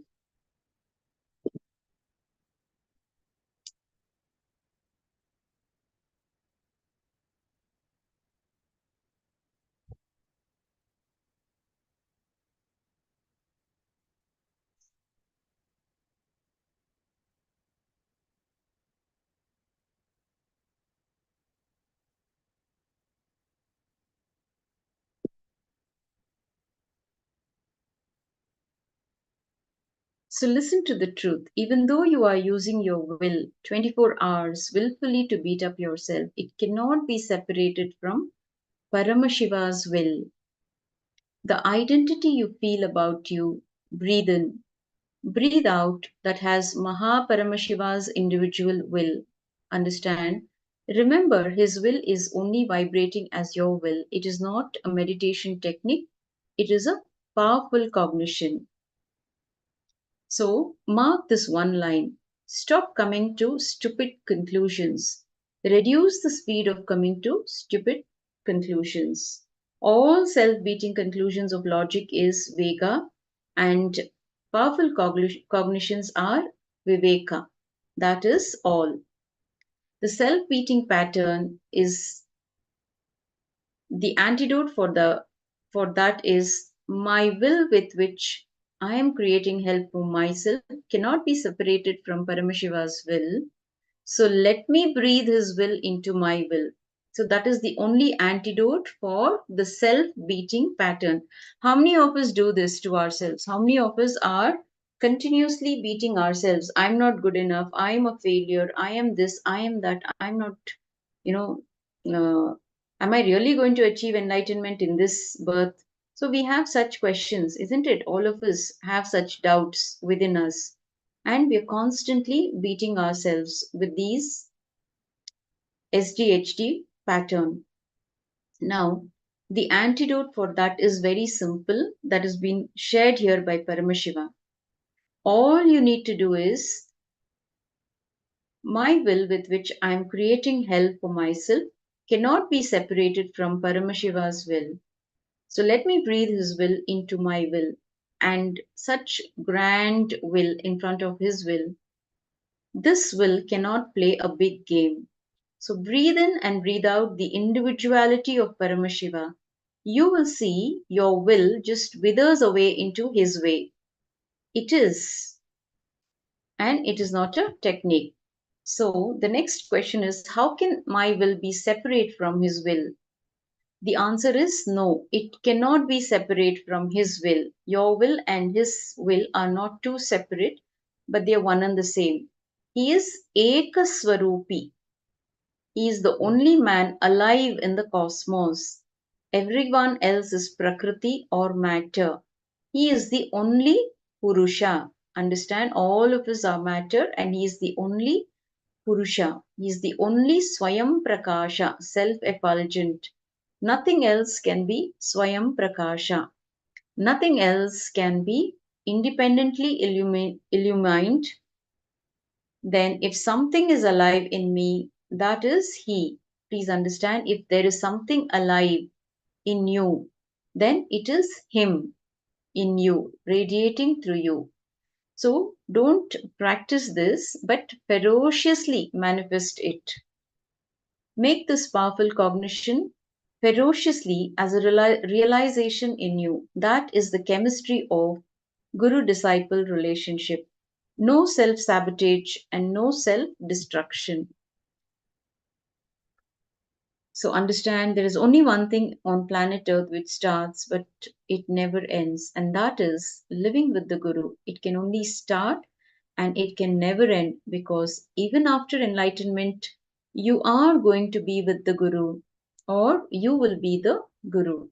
And one of the worst things that can happen is in the Guru disciple relationship, which should never be allowed, is taking it for granted. Day in and day out, every day, sitting, listening, and being around. Sharada Devi, who is an enlightened being again, who was the wife of Ramakrishna Paramahamsa, she says beautifully, when you go near the Guru, if you start thinking he's a human being like you have gone far away from him. So if you are judging him to be another human being, just because he is in the human form, let us not come to the conclusion that he is also another human being. So when you start thinking he is a human being, just like one of you, understand you have gone far away from him. Constantly habituated to pass through the life without getting involved develops a pattern, and that pattern is responsible for taking a guru for granted. Every day watching, okay, all right, he talks, I listen, or I sleep, or I learn the art of sleeping with my eyes open. Nothing needs to be done. That is all. Sitting and listening is a great sacrifice I'm doing for him. That is when corrosion and erosion starts. Destruction starts in the guru disciple relationship. If you listen and don't immediately move into action, you will develop something called this TV syndrome. In the television, you see everything, you just sit and see, that is all. Your life has been reduced to 2D life due to TV and gadgets. Paramashiva has given you 5D life: length, breadth, depth, time, and space. So gadgets have reduced it into 2D life, just the length and breadth. So the gadgets move you away, pull you away from the reality. You don't want to face the reality. You don't want to accept the reality that is happening in your life. So you move away by getting addicted to your gadgets. So act immediately when the inspiration is injected in your system. Manifest powers, manifest powerful cognitions, manifest powerful lifestyle. Powerful lifestyle is charya. Powerful cognition is vidya. Powers are kriya. So manifest powerful cognitions, powerful lifestyle, and powers. When you act out the inspiration, you start growing life, consciousness, powerfulness, everything in you. Kailasa is not for the dead, but for the people who have seen death, who have lived the experience of death. Taking life for granted means destroying life.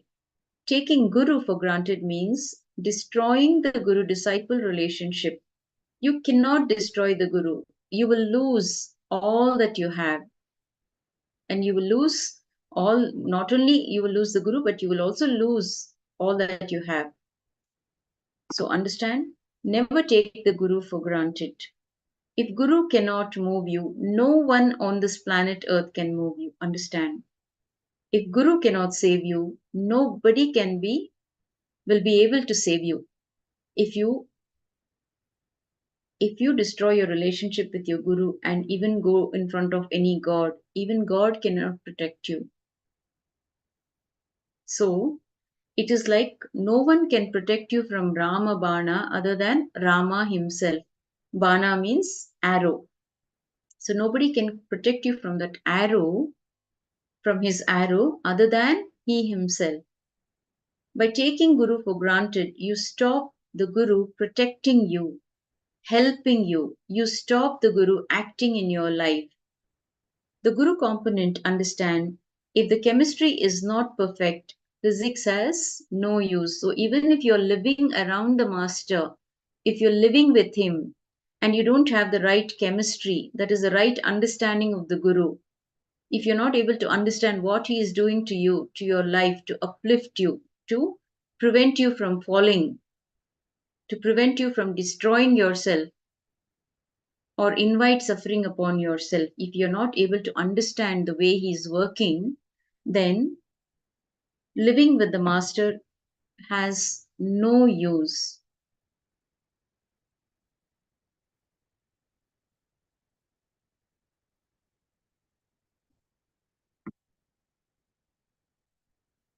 So, do not make that, you have to make that inspiration as a lifestyle. So, first is the disciples don't listen, and even if they listen, they do not act. They have 1000 reasons why they cannot act. So, if the chemistry is not working out, physics has no meaning. Physical nearness has no meaning if the chemistry is not right between the guru and disciple. So, even when you're living in Kailash, you are Kailast. Taking it for granted, taking Guru for granted is denying the Guru component in your life. Denying the Guru component in your life means living here is not only useless or load for others. Taking Guru for granted is the worst corrosion and erosion that can happen to your consciousness, which can happen to any Guru disciple relationship. Many have gone far away by coming near because they take the Guru disciple relationship for granted and they take the Guru for granted. They don't know how big miss it is. After so many births, they find the Guru. And small incompletions, it takes them away from the Guru. So our prayer should always be to the Guru is to hold us close to him, come what may. Contemplate only on this one truth of chemistry of Guru-disciple relationship today. In how many ways you have taken your Guru for granted. So let us quickly pen down whatever is our understanding, whatever, how many ways are we taking the Guru for granted. Like for example, we're sitting here in this program. How many of us are not even providing or listening to what is being shared here? I can see some empty furniture. I can see the cameras turned off. So isn't it? Does this not show that we have taken the Guru for granted? See, we are repeatedly telling, sharing to keep the cameras turned on and be available to receive these truths. But how many of us take it seriously and how many of us sit in front of the camera sincerely? So let us look in and see how we have taken the Master for granted and what are we doing to ourselves by taking him for granted. Let us contemplate on this one truth. Okay? In what ways are we taking the Guru for granted in our lives? Look in. Let us do the internalization. Let us contemplate on this. Let's take a few minutes to do this.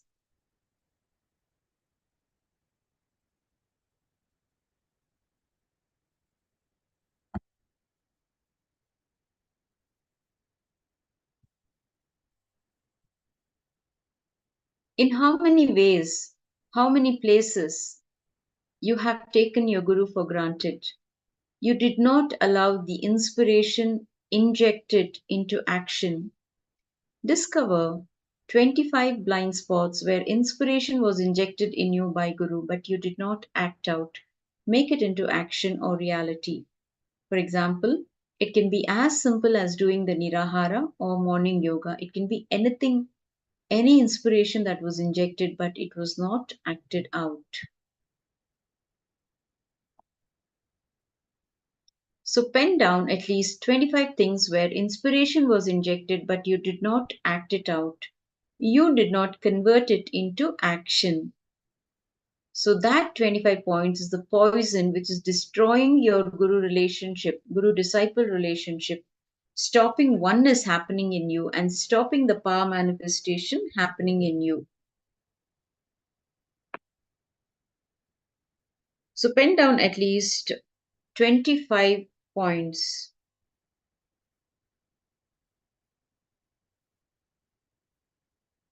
You will understand the blind spots.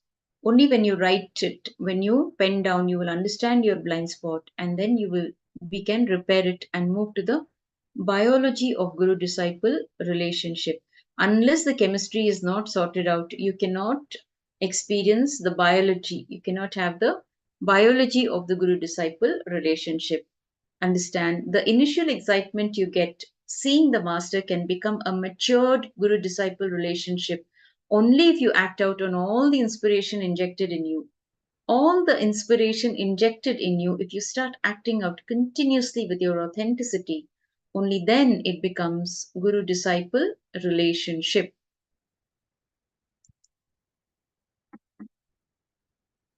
So before we move on to the biology of guru disciple relationship, let us pen down 25 points where we will be able to understand the blind spot. You can write it in one word or one statement. You don't have to write a huge story here.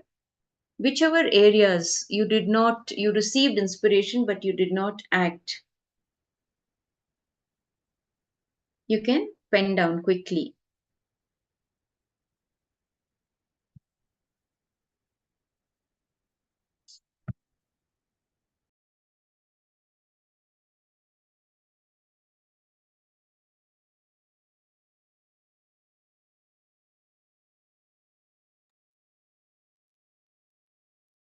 Let's take a few minutes to do this.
Okay, so Ma Christina Wides is sharing to do yoga, to eat vegetarian, and to do more unclutching. Okay, Ma. So these are the areas that you feel that you are taking master for granted. You're not able to follow that doing yoga and to eat vegetarian food and to do more unclutching. Okay. So once you start practicing the unclutching, if it becomes a habit, you will see by nature you are unclutched. That is what Swamiji says. All that we need to do is look in and see. Every time there is suffering, decide, okay, it is your mind that is leading you towards the suffering. It is not the actual suffering. You don't have to suffer because you're unclutched by nature. So start detaching, start unclutching. Do not give life to all the thoughts. The thoughts, one thought connects you to another thought, another thought. So at the end of it, decide these are all just thoughts and it has no basis. So when you continue to do that, you will be unclutched. You will remain unclutched.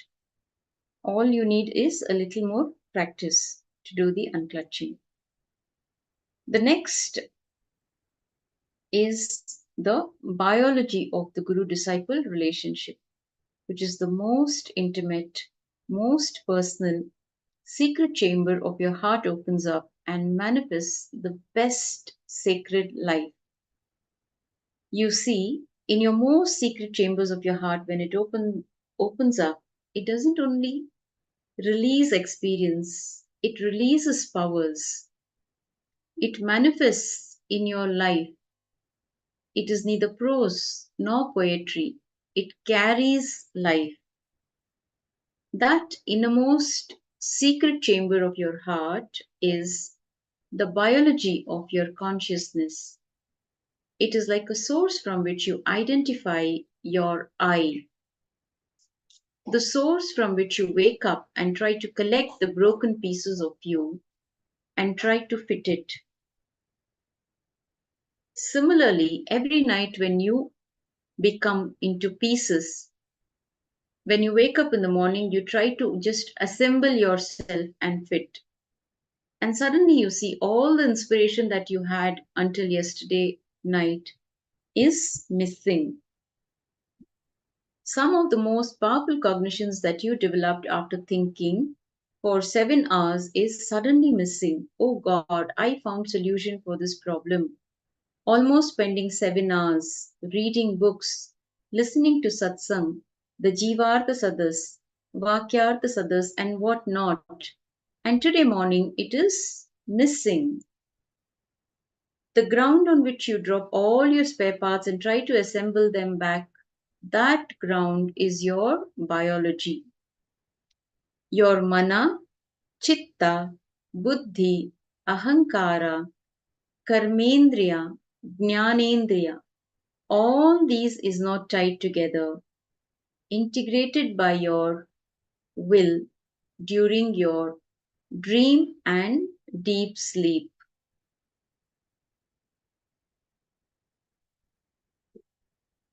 If you have high integrity, the moment you wake up, all of them are put together and you have a full clock back. But if your integrity is loose, even you do not know which part of your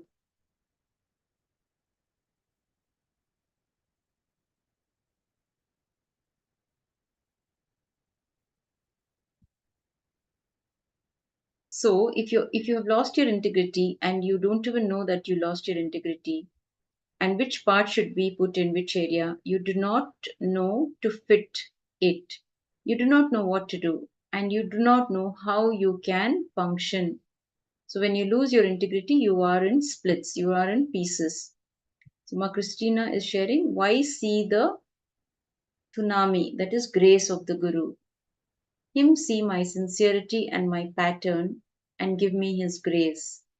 Yes, the Guru seeing you is more important than you seeing the Guru. Okay, both are important, you seeing and he seeing you. But when the Guru is seeing you, he's seeing beyond time and space. Okay, he can cut through the shaft of time and space and see you through your janmas, like how many births you have taken and what you have done in all your previous births. He can see that, beyond the time and space. He can go beyond the time and space and he can see you. He looking at you and you looking at him is not one and the same. he looking at you is more important than you looking at him. Ultimately, it is what he is doing to you when he sees you is the most important aspect.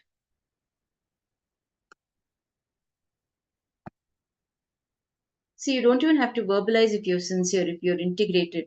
One look by the master, he can know how integrated a disciple is just by he looking at you. You don't have to verbalize, explain, or make him understand that about your integrity. Just by his look, one look from him he will know how integrated you are and where you stand.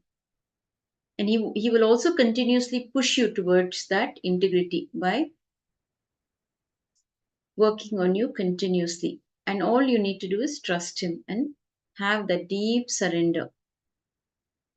So, if you have the ultimate integrity with the master, any tantrum you throw, he enjoys it. The integrity in the level of biology, when you have any tantrum you throw in the level of chemistry or physics, doesn't matter. Understand the innermost core part of you in which your spare parts rest, when you come back on the ground on which you try to assemble them, is your biology. Your core parts are your mind, memory, decision making, and buddhi. Memory is like archives. There is a component of you inside you sitting very strongly and hitting you very strongly. Sitting and hitting, that is your mind. There is one part of you, whether you are poor or you are rich, you are healthy or you are sick, you're happy or you're free, or you're bound or you are in pain. Wherever, whatever you may be, will not let you rest or feel at ease or oneness. That component is called mind. Mana is opposite of nama. Nama means not mind. Namaha. Mana means me, me, nothing else. Opposite of nama is mana. All your core components, mana, chitta, buddhi, ahankara, karmendriya, and jnanendriya. These core parts every day gets dismantled during your dream and deep sleep, and you assemble them back when you wake up. The rope with which you tie all these is integrity. Integrity is not a mental quality, it actually even forms a grove, a subtle grove in your brain. It can be measurable clearly through MRI and scans. It is physically measurable. Habit of integrity, practice of integrity puts your core components, your core parts back together the moment you wake up. If the integrity thread is too thin, you can't put all your parts together and tie. So, the first and foremost component of biology of guru disciple relationship is you need to understand is not trust or guru bhakti, ability to open up. Understand? Ability to open up does not need trust or love as a prerequisite. Sometimes, even because you are beaten up in the world so much, you may not open up. It is not necessarily needed to be out of trust or out of love or out of Guru Bhakti. You see, if the opening up is added with Guru Bhakti, trust, whatever you received is nourished, cherished, and it flourishes in your system. That is different. But the Guru disciple relationship to happen, to flower in your biology, the first and foremost important component is ability to open up. You just need to be straight about what you want, and then things can start happening. You don't need Guru Bhakti or trust, all that, then you will open up. It will never happen. If you think that you need Guru Bhakti or trust to open up, it is never going to happen. The ability to open up should be the level of how you open up to your doctor about the symptoms you're going through, because it is required for diagnosing the problem. It is required for diagnosis. Understand? If you do not open up, there is every possibility the diagnosis can go wrong. So, whatever is stopping you from achieving that enlightenment, whatever are the obstacles in your way, if you feel it can be emotions, negative emotions, it can be negative feelings, it can be a situation, a person, it can be anything, an illness. Okay? What is stopping you from opening up? Look in and open up. Be open, be receptive for the master to give you whatever he needs to give you. So, the important component of guru disciple, the biology of guru disciple relationship is opening up to the master. So, if you do not open up, there is every possibility the diagnosis can go wrong. And after that, any medicine or treatment is useless if the diagnosis goes wrong. So, listen carefully. Trust is not the foremost important component for the guru disciple relationships biology. Bhakti is not the foremost. Actually, bhakti comes as a gratitude in the end, not in the beginning. In the beginning, what you show is all just show. The foremost important component of biology of the guru disciple relationship is ability to open up so that you will know, you will have the solution. It is like how you give the doctor precise information. You know about the symptoms you're going through, whatever you know. To that level, with that mood, opening up. That is the most precise, important step for diagnosing. The first component dimension you need to understand the biology of guru disciple relationship is the courage to open up. Tell the master precisely what you want, where you are stuck, whatever you know. So many times you may say you have a problem in the stomach and the doctor may not attend to your stomach. He may start attending your head. And if you have a headache, he may not attend to your head. He may silence your wife. So you don't have to bother about what response he is going to give. Whatever you know precisely, opening it up, then he knows how to diagnose. Symptoms are the cause of disease. Symptoms themselves are not the disease. So symptoms are not going to be attended. Disease is going to be attended to. The symptoms come from disease. Understand? Symptoms themselves are not disease. So, whatever symptoms you know, you should be able to precisely open up so the doctor can diagnose the disease and study the symptoms. Similarly, opening up in front of the master and allowing him to work through your patterns, allowing him to do his job, opening up to the master will help you build the biology of the guru disciple relationship.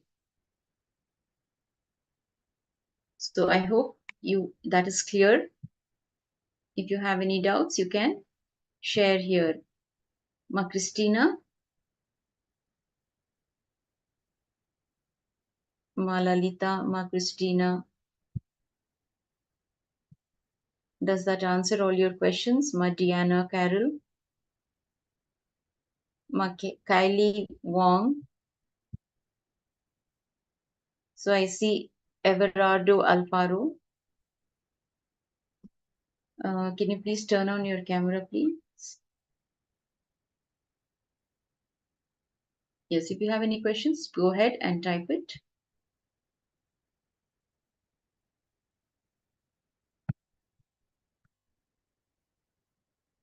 Everything is okay. Great. Everything is okay by the grace of Master. So okay, in homeopathy, okay. Are you a homeopathy practitioner, Ma, Diana Carol?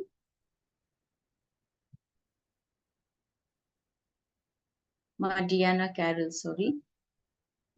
They always wanted to know symptoms. Yes, if you go to if you go when you go to an alternative medical practitioner, not the allopathy, they will ask you for symptoms. So you used to do that. Okay, ma, great. So they will ask you for symptoms to diagnose, to detect the disease. Okay. So with that, we come to the conclusion of this segment. Now we will be moving into the next segment, which talks about Guru Tattva.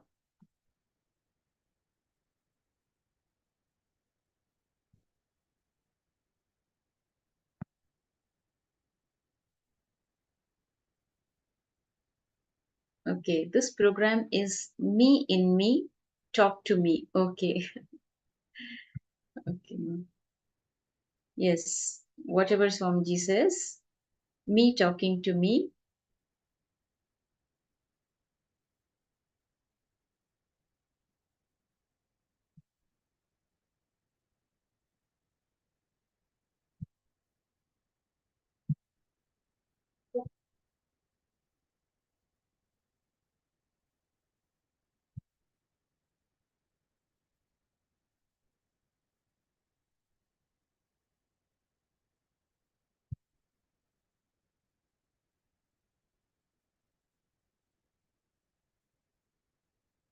So next we will be looking at the Guru Tattva. What is Guru Tattva?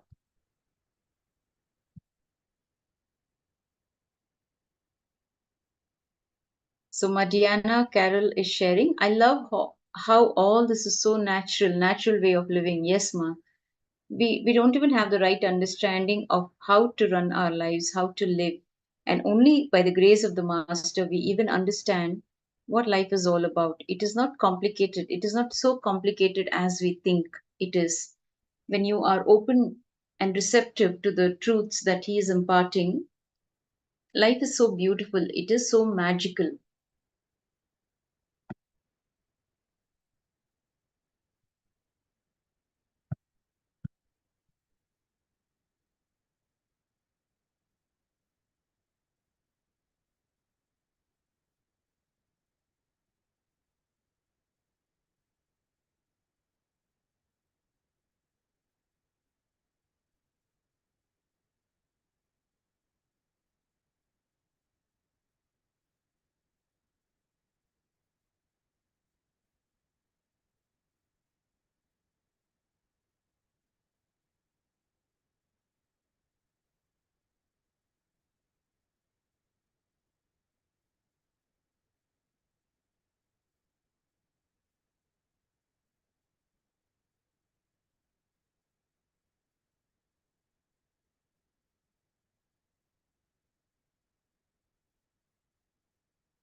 So we bow down and pay our respects to Paramaguru, our Guru's Gurus.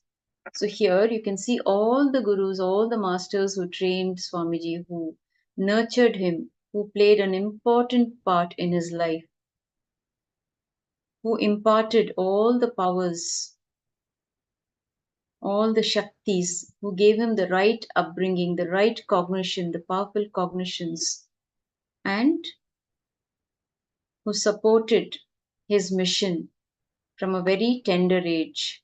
So we bow down to the Guru Tattva, the grand narrative of Hinduism, and we manifest the principle of Paramashiva of Tyagaraja. You will learn about, in this session on Guru Tattva, you will learn about the ultimate principle from the ultimate Guru, Paramashiva.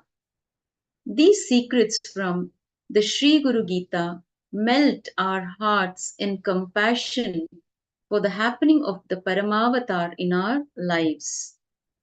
So, what is Guru Tattva? Guru Gita is the ultimate Agama, one of the Vedic scriptures.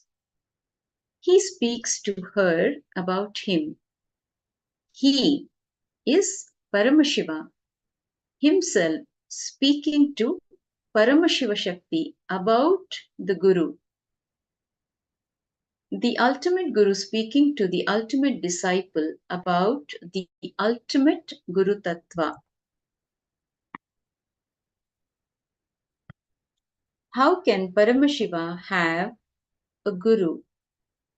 Paramashiva beautifully explains his manifest component is meditating on his unmanifest component. His manifest component is meditating on his unmanifest component. His Vyakta, manifest is meditating, being in Paramadvaita with his unmanifest Avyakta.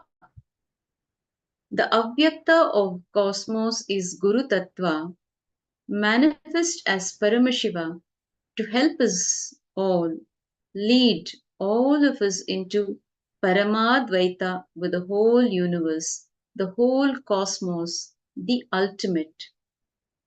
So understand, the Avyakta of cosmos is Guru Tattva, manifest as Paramashiva to help all of us and lead all of us into Paramadvaita with the whole universe and the whole cosmos, the ultimate. The great Lord Paramashiva's response was simple, direct, and startling. It is to the Guru I bow. The unmanifest, manifest, making the manifest experience Paramadvaita is the Guru. Guru in Sanskrit means remover of darkness and ignorance. The Guru removes the mental blocks and obstacles that stand in the way of our awareness and realization of our true self. The scriptures, the Shastra Pramana, again and again mention the need for a Guru. Gurus use different ways to remove the mental blocks from disciples. It can be by personal guidance, scolding, instructions, teachings, or action. Regardless of the method used, the goal is to raise the disciple to higher awareness because the Guru resides in the highest state of awareness and consciousness. He is able to see where we are and he guides us, just like how a mother raises her child. Okay? She can scold the child, she can love the child, she can show affection, she can be a little strict, she can do whatever in the best interest of the child, and how the child trusts the mother. Similarly, in the Guru disciple relationship, the Guru becomes the mother, the cosmic mother who beautifully guides the disciple. So, because the Guru resides in the highest state of awareness and consciousness, he is able to see where the disciple stands and guides the disciple. The Guru is not a Vyakta, a person as you imagine. He is a Tattva. Tattva means principle. He is simply a physical representation of the divine. In the Hindu tradition, the spiritual teacher, the Guru is said to be more important than God. Divine is always and everywhere, but it is the Guru who opens the disciple's eyes to the existence of the divine. You cannot recognize the divine until the Guru opens your eyes and reveals. The Guru is the doorway to one's own experience of the divine. A Guru knows you more than you know you. He loves you more than you love yourself. He can sacrifice even more than you for you. Understand? He can sacrifice even more than you for you. Sometimes you become tired of sacrificing, so you give up on you. But he doesn't tire of sacrificing, so he doesn't give up on you. He reminds you till you remain, and he reminds you till he remains. He is the mirror that helps you recognize the truth that is already within you. In fact, the Guru is the only scripture that is alive.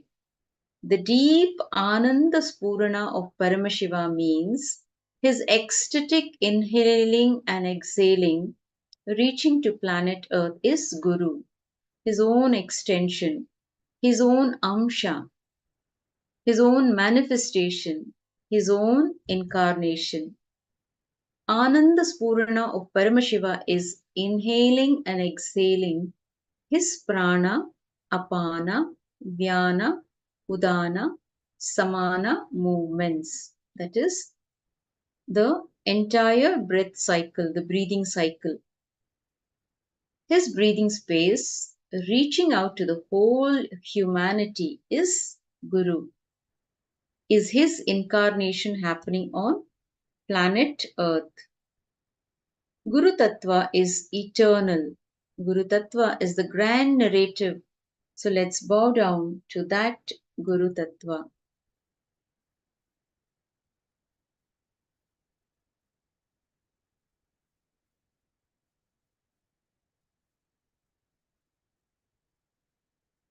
So let us look at the Shastra Pramana on Guru Gita that has been taken from the Guru Gita, the Shastra Pramana for Guru Tattva.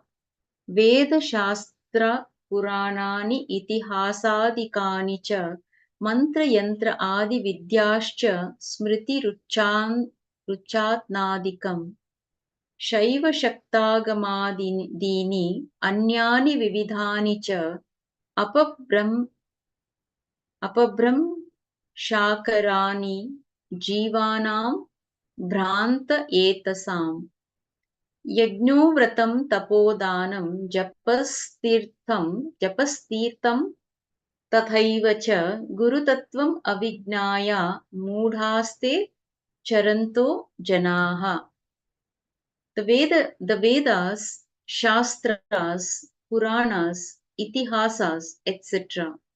The science of mantra, yantra, mohana, uchatana, etc., the Shaivagama, Shakta, etc., and all the other knowledge sciences in the world are merely false theories which confuse the ignorant and deluded living beings who are the jivas.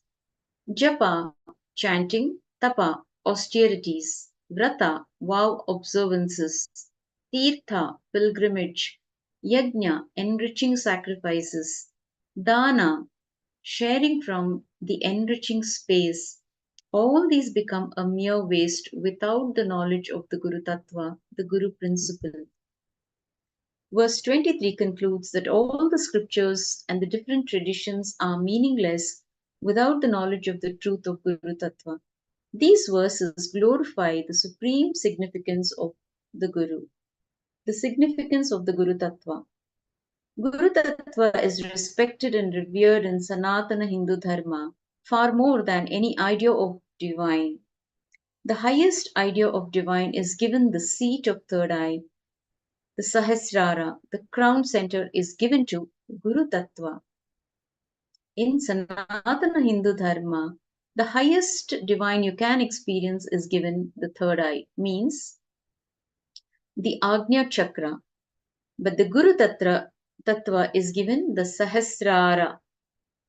Guru Tattva makes you realize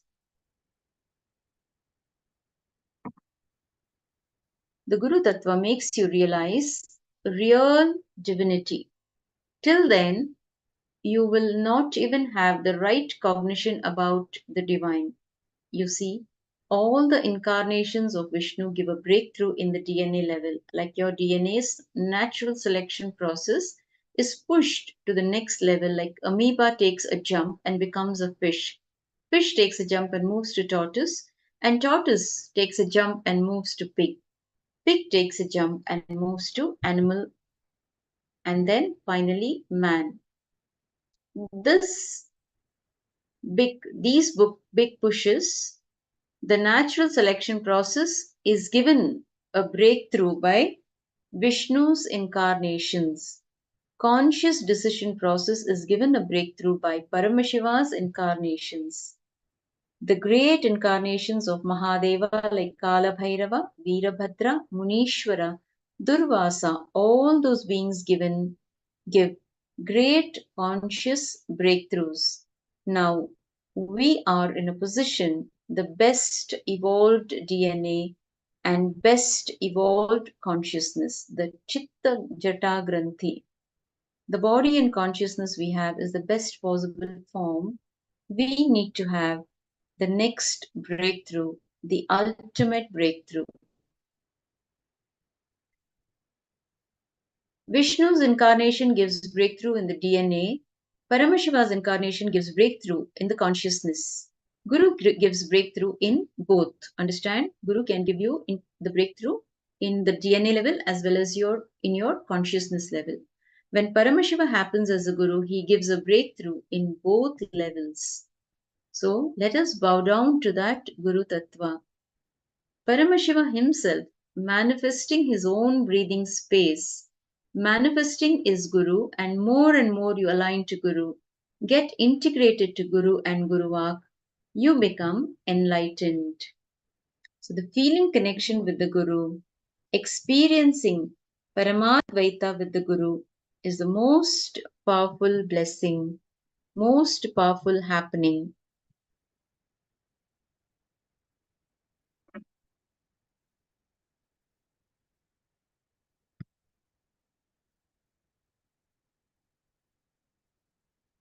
It is the most powerful happening that can happen from this cosmos to you. Parama Ashirvada, ultimate blessing in the life is feeling connection with the Guru. So the ultimate blessing in your lives is nothing but the feeling connection, establishing the feeling connection with the Guru can become the ultimate blessings for each one of you.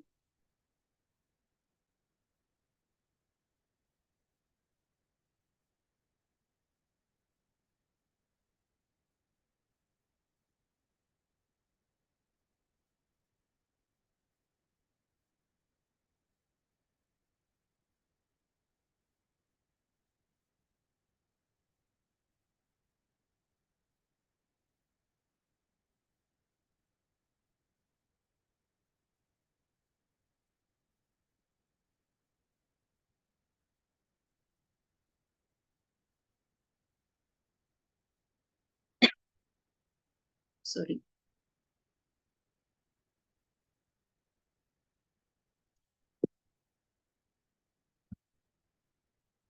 So I gave a pause there so that this truth sinks into each one of us. Okay, we imbibe this truth, the Paramashirvada, the ultimate blessing in life is establishing and having that feeling connection with the Guru. So sincerity, feeling connection with the Guru, as long as that is there, no one can touch you, nothing can destroy you. You will be absolutely life positive towards your goal and you will manifest it. You will be successful.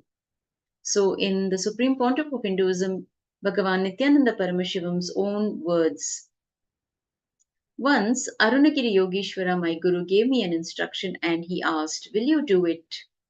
I was shocked. I was shocked when he asked me this. I felt, what did I even do? He had a doubt and he had to ask me, "Will you do it?" Immediately I folded my hands and said, "You are God. You are Shiva. How can I not do what you say?" He laughed and said, "No, if I am God, you are also divine." In the powerful cognition of Guru is God, the same cognition applies. You are also God. In that God, you don't need to listen to divine. You are one in Paramadvaita.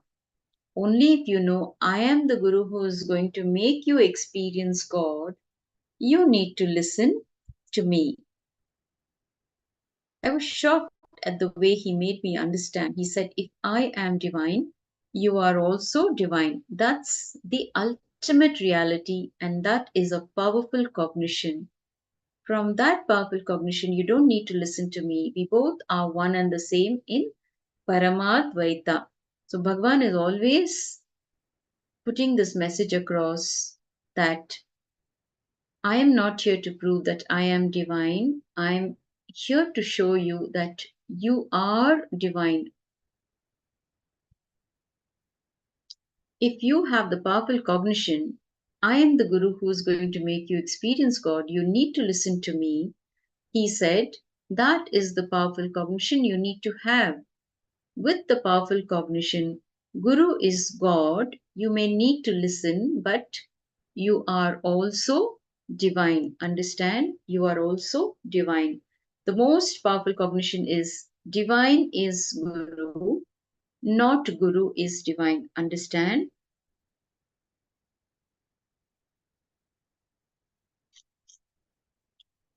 Divine is Guru. To make you realize you are divine, only then you need to listen to him.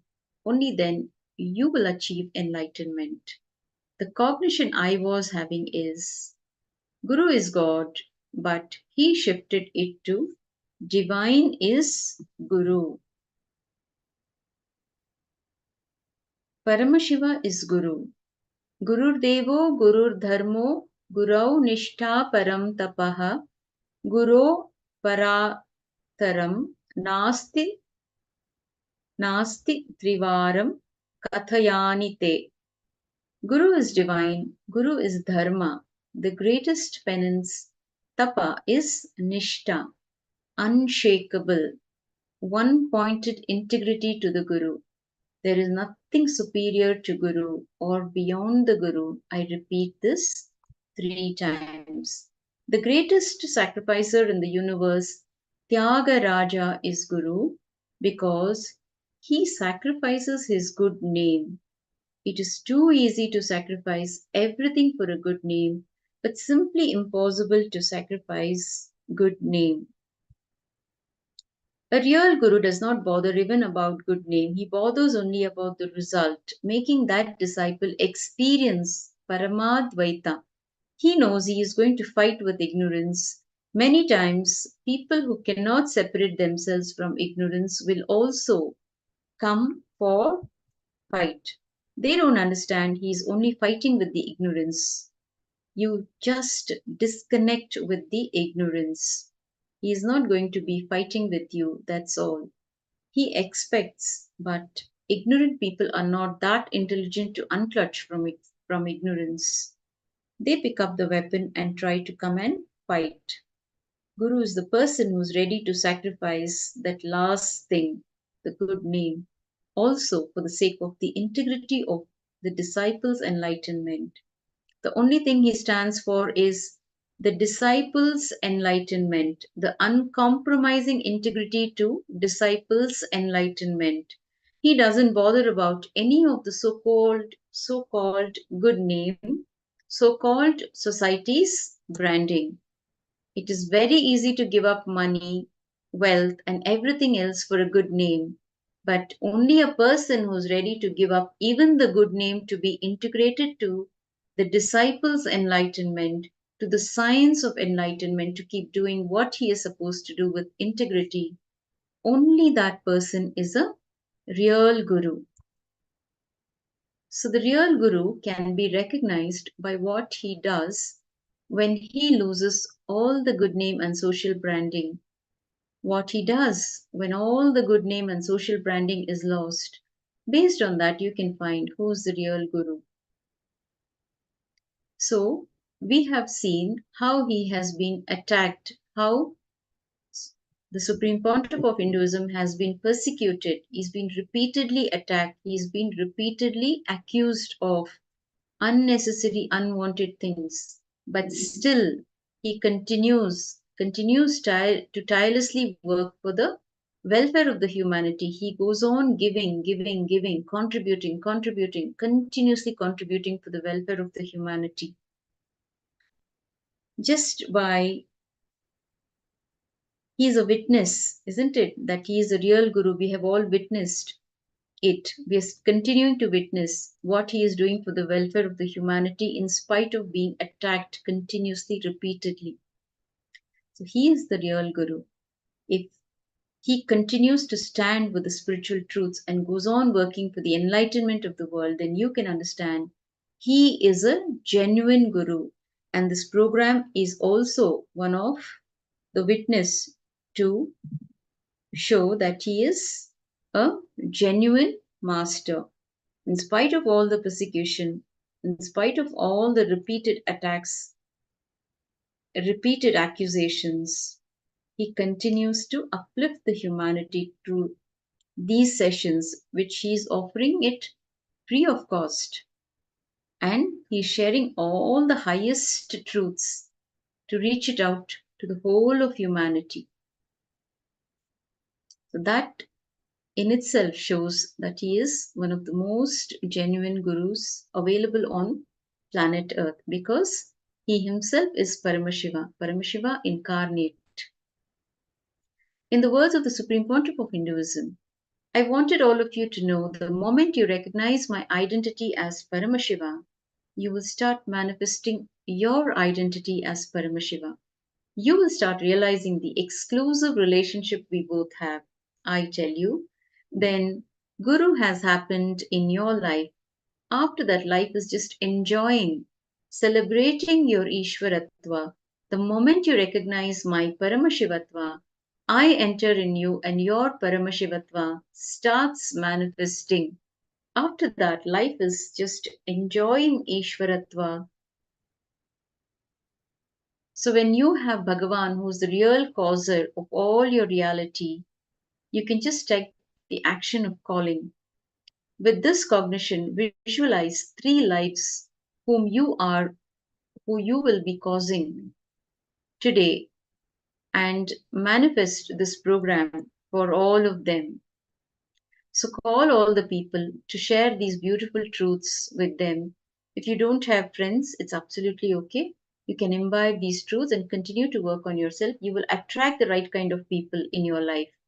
When you start radiating the Paramashivatva, the divinity, you will attract all the right kind of people in your life, and you will be beautifully able to guide each one of them. All the seekers out there are waiting for you. Okay? So, with the right understanding and application of all the truths, techniques that are being shared in this program, you will attract the right kind of people, right kind of situation, and the right kind of life you will have. Now, pen down at least 5 boons you have been granted in this Paramashivoham level 3 that you thought were impossible by any logic. For example, you applied for leave and you got it. The boss gives you leave, in fact, encourages you to take leave. You receive a recognition that you weren't expecting. So understand, all these are Guru's grace when the unexpected happens in your lives. When you don't even cognize that you are going to receive something and suddenly it happens. It is nothing but the Guru's grace. So you can look in and pen down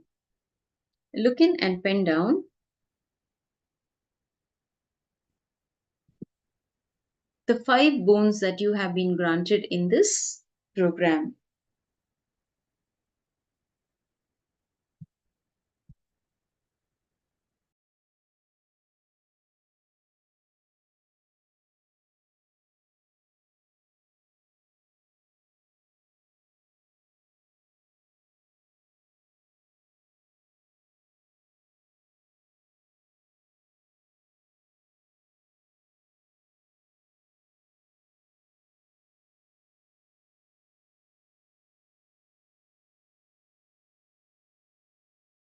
So quickly let us identify the 5 boons that we have been granted.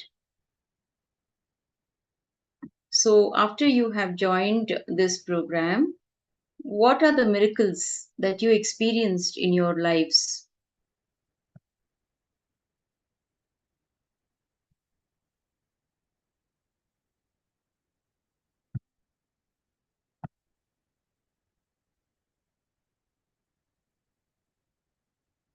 So I see some new faces here.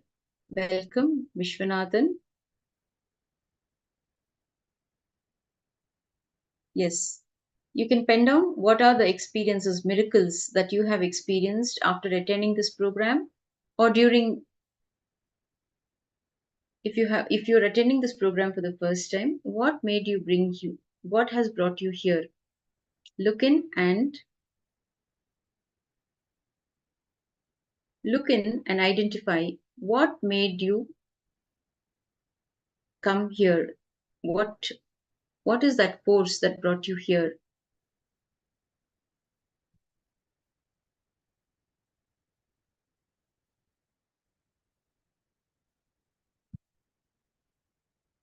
So, well, more peaceful context, okay?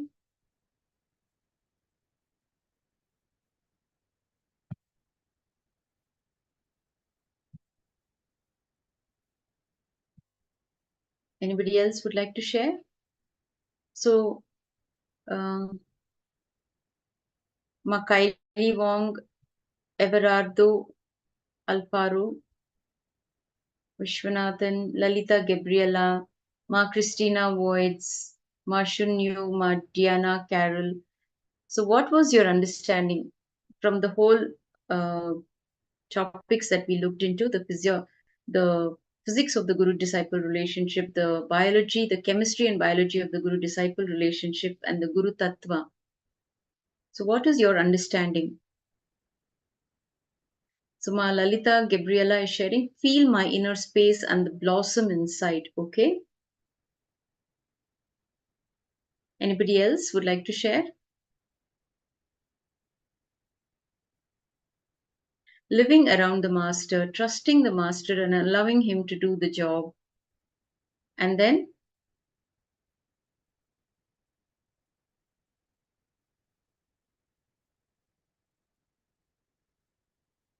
opening up. The biology of the guru disciple relationship is opening up with the master, presenting yourself the way you are, whatever is stopping you from achieving what you need to achieve, opening up and telling him all that you need to share is the biology of the guru disciple relationship. So, Ma Christina Voyage is sharing, my life is becoming a living miracle. Why asked Paramashiva to come close to me? Why asked one baby for Kailasa for guide all beings? Ever think him give me instantly? Everything him give me instantly. Okay. So you are able to get everything instantly just by asking. Is that what you mean, Ma? What you're trying to convey?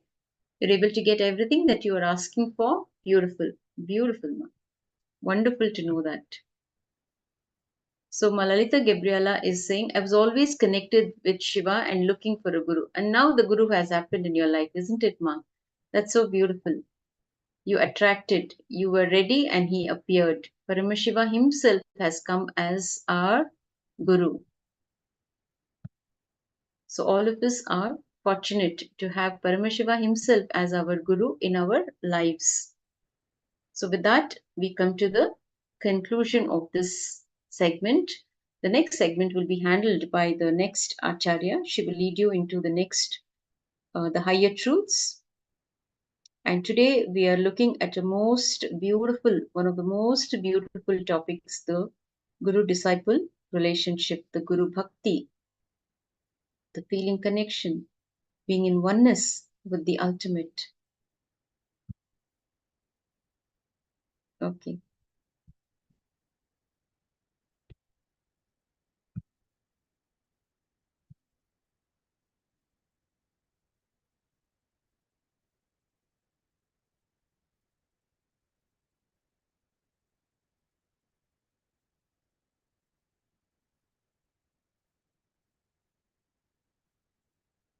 So what about Mashunyu? Is the translation happening, Mashunyu? You're able to follow what is being shared here?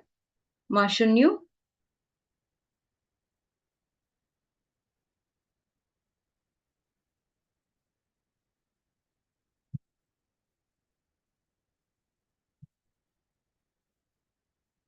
Who's translating for you, Mashunyu? Welcome, Stephanie Dieters. Good to have you here.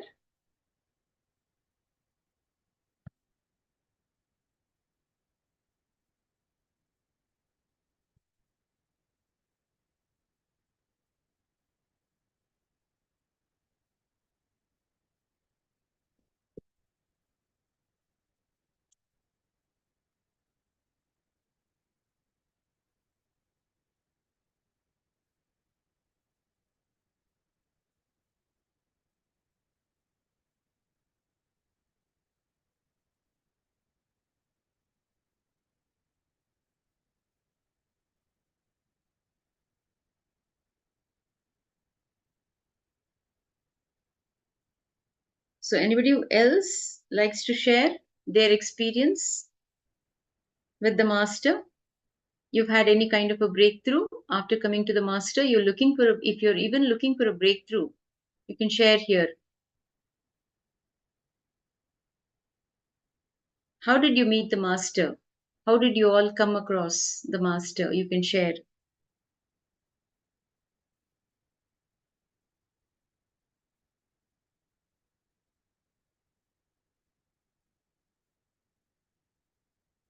So how did you all get connected to the master?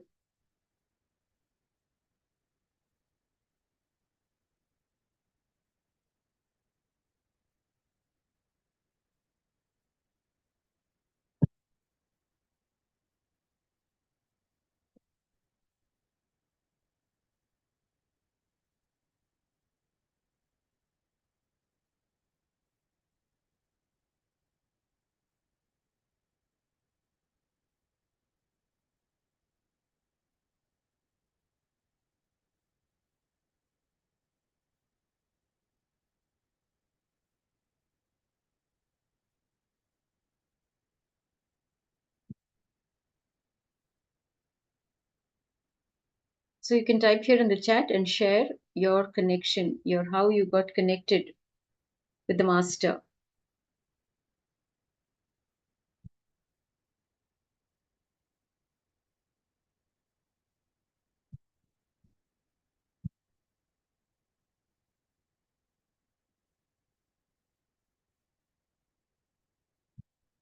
So Vishwanathan is sharing. Completely my mind has been surrendered with Guru. So not carrying any fears and emotions as holding as a normal person because I have Paramashiva as Guru. Wonderful cognition. Continue to have that cognition and you will experience more miracles in your life. Yes, thank you for sharing, Vishwanathan.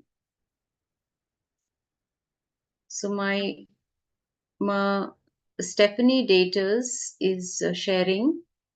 I did I did connect with the master because of my seeking, and because of my seeking God or Paramashiva and truth. Beautiful. So my Christina Words is sharing. I see him, when I see his photo, I'm in love with him. Not for the beauty of the body, but for what I see beyond the body. Oh, so beautiful, Ma Christina. That's really beautiful. Such a deep understanding, so much of depth, going beyond the body and not just the form. Such a wonderful sharing, Ma. Thank you for sharing. So, Ma Lalita Gabriela is sharing.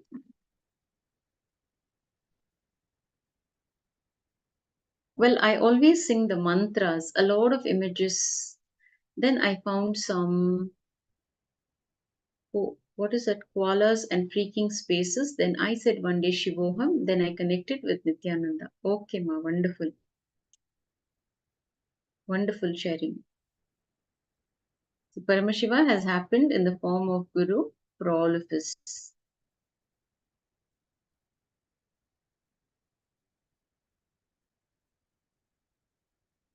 So we have many more beautiful topics coming up. So stay tuned.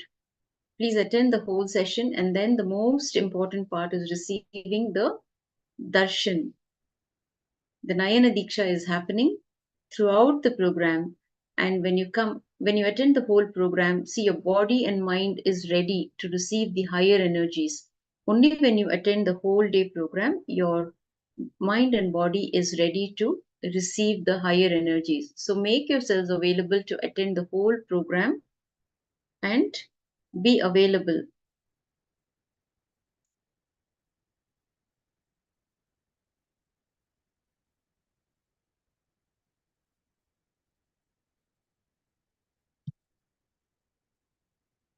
to receive the energy from the master to cause your reality.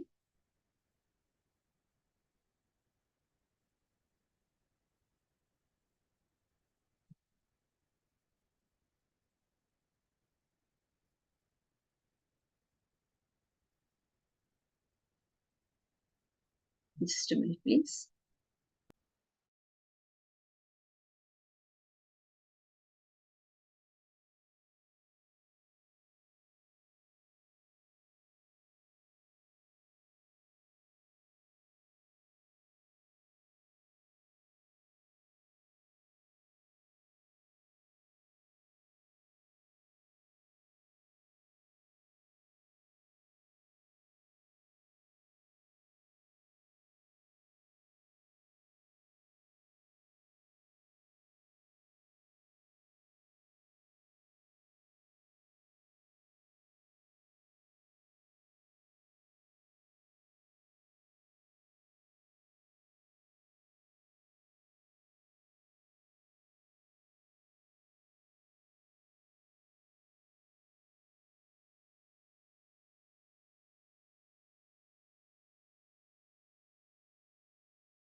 So my Christina is sharing, I never study English.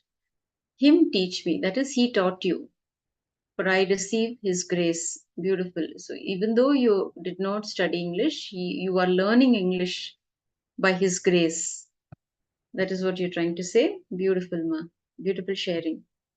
You have a wonderful space, ma, Christina. It'll take you a long way. Beautiful. So all of you understand, who are all sitting here and right now receiving these truths, you're all chosen by him. You're all personally handpicked by him, and that is how you're able to receive these truths. You're able to attend this program because you're all personally chosen by him. You're all seekers, basically, and it is your seeking that has attracted you all to this platform. So let us conclude with the Purna Mantra now. Let us sit with our head, neck, and spine in a straight line as we chant the Purna Mantra. Om Purnamada Purnamidam Purnat Purnamudachyate Purnasya Purnamadaya Purnamevavasishyate Om Shanti Shanti Shanti Hari Om Tat Sarvam Bhagavat Shri Nithyananda Paramashivam Padukarpanamastu Om Nithyanandam. Yes, thank you all for your participation. Nithyanandam, the next Acharya, will be guiding you through the next sessions. Nithyanandam.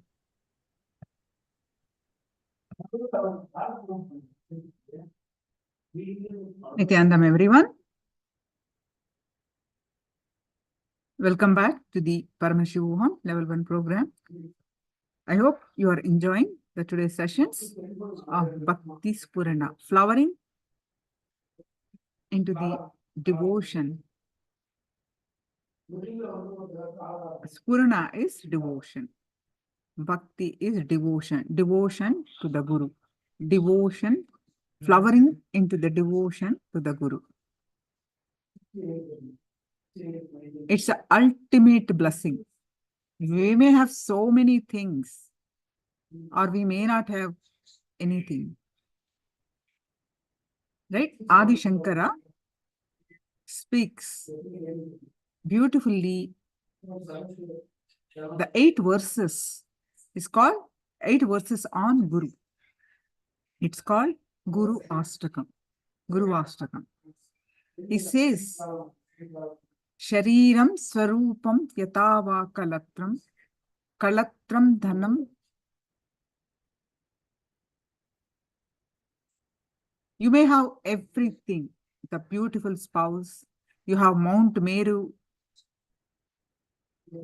amount of wealth, you have name and fame, everything on this planet Earth you have.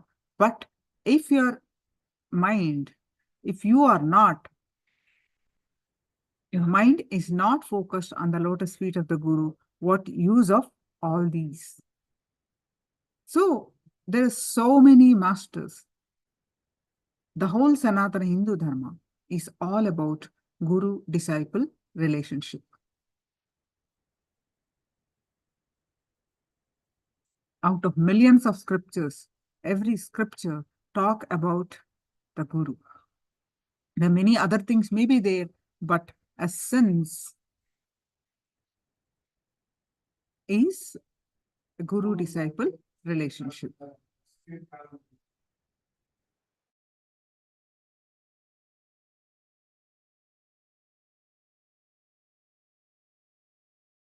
Relationship out of all the lifetimes that we take.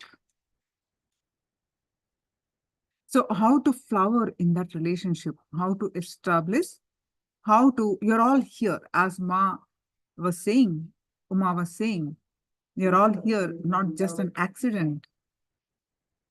You are the chosen ones. So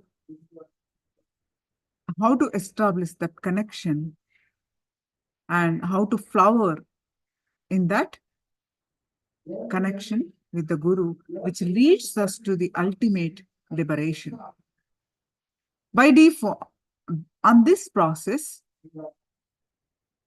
what we have, what we need for this lifetime, we need wealth, we need health, we need relationships, all that are byproducts. Whatever we deserve, basically, with the Guru's grace, we get it. So in this upcoming session, first we learn about a brief about what is Guru. Then we are going to learn about the why feeling connection with the Guru and how to relate with the Guru. What are all the ways we can relate with the Guru? We're going to learn more about the feeling connection with the Guru. So now,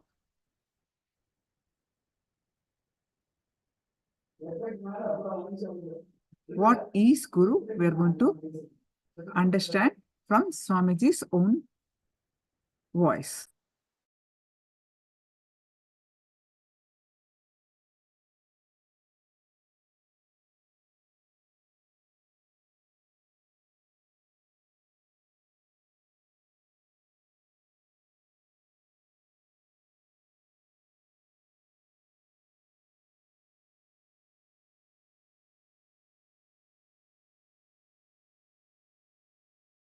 Who is Guru?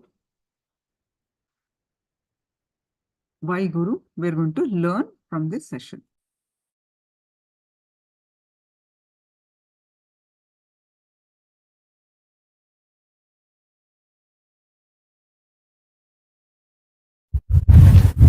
Purpose of my incarnation is to get the attention of scientists to study the non-material, super-conscious happenings which is not perceived usually by the five senses, and the small definition of the proof of existence needed to be expanded. Understand? What you call as proof of existence is too small. The definition of proof of existence is too small. Scientific community need to expand the definition of the proof of existence, one, and should start studying non-material phenomena and happening, super-conscious happenings and phenomena, attracting the attention of the scientific community to that phase of non-material phenomena and happening, super-conscious phenomena and happening is the purpose of my happening. Understand? Paramashiva will do it. He is doing it and he will do it.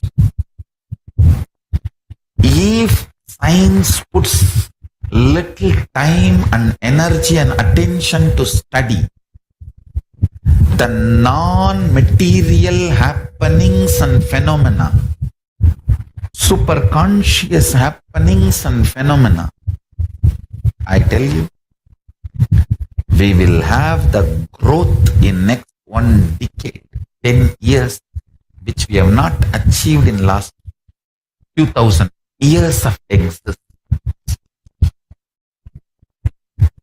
If we put little attention in this direction of non-material existence and phenomena, superconscious existence and phenomena, we can easily understand the whole Hindu literatures, Idihasa, all the Hindu traditional source scriptures of Shruti Smriti, is recordings of history, recordings of cosmological discoveries, recordings of amazing knowledge source.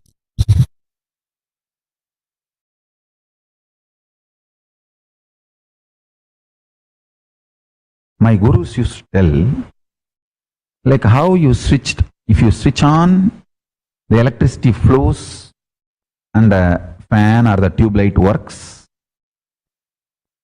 Same way, conscious decision to cognize Guru exists as embodiment of God. God is the unmanifest form of Guru. Listen, Guru is the manifest form of God. God is unmanifest form of Guru. Avyakta Swarupa of Guru is Paramashiva. Vyakta Swarupa of Paramashiva is Guru.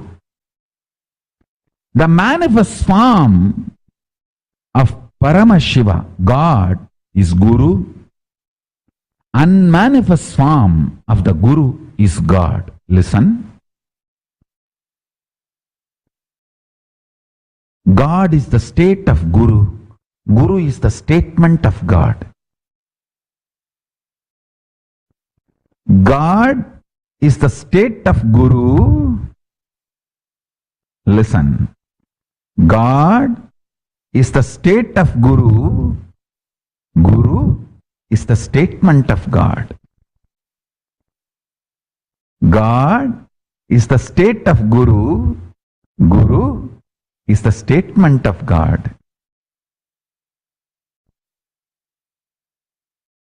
Catch this statement and mudra both. God is the state of the Guru. Guru is the statement of God. The unmanifest of the Guru is God. Manifest of the God is Guru.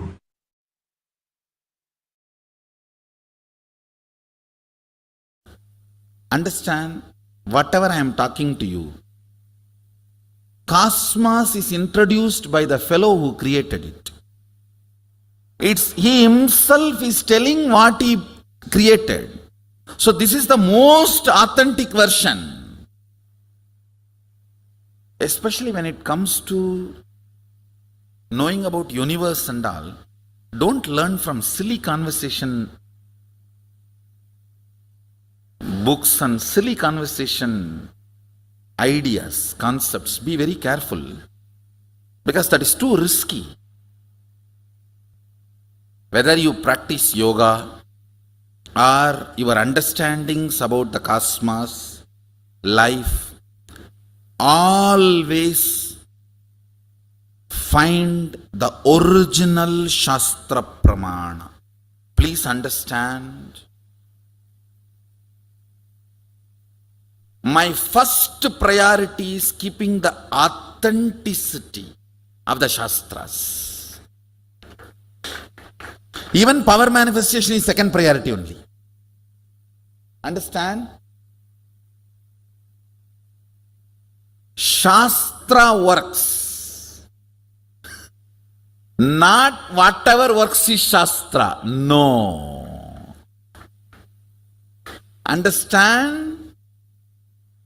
Not whatever works is Shastra, Shastra works, is my statement. Sometimes, you see in India, these compounders, assistant to doctors, after 10 years assisting a doctor, they become doctors. They go to a remote village and put up a board, doctor, duck, duck. And they learn by practice. Oh, headache, white tablet. Stomach pain, black tablet. Leg pain, green tablet. Yes, it will work as long as the pharmaceutical companies don't change the color. Understand? Even if it is little difficult, learn from the proper methodology, time-tested, foolproof, well-established, original, authentic source. So I am repeating, whatever works is not Shastra, Shastra works is my statement. Sometimes we tend to, oh, if it works, it's Shastra. No. No. That's compounder. It will work sometime, but not for all, not for everything. Atma Pramanas, unless they are acid washed with the Shastra Pramanas, should not be taught to everyone. Many times Atma Pramanas are only for us. Only if it is acid washed with the Shastra Pramana, it is for all of you, for everyone. Mad Guru, only after acid wash of Shastra Pramana can become Jagat Guru. Not before. Let me go to the next understanding. Please listen. Cosmos, because it is unknown to you, if it is introduced in a very friendly ambience, listen, you digest the whole thing as experience. Listen. Mahadeva says very clearly, if I teach you something based on which you need to make decisions immediately, which is going to change your life, because you don't want to change your life, you will question the very teaching. Listen carefully. When I say, hey, practice completion with your spouse, you will question the very fundamental of the completion. Why? But if I tell you there are 11 planes, they look like this is the understanding, in a very friendly space where you don't need to make immediately any decisions about them, you just tend to imbibe the unmanifest, avyakta, need to be taught in a very friendly ambience. Listen.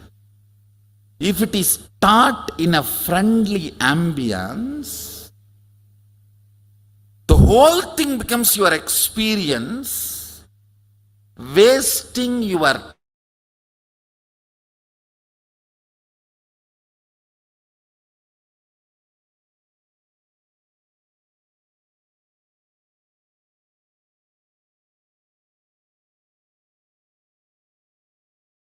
200 lives on your own, going to every door and knocking after every death. You can do it on your own, no problem. You will just waste 200 births, that's all. See, 100 things Agama says. 10 things worked for me. I tried and it is helping me to manifest powers. I am enjoying, it's really clicking, it's all right. Then why will I waste time in checking out on all the other 90 things? I will fall head over heels and just practice. Why will I waste my time on reinventing the whole other remaining 90?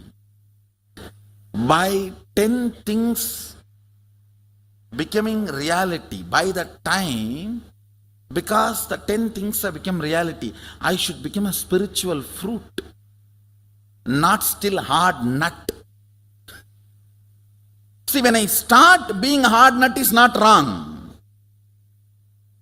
But by the time the 10 things have become reality, I should have become mature to become a spiritual fruit to grasp the remaining 90, because many of them are unmanifest. You can't be sitting with the teeth in your stomach. How many of you understand this? Teeth in the stomach. Constant agitation, ready to pick a fight. You told in KAILASA there is a big banyan tree. I went there, it was not there. Give me a photograph. Waiting to pick a fight. Teeth in the stomach.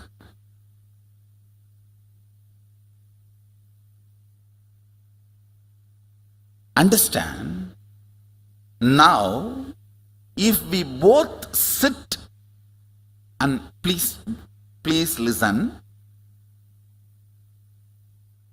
I was telling you each chapter, the first Sattva Tattva we worked, then Atma Tattva, now the Vidya Tattva, then it is going to become Shiva Tattva.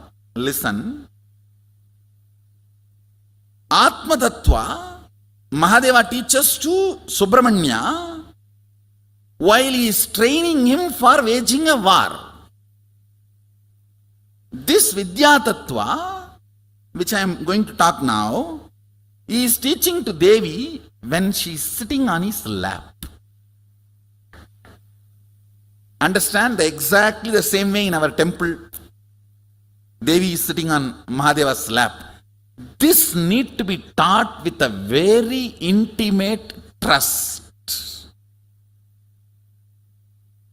Literally all of you are sitting in my lap now. It is not physical, it is the kind of the understanding and intimacy where we both know we are integrated to each other. Understand? Because I am talking about something unmanifest, avyakta. Yes, you can be doubting, but what is the result? Waste of your time.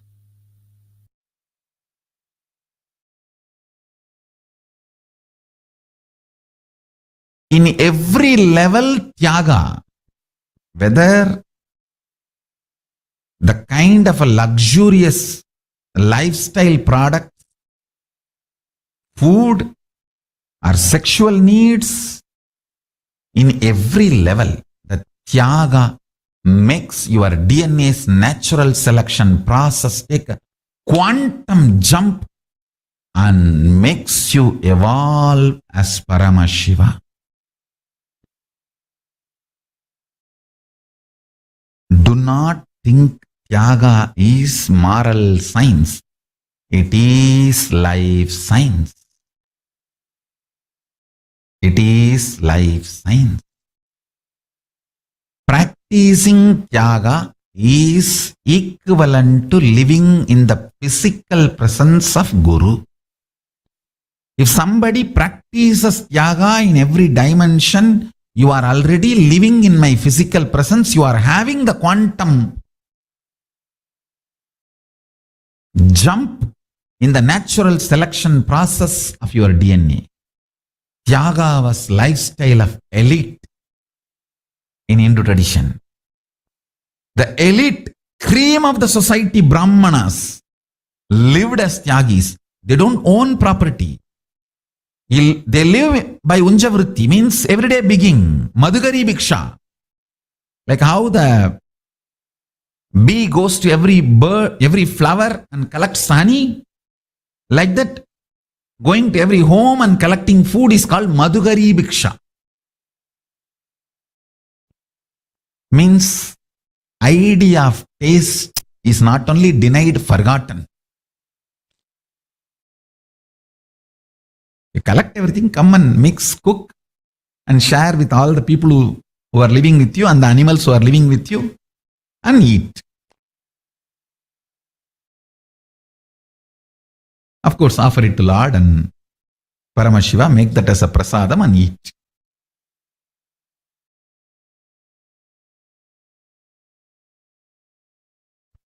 Whole day, as many times as possible, whether you eat, sleep, take bath, spray perfume, just do it for your Atmalinga also.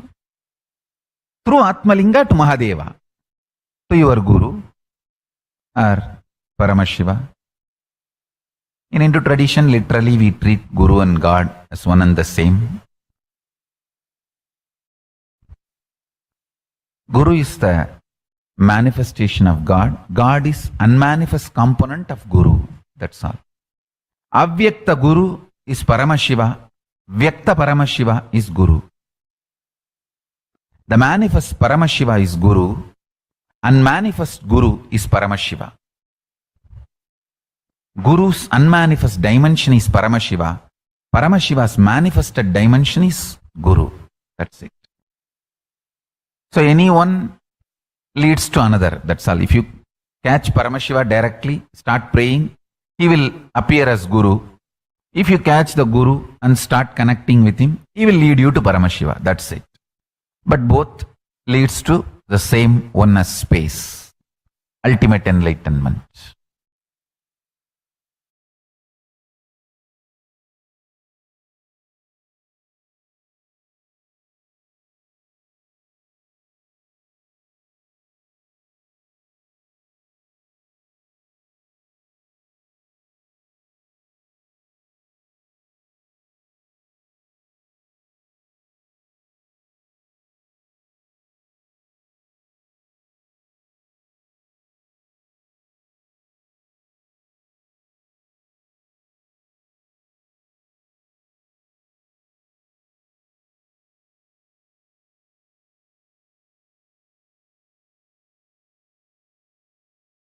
Whatever your understanding, can you please post the gist?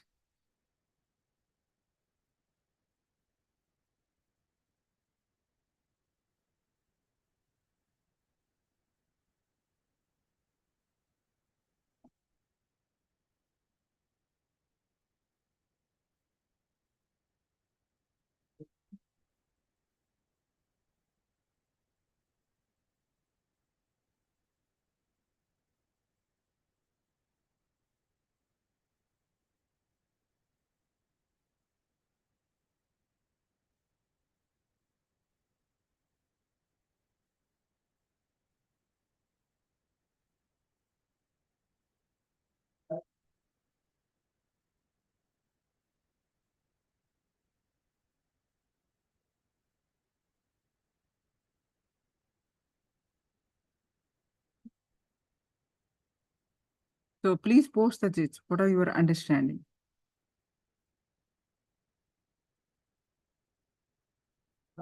Manifest of God is Guru. Wonderful, Ma. Yes. God is the state which Shvanathan is posting. God is the state of Guru, and Guru is the unmanifested form of God. Wonderful. You got the gist. Wonderful. Yes.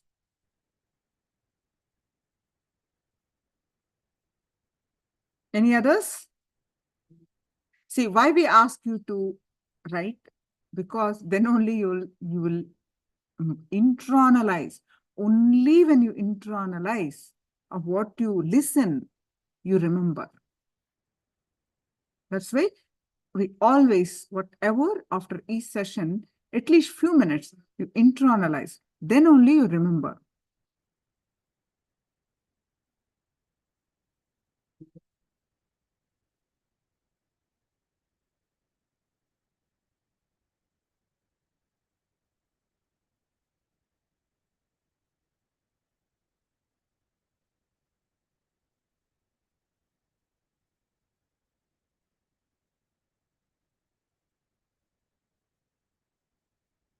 And some more comments. Tyaga is life sincere, living in the Guru is the source of knowledge. Wonderful, ma. Yes. Now,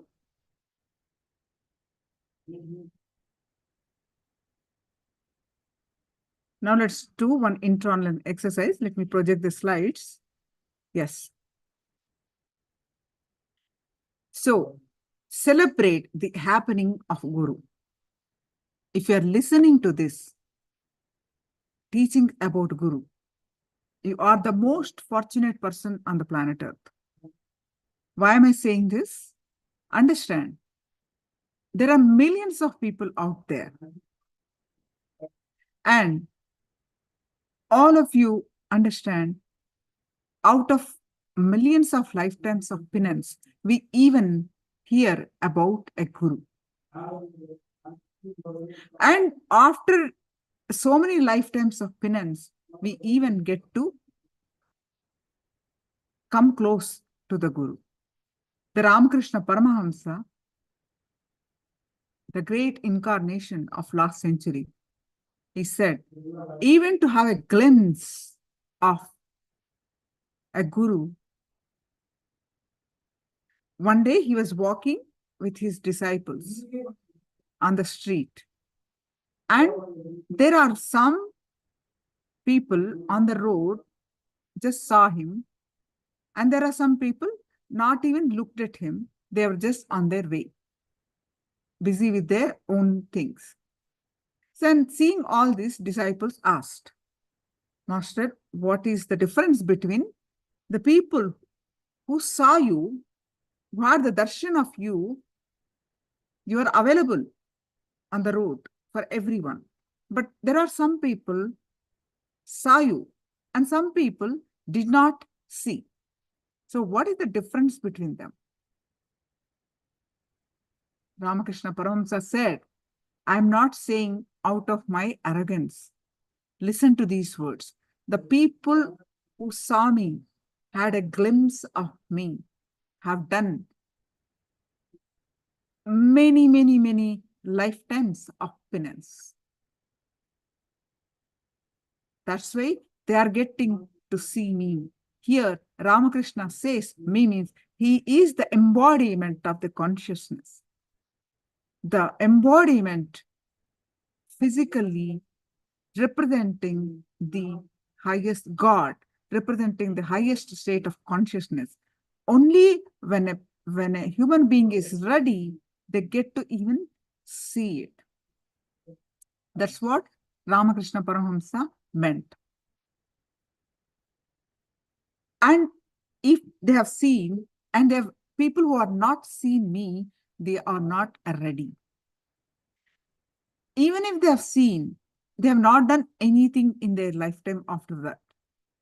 But when Swamiji said, when they're leaving the body, this glimpse coming into the rescue, and they'll choose the next life where they can meet the Guru.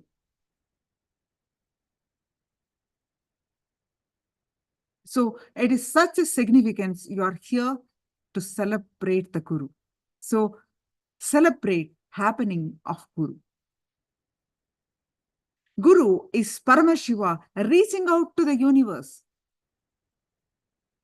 He himself manifesting, entering in your life as Guru is the most blessed, beautiful, greatest happening and greatest achievement for you in your life. You may think that we get so much disappointment conflicts, depression, our so-called success, our so-called failures in life, isn't it? We go up, down, we go elated success, we go dip when we have not achieved what we want. And we suffer with some diseases, we suffer with, few things. Life's ups and downs puts us into, we think we are so and so. We judge ourselves based on our achievements in life. I'm not saying we should not work for it, we should not have it. What I'm trying to bring the point here is, if you are here listening about the Guru, connecting with the Guru, celebrate the happening of Guru. You may not have successful in anything, but if Guru is happening in your life, you are connecting with the Guru, celebrate that happening of Guru.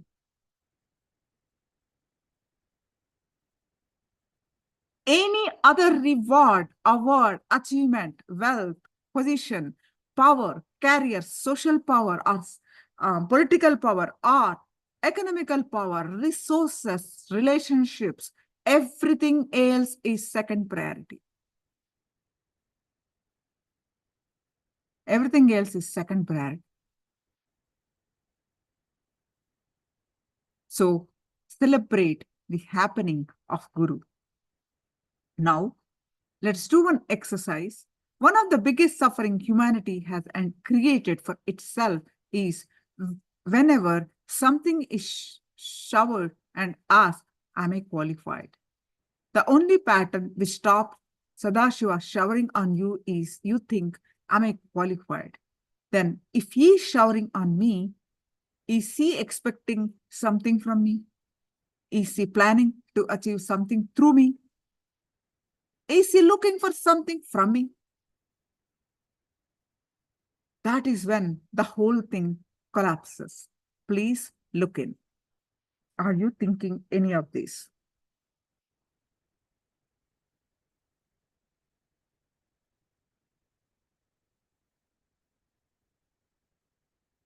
Just internalize. But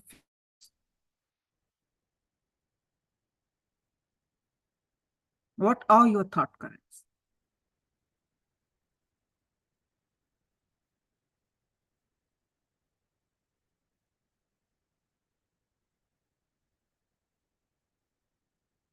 Just internalize.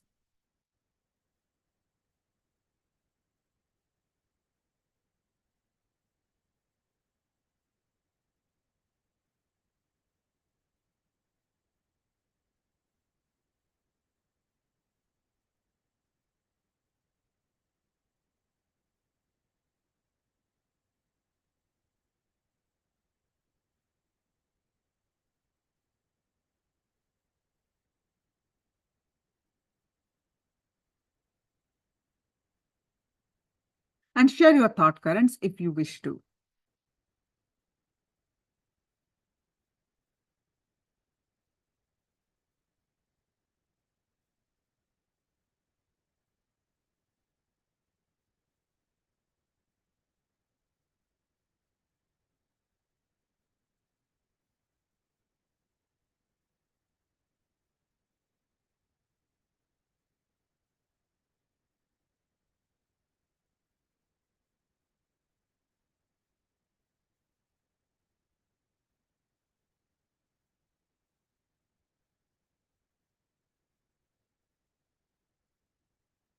Right.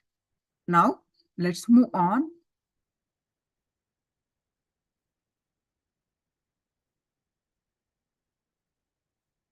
Guru is Paramashiva reaching out to the universe. When Paramashiva himself declared through Krishna in Gita, he will happen again and again. Yada yada hi dharmasya sambhavami yuge yuge. He did not put expiry date. Oh, only till maybe 1900 expiry date, then till then only I will happen. Sambhavami yuge yuge.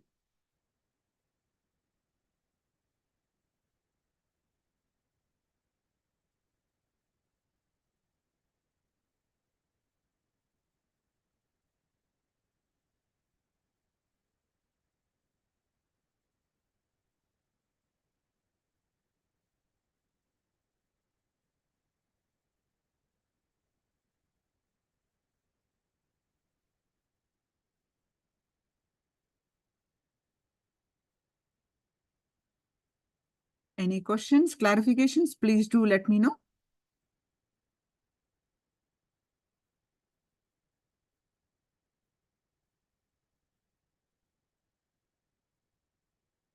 Now we will learn about sitting with the Guru.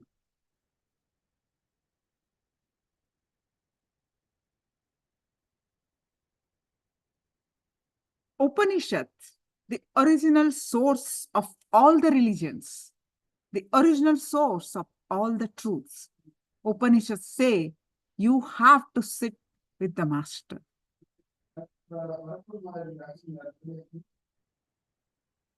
The Hindu education system is based on knowledge transmission repositories rather than knowledge transfer methodologies. In these knowledge transmission repositories, volumes and volumes of information transmission happens from master to disciple through time-tested technology called Upanishad, sitting in the presence of the master. Upanishad means sitting with the master. For the humanity to experience super consciousness mutation, Upanishad, the sitting with the master, is the only thing that is required.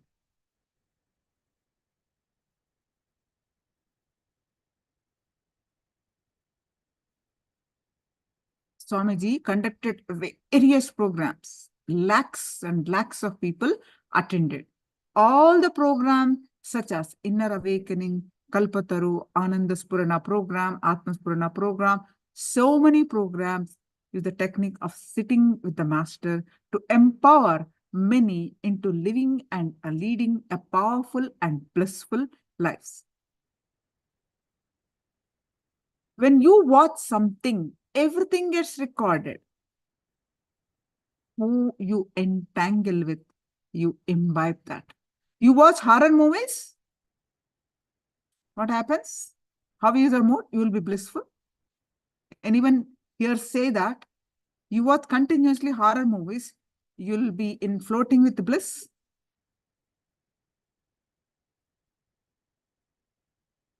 Anything moves slightly, you'll be terrified, right? So what you entangle with, you imbibe that. So when you are seeing constantly the highest conscious embodiment, you imbibe that. You raise your frequency to that. When you watch something, everything gets recorded. When you sit with the master, nothing gets recorded. Inside you, only energy gets recorded. You will not be able to recall anything because the mind stops. Adi Shankara, we were discussing about Adi Shankara, right? About his 8 verses on Guru Gita, Guru Ashtakam. He also gave Bhaja Govindam. He has written so many beautiful scriptures and revived the Sanatana Hindu Dharma, right? So he said, Sasangatve Nisangatvam, Nisangatve Nirmohatvam, Nirmohatmi Nishalatattvam, Nishalatattva, Nishalatatve Jivan Muktaha. What does it mean? Let's understand. When you sit with the master, okay, let me go back to that verse and let's understand. Sasangatve Nisangatvam. When you sit with Sasanga, you will understand the stability of mind. Nisangatve Nirmohatvam. Nirmohatve Nishalatattvam. You will attain the stability and that leads to Jivan Mukti, liberation, living enlightenment. When you watch something, everything, I went back. When you sit with the master, you don't accumulate new engrams. Old engrams lose their power over you. And when you lose power, when they lose power over you, they disappear And when they disappear, you become enlightened.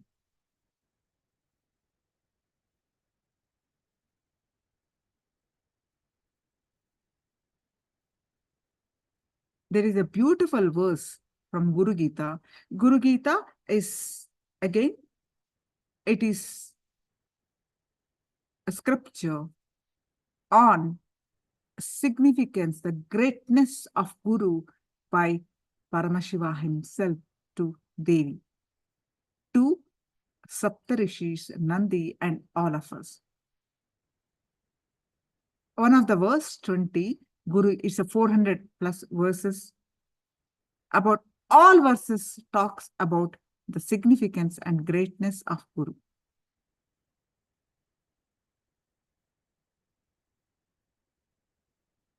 Yo Guru sa Shiva prokto yah Shiva sa Gurus smartaha vikalpam yastu kurvit sanaro Guru talpagaha. He who is Guru is Shiva himself. He declares that scriptures, so declares the scriptures. And the truth that Shiva is Guru is reminded in the Smritis, the remembered scriptures. One who makes any distinction between the two commits the crime of uniting with one's Guru's wife. Meaning, it's a it's a Mahapapa.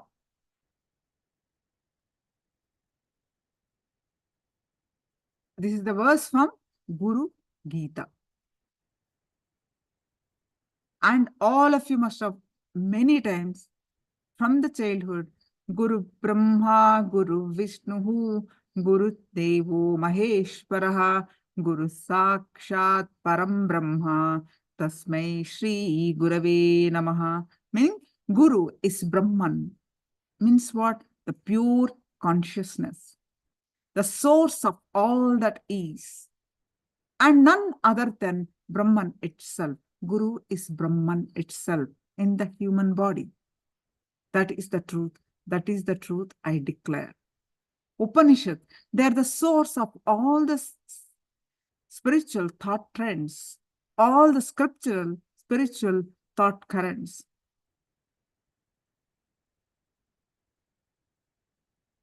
Sitting with the master is not commitment. It is love affair.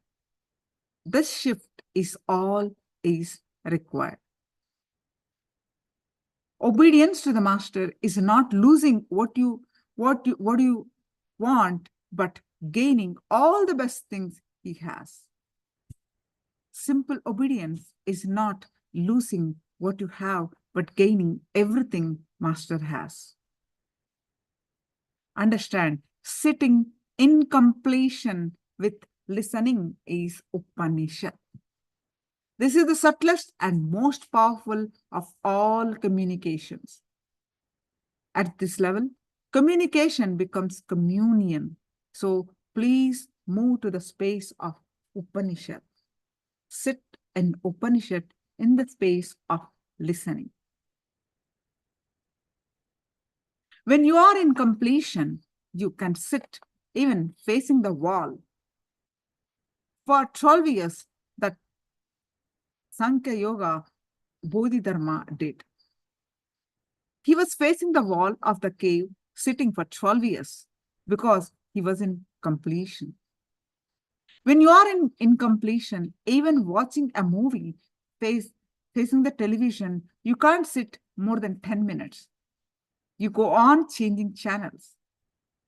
So the essence of all the Vedic scriptures is called Upanishad, just sitting.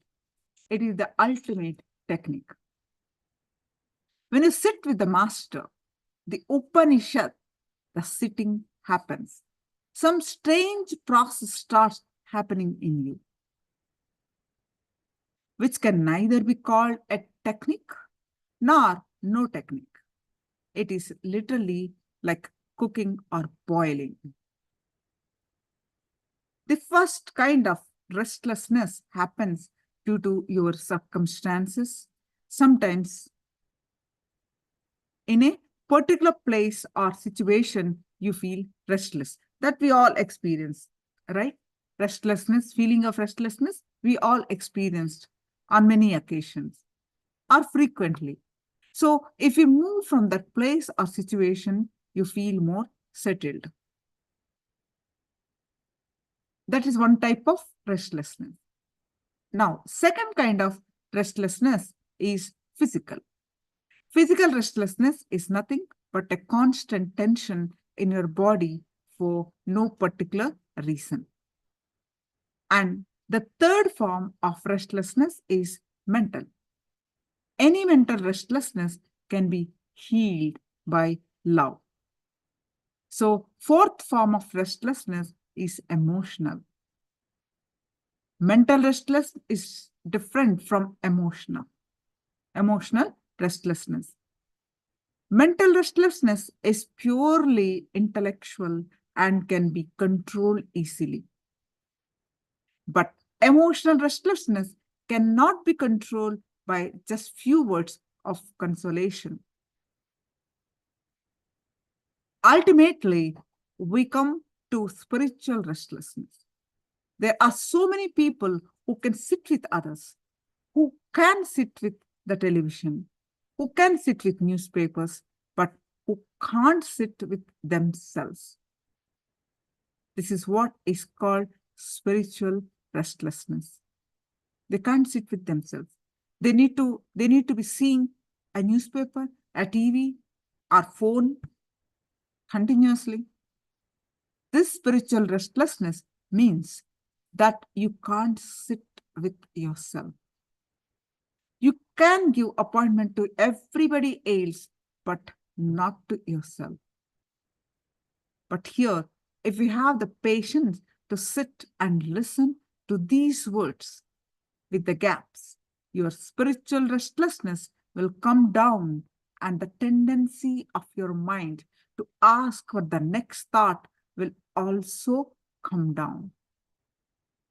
You automatically become receptive to, and these words will not only touch your head, but they will directly touch your heart as well. If you're totally relaxed and at ease with yourself, without too many thoughts, your being will open, taking in everything and be healed. If your mind is calm, just listening is enough. There is no need even to meditate separately later. The very listening itself can create the experience in you. If your listening is not proper, then it is difficult.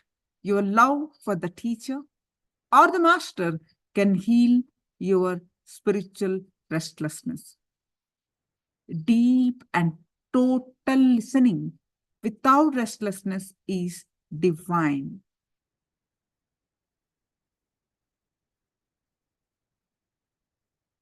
If you look deeply into your being, the very presence of the master that causes love to happen in you heals the spiritual restlessness.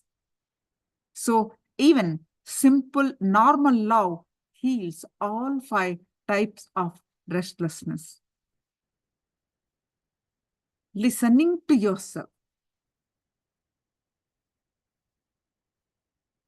So you have all these 5 types of restlessness.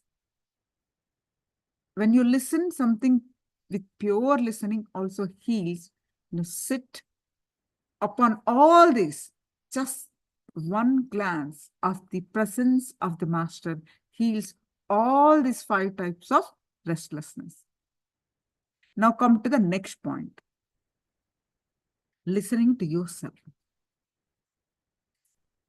We just learned we do many things but can't sit with ourselves. Or similarly, listen to yourself. If you listen, what is the purpose of my life? What do I aspire to? What is it keeps me alive? What motivates me to wake up every day? What do you value most in your life? Now, internalize this. What is the purpose of your life? What do you aspire to? What is that keeps you alive? What motivates you to wake up every day? What do you value most in your life? Just take a couple of minutes and internalize. If you pen down, that will be very good.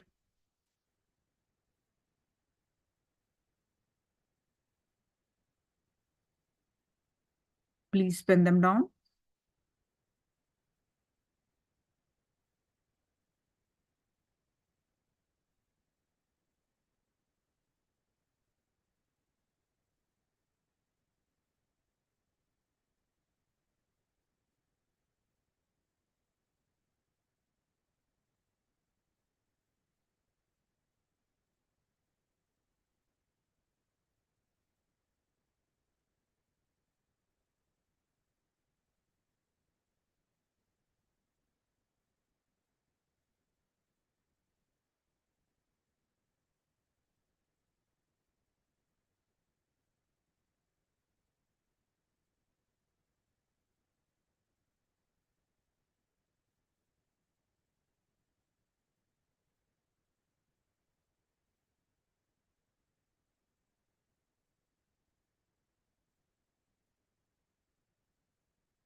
Yes.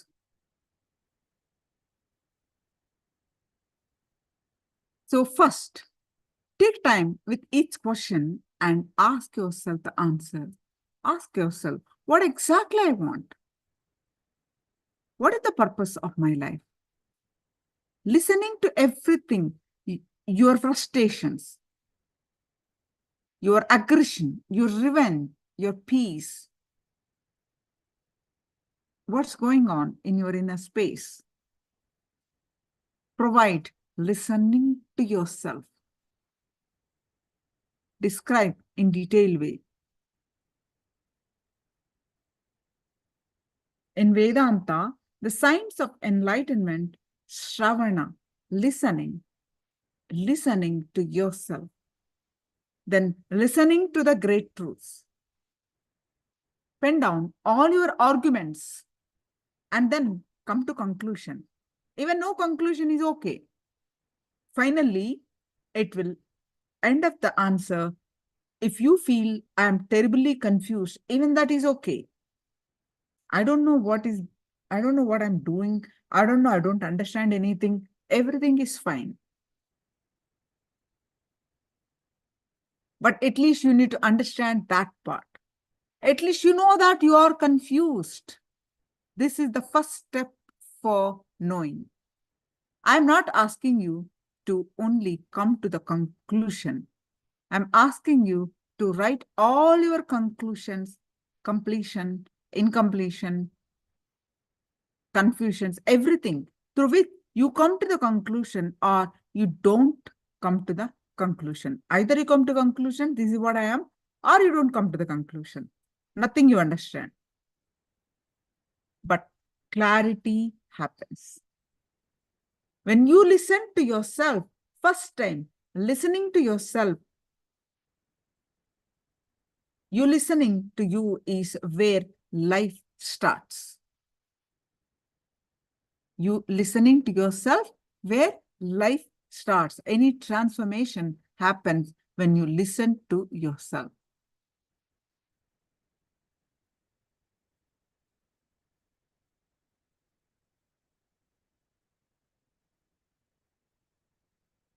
So please pen them down. Take a few minutes and please pen them down.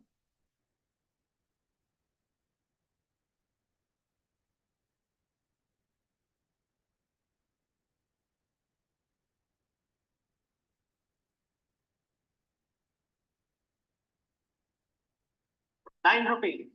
₹9 cannot even buy.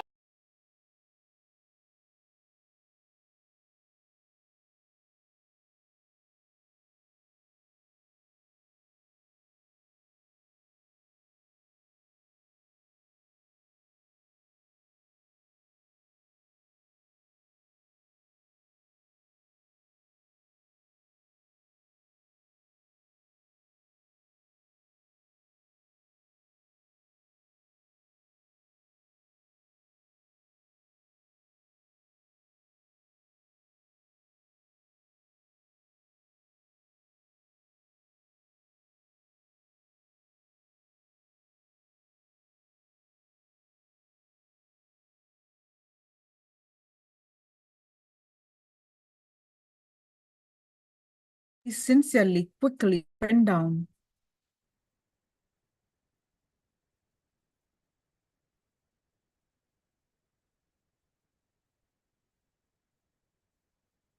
Nobody is here to judge you. He sincerely, quickly went down.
Yes, now, are you all done? Review whatever you have written so far and cross out all the incompletions arising out of incompletion. Purpose should be exciting you and not reminding you on any pain point. Manifest your reality. When you are aligned, any desire you have, you will see it manifesting in your life as your Kundalini Shakti gets awakened with the grace of Guru.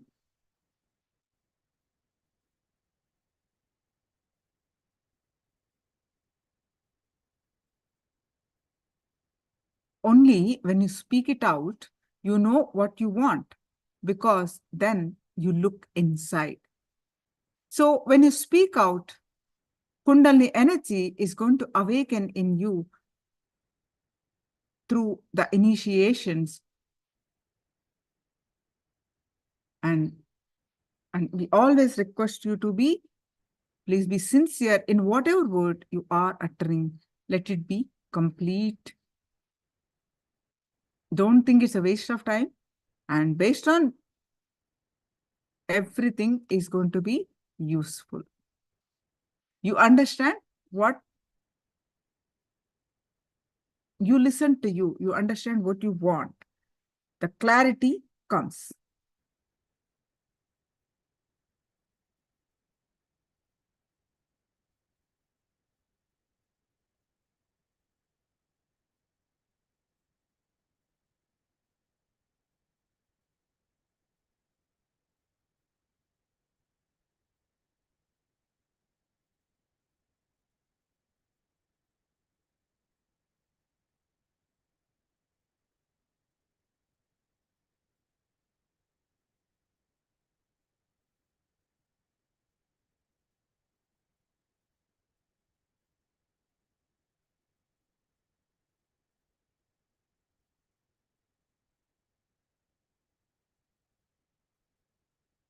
quickly complete.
Are you all done? It's a continuous process, but at least a basic level.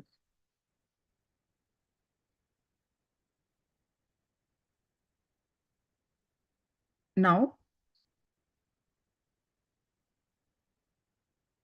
we're going to learn about the Guru Tattva, the principle of the Guru. What is Guru Tattva? What is the principle of the Guru? We're going to learn. Let's listen from Swamiji, the compilation of Swamiji's words. The next session is going to be on Guru Tattva.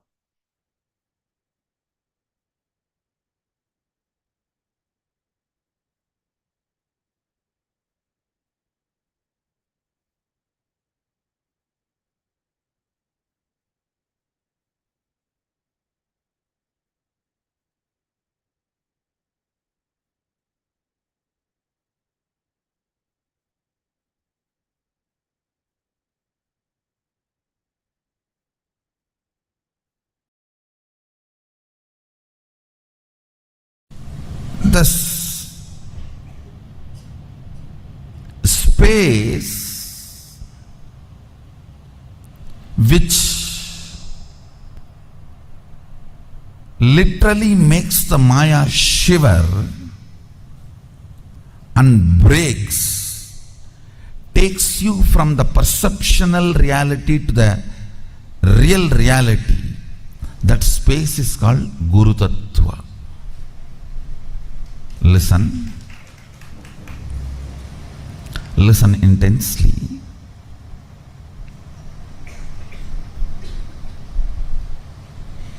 Reality as it is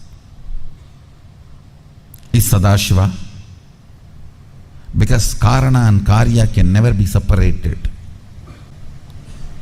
Me and my actions can never be separated. You and your actions can never be separated.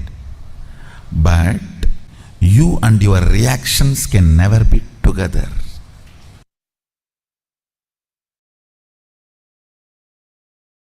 See, in Hindu tradition,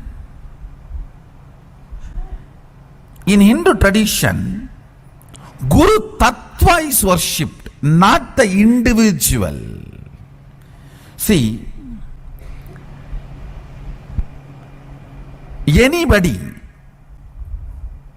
who has achieved that space, who opened up to that space, that space of Guru Tattva is worshipped. You should know, very beautiful sloka from Agama. Once Devi and Mahadeva, Sadashiva and Adishakti, they both were sitting in Kailas. Suddenly Sadashiva bows down with folded hands with a tremendous respect.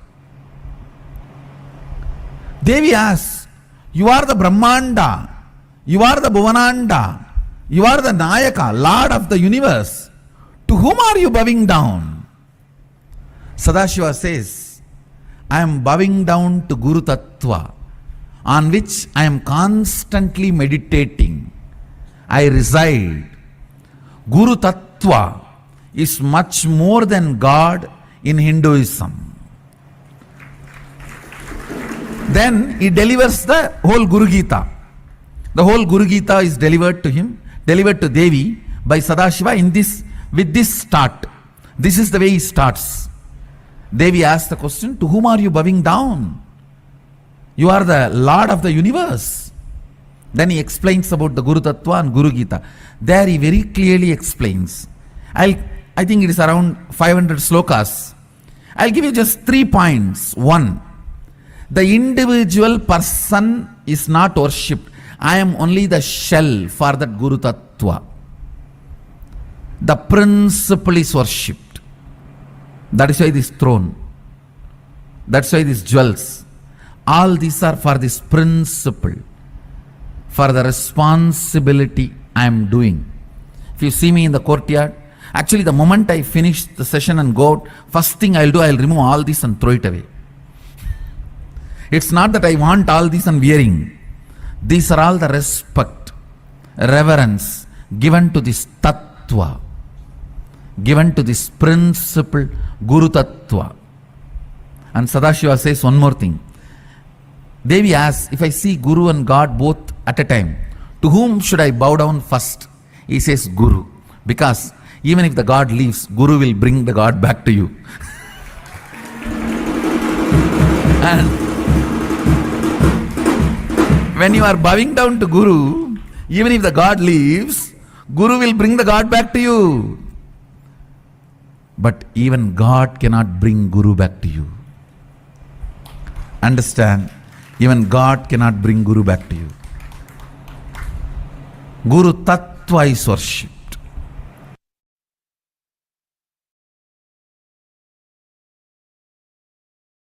I'll start with one incident happened between me and Arunagiri Yogeshwara. Once, Arunagiri Yogeshwara, my Guru, gave me an instruction. And then he asked, "Will you do it?" I was shocked. Please understand. I used to use all my resistance, fighting, using all the bad words, everything with other gurus.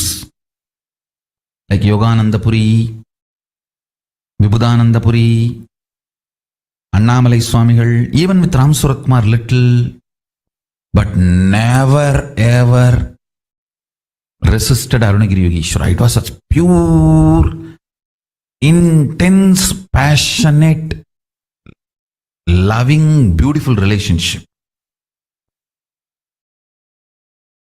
Never I resisted him, or never I uttered a word, or even had a thought against him or against his words. So I was shocked. I felt, what did I do? Even he had a doubt and he has to ask me, "Will you do it?" I immediately folded my hands and said, "You are God. You are Shiva. How can I not do what you say?" He laughed and said, "No. If I am God, you are also God." In the powerful cognition of Guru is God, that same cognition applies. You are also God. In that God, you don't need to listen to the God. You are one, in oneness. Only if you know, I am the Guru who is going to make you experience God, you need to listen to me. Understand? I was shocked the way he made me understand. He said, if I am God, you are also God.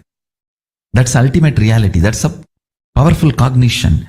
From that powerful cognition, you don't need to listen to me. We both are in one and the same, in oneness. If you have the powerful cognition, I am the guru who is going to make you experience God, you need to listen to me. He said that is the powerful cognition you need to have. With that powerful cognition, Guru is God.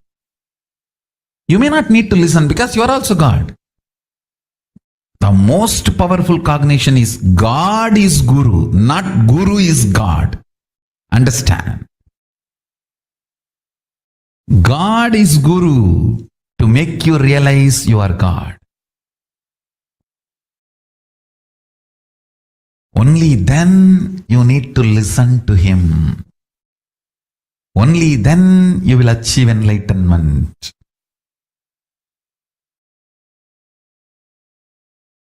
Surely it was a completely different altogether. Huh? Yes. Yes.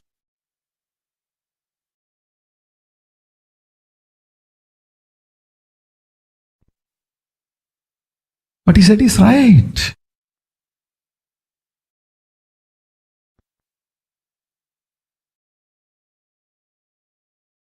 Not that God is Guru, Guru is God. The cognition I was having is Guru is God. But he shifted it to God is Guru. Listen carefully. Guru Tattva makes you realize real God. Till then, you will not even have the right cognition about God. See, all the incarnations of Vishnu gives a breakthrough in DNA level.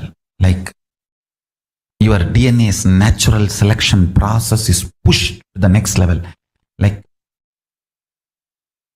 amoeba takes a jump and becomes a fish. Fish takes a jump and moves to tortoise. Tortoise takes a jump and moves to pig. Pig takes a jump and moves to animal man. This big pushes the natural selection process is given a breakthrough by Vishnu's incarnation. Conscious decision process is given breakthrough by Shiva's incarnations. Understand? Great incarnations of Mahadeva, like Kalabhairava, Veerabhadra,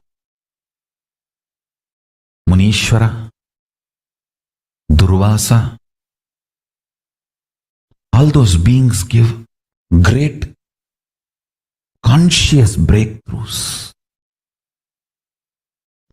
Now we are in a position, the best evolved DNA and best evolved consciousness. The Chit Jata Granthi, the body and consciousness we have, is the best possible form. We need to have the next breakthrough, the ultimate breakthrough. That is the purpose of my happening. Understand? Vishnu's incarnation gives breakthrough in the DNA. Shiva's incarnation gives breakthrough in consciousness. Guru gives breakthrough in both. When Paramashiva happens as a Guru, he gives a breakthrough in both levels.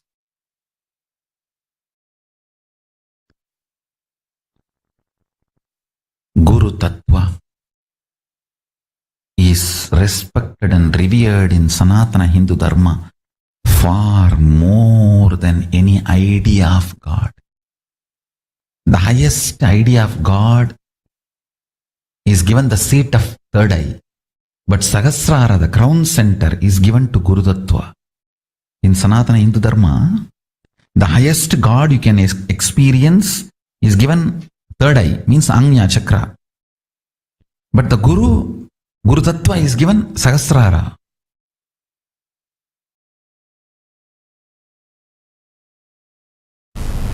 If I have to describe my relationship or what was happening at that time with him, I should tell you this story.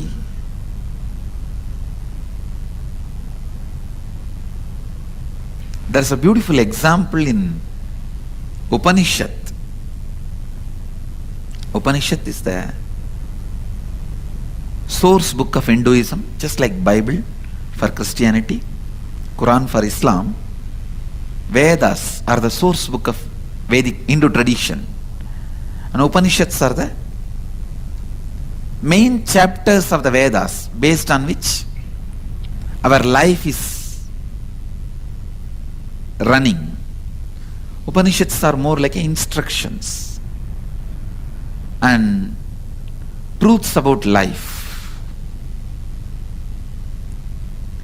So in one Upanishad there is a beautiful story.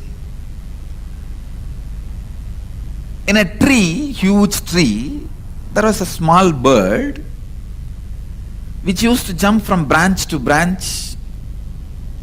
Sometime it will eat sweet fruit in the tree and jump. Some other branches will have a bitter fruit. When it eats the bitter fruit, understand, it's a very beautiful simile or a example with an amazing truth.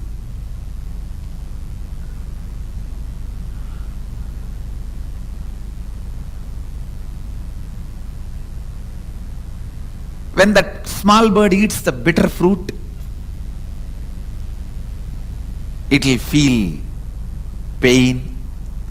On that same tree, on the top of the tree, there was a big bird sitting, golden color, shining. That big bird neither eats bitter fruit nor eats the sweet fruit. It just sits in the peace and silence, completion. It's radiating its glory. This small bird, which is running between these lower level branches, sometime when it eats the sweet fruit, it feels joyful, and bitter fruit, it feels bad. When it feels bad, it look up and see the big bird and think, see that bird, so beautiful, is so graceful, it doesn't have any pain, any suffering. Why not me also become like that? So it will think, yes, let me go near that bird and become like that bird. It will start jumping towards that bird. But when it is going towards that bird, suddenly on the way, it will eat some fruit which is very sweet. The moment it eats the sweet fruit, it will forget that big bird and it will start eating more fruit till it lands on the bitter fruit again. The moment it eats the bitter fruit again, it will look up and say, I should become like that bird. And then again it will start going towards that big bird. This small bird is spending all his life like this, jumping here, there, suddenly looking up when it eats the bitter fruit. But when it eats the sweet fruit, forgetting the big bird, forgetting everything, just eating the sweet fruits. Finally one day, by jumping like this small bird has somehow reached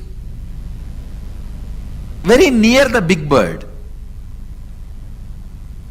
And one fruit which that small bird ate was so bitter, it decided not to look this side and that side, it just locked its mouth and straight went near that big bird. When it went near that big bird, the more it went near, it felt He himself is the reflection of that big bird. And more and more and more when he went, he just merged and became one with that big bird.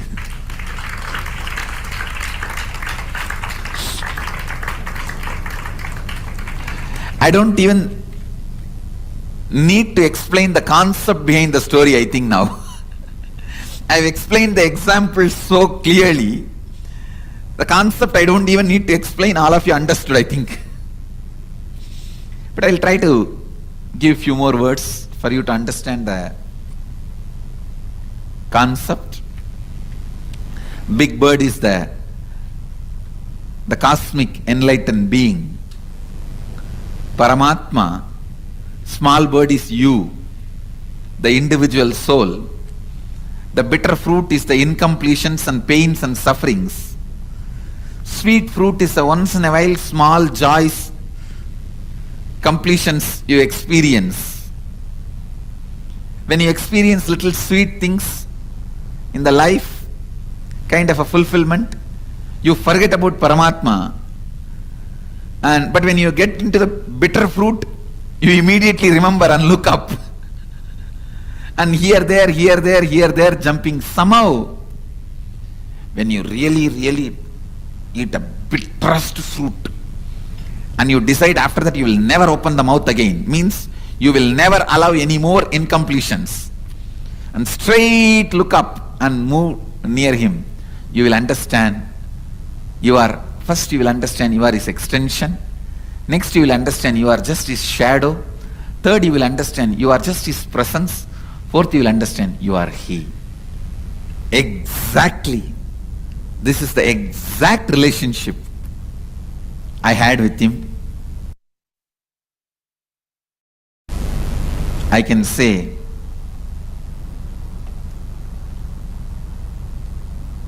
he was my everything. Everything. One day in course of conversation, I was telling him the story, some incident about one of the great saintly enlightened disciple of Ramana Maharshi. That disciple used to write the teachings of Ramana Maharshi, and every day he will bring it and show it again to Ramana Maharshi. And if there is some mistake, spelling mistake or grammar mistake, Bhagavan will edit in his own hand, with his own handwriting.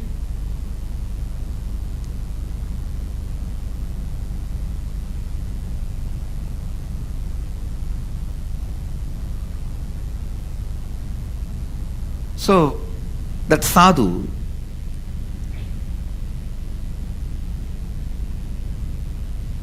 by the time actually I know his name, I asked his name, he said Arunagiri Yogeshwara.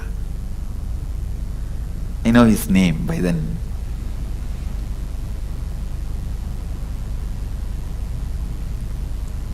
So I asked Arunagiri Yogeshwara, I was telling about this story, then Arunagiri Yogeshwara smiled and said, maybe that is the way that Swami was trying to get the handwriting of Ramana Maharshi in his notebook.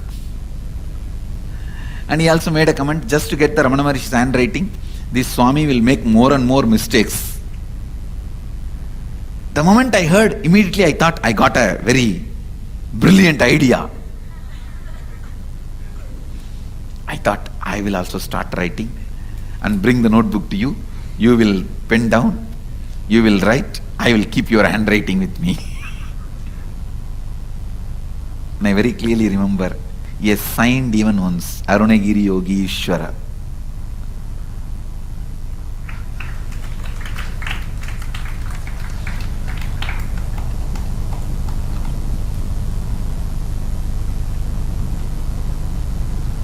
So many things.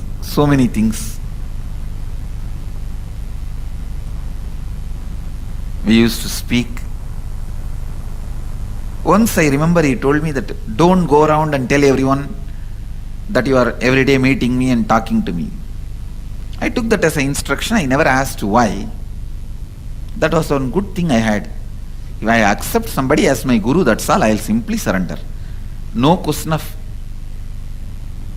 why, what, and all that. Before accepting, I'll ask all the questions. The moment I accept, after that, no questions asked.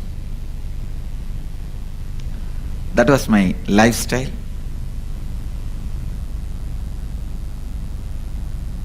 Everything was going well.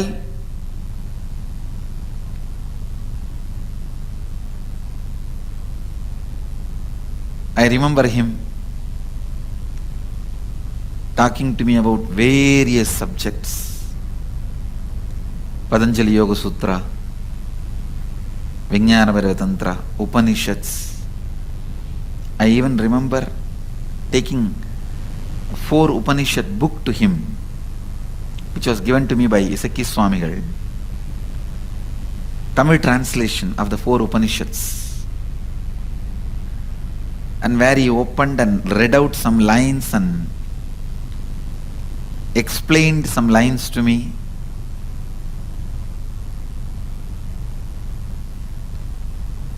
And I had the fortune of directly singing the Devarams of Jnana Sambandar to me. I have heard some of the great songs, Devarams, from his own mouth. I even asked him once, how do you know all this? He said in Tamil, இங்கேயே தானே இருக்கேன், இங்கேயே தானே பாடிட்டு இருக்காங்க, அதனால கேட்கறேன், அதனால தெரியுது. He said, I am here only all the time, na, and they are singing all the time here, na. So I am listening, so I know. These are all that mystical, mischievous answers. With more time passing, I got more comfortable with him. I ate with him. I slept in his lap.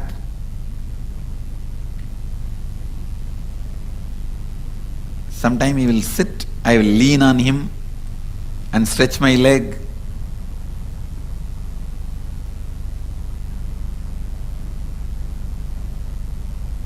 He was never just a guru. He was far more than that. Far, far, far more.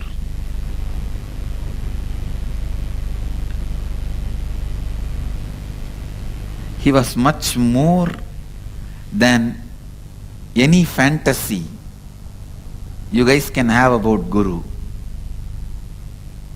He was just too much beyond any fantasy you can have about Guru and how you should be living with Guru.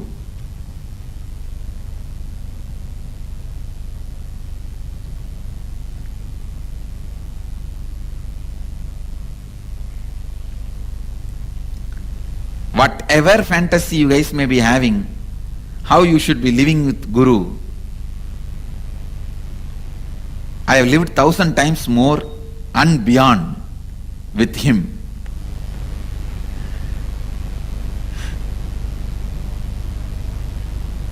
He is the fulfillment of all existing and possible fantasies. That's the word I will utter. Existing and possible fantasies of a guru-disciple relationship.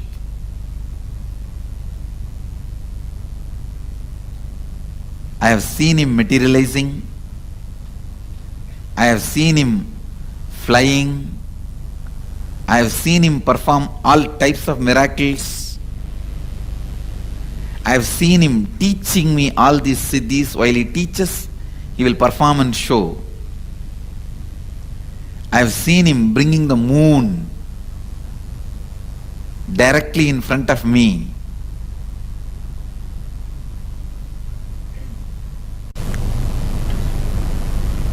I have heard about so many scriptures from him.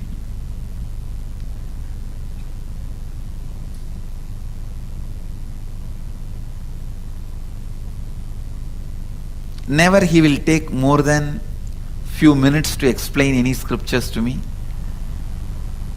Immediately he will show through some miracle or just like experience he will transmit.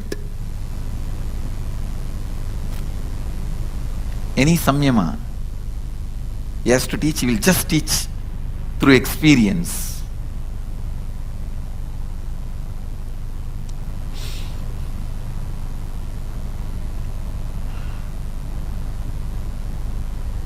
Whether the way he looks, sits, carries himself, or the words he utters, or the joy he radiates, or the friendliness he radiates,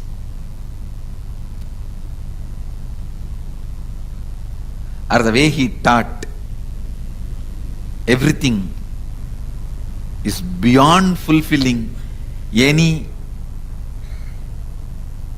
possible fantasies.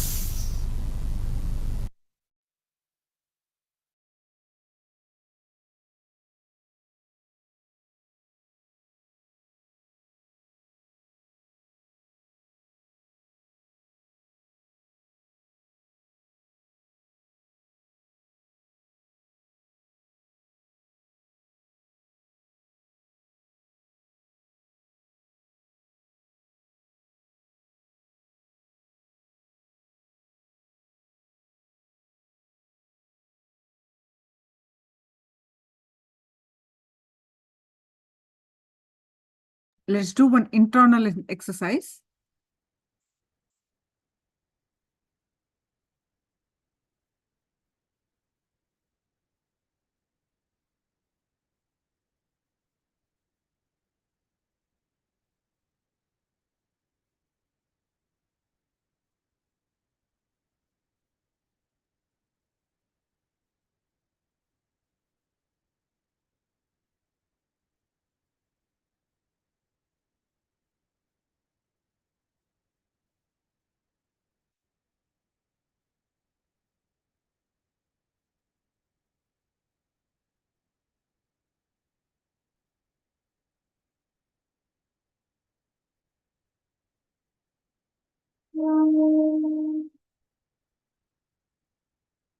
What is your understanding?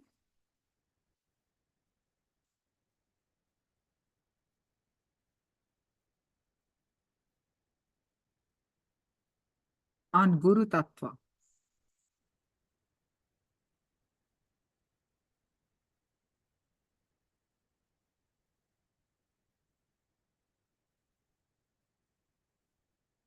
The most powerful cognition is God is Guru, not Guru is God. God is Guru to make you realize you are God. Only then you need to listen to him. Only then you will achieve enlightenment. Guru Tattva makes you realize real God. Till then, you will not even have the right cognition about God.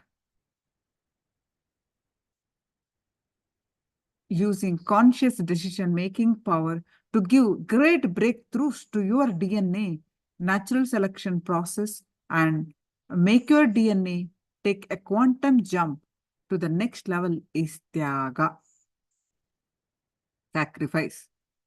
Tyage naike amrutatvamana. It is only utter renunciation, honestly, and integrity that can remove the mood swings and uncover the inner light. Now, sit, look in. God is Guru, not Guru is God. Let everything boil down to few truths. Actually, your whole life, why are you running? Why are you functioning? Will boil down to few truths. So again and again, be honest to these few truths. So please make a note quickly. Why are you running? Why are you functioning?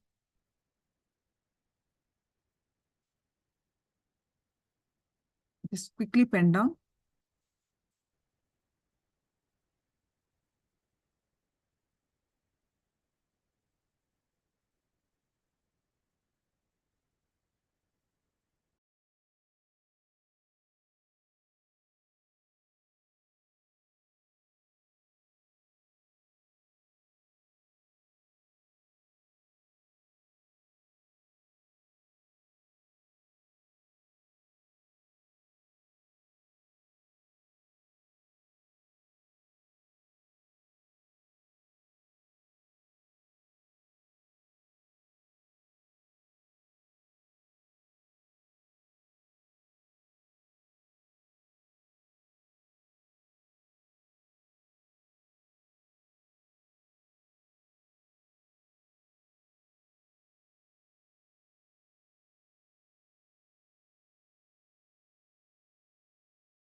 Are you all done?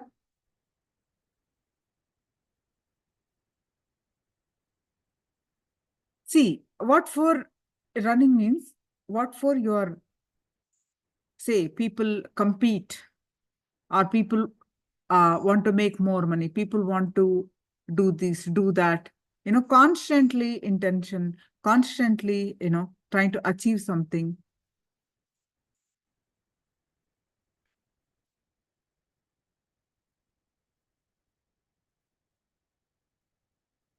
Yes, Ma Christina. Diana, you understand? Yes. A rat race, you can say. Running with the rat race. Oh, they got promotion. I didn't get promotion. Comparing with something. I'm just giving you an example.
So many of you posted also feel the cosmos and the Guru grace is.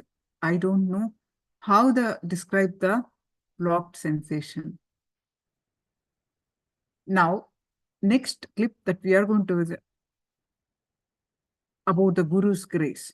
You listen, ma, you'll get the solution. You'll get the answer for you, what you're seeking. Directly you listen from Swamiji's voice. Shunadhan, there is oneness. God is Guru.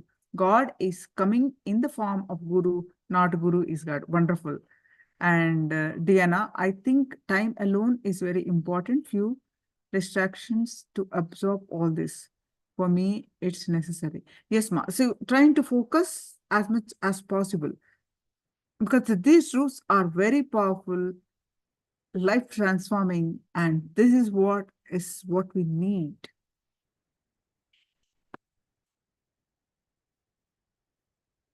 Lalita posted, I have 3 challenges being difficult to do integrity and completion.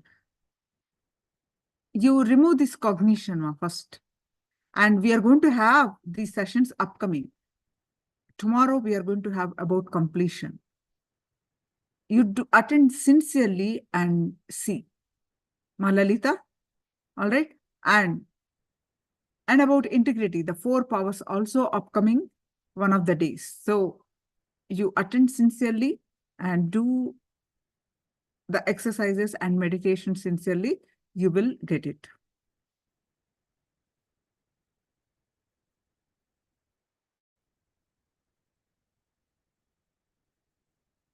Yes. Everardo Alfredo, that's right. I found Swamiji discourses and 27 give a take inner completion. Guru's grace is enough. So thank you all for posting and your active participation. You will surely get a breakthroughs in these sessions. Now, Guru's grace is the ultimate wealth.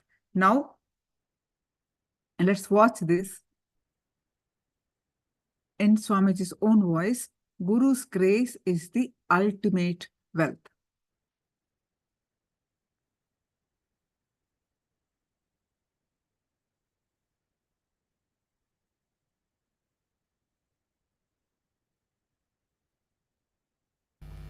Fire, depth, vengeance, and incompletions. Even if little is left, it can swallow you. It can grow and swallow you. Everything should be completely burnt. Till you burn, take this vow, Naguro Radhigam, Naguro Radhigam, Naguro Radhigam Sivasa Sanataha. Means nothing more than Guru, nothing more than Guru, nothing more than Guru. It is Shiva's teaching. Sivasa Sanataha means it is direct ordainment of Mahadeva, Shiva. I can say this is the only teaching where Mahadeva gives his name to it. He lends his authority to it. In almost 64,000 verses, totally the Mahadeva's direct teachings are almost 64,000 verses. As remembered by Mahadeva's teachings, there are a few more thousands, all put together, almost 1 lakh verses we have. In this whole 1 lakh verses, nowhere Mahadeva gives his authority to certain idea, certain teaching, other than this word, Naguro Radhigam, Naguro Radhigam, Naguro Radhigam, Sivasa Sanataha. Nothing more than a Guru, nothing more than Guru, nothing more than Guru. This is Shiva's ordainment. Guru Gita is a great book. He speaks to her about him. He speaks to her about him. Nithyanandeshwara speaks to Nithyanandeshwari about Guru. Next year, you can expect, I already committed that first inner awakening time, the whole Haridwar inner awakening time, I will be speaking on the great truths from Mahabharata. I may explain the characters, history, everything of Mahabharata, and then I may take up Guru Gita.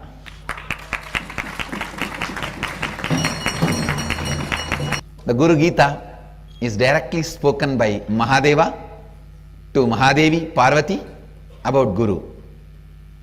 So, as our Sampradayas, deities are Nithyanandeshwara, Nithyanandeshwari and Nithyananda, Guru Gita will be the best book to be declared as the book of our Sampradaya. That is the book of Nithyananda Sampradaya. Please understand, even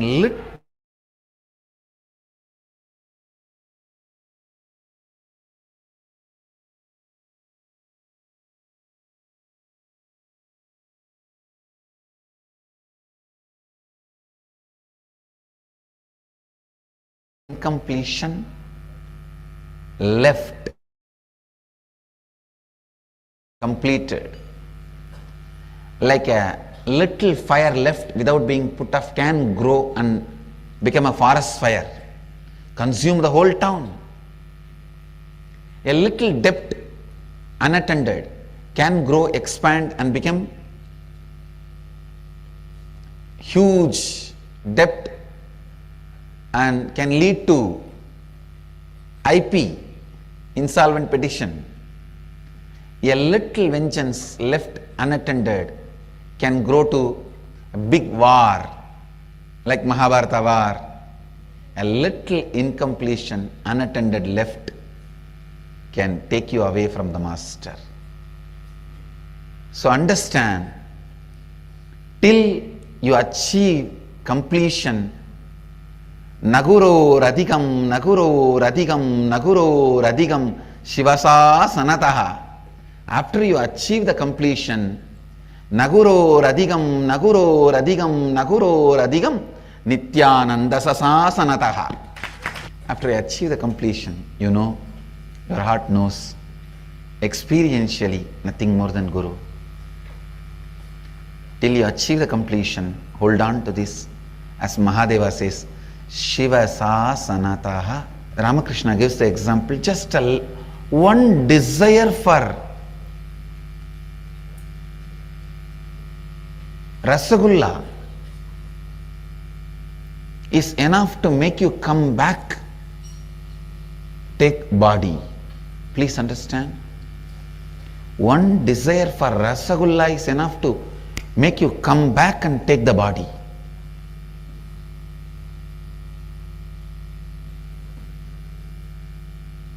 So, a little incompletion left unattended also can pull you down to Bhuloka, ordinary, very ordinary human earth.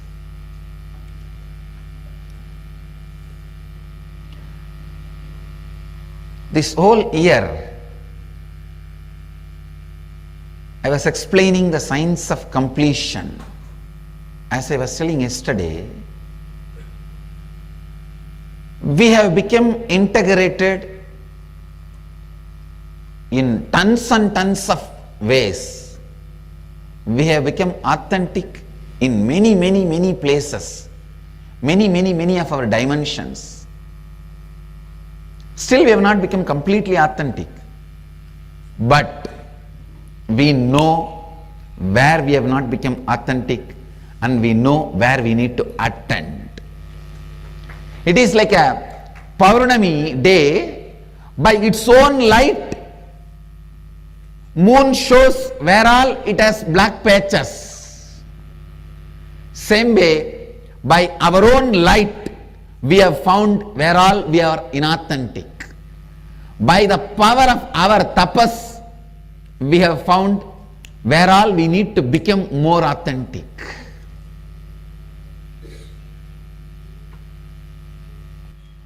Fearlessly expanding. Please understand, I am defining divinity, not having fantasy about your small life, which is very cozy, comfortable, secured. Authentically being a catalyst for people to cause their reality and enriching. That is where divinity begins in you. Beyond the borders of religion, many Zen masters, Sufi saints, Christian saints have mastered this science of authentically taking responsibility to enrich the world. Today, on Christmas Day, I remember and bow down with a lot of reverence all the great Christian saints who brought the great science of responsibility to enrich in their experiential expression. There are many great Christian saints who authentically, experientially expressed taking responsibility to enrich the world. I remember all of them with my respects, love and reverence, and bless you all on this day by the grace of all those saints and Christ. Let every one of you imbibe the great quality of enriching, taking responsibility for enriching. As per the Vedic calendar, today is not the birthday of the Christ. He was born on Margazhi month, Chitra Nakshatra.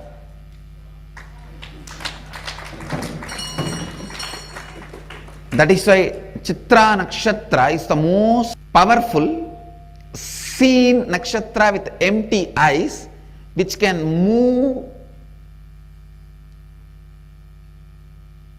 along with our journey. Means even if you are traveling, you can see the Chitra Nakshatra continuously, especially in the Middle East region.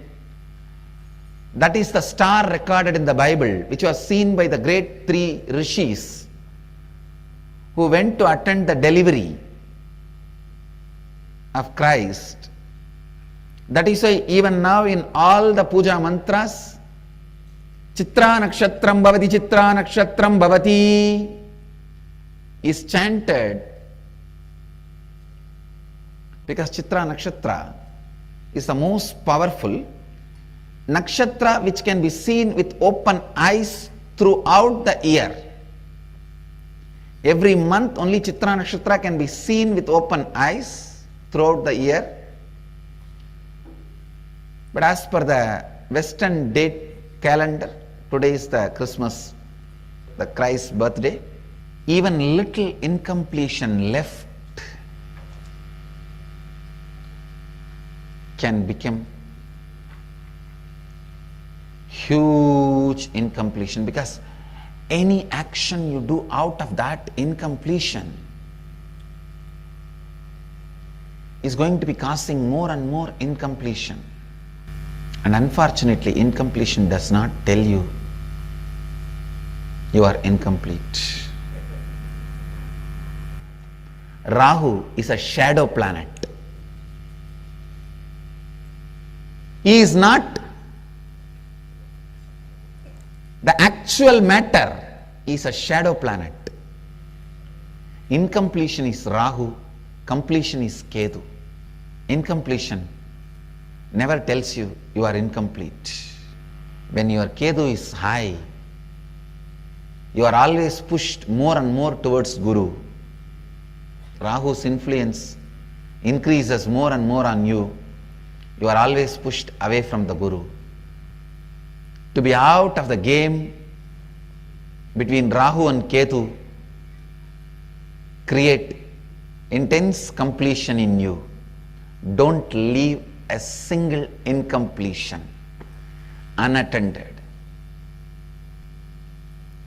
Rahu promises beautiful life, doesn't deliver.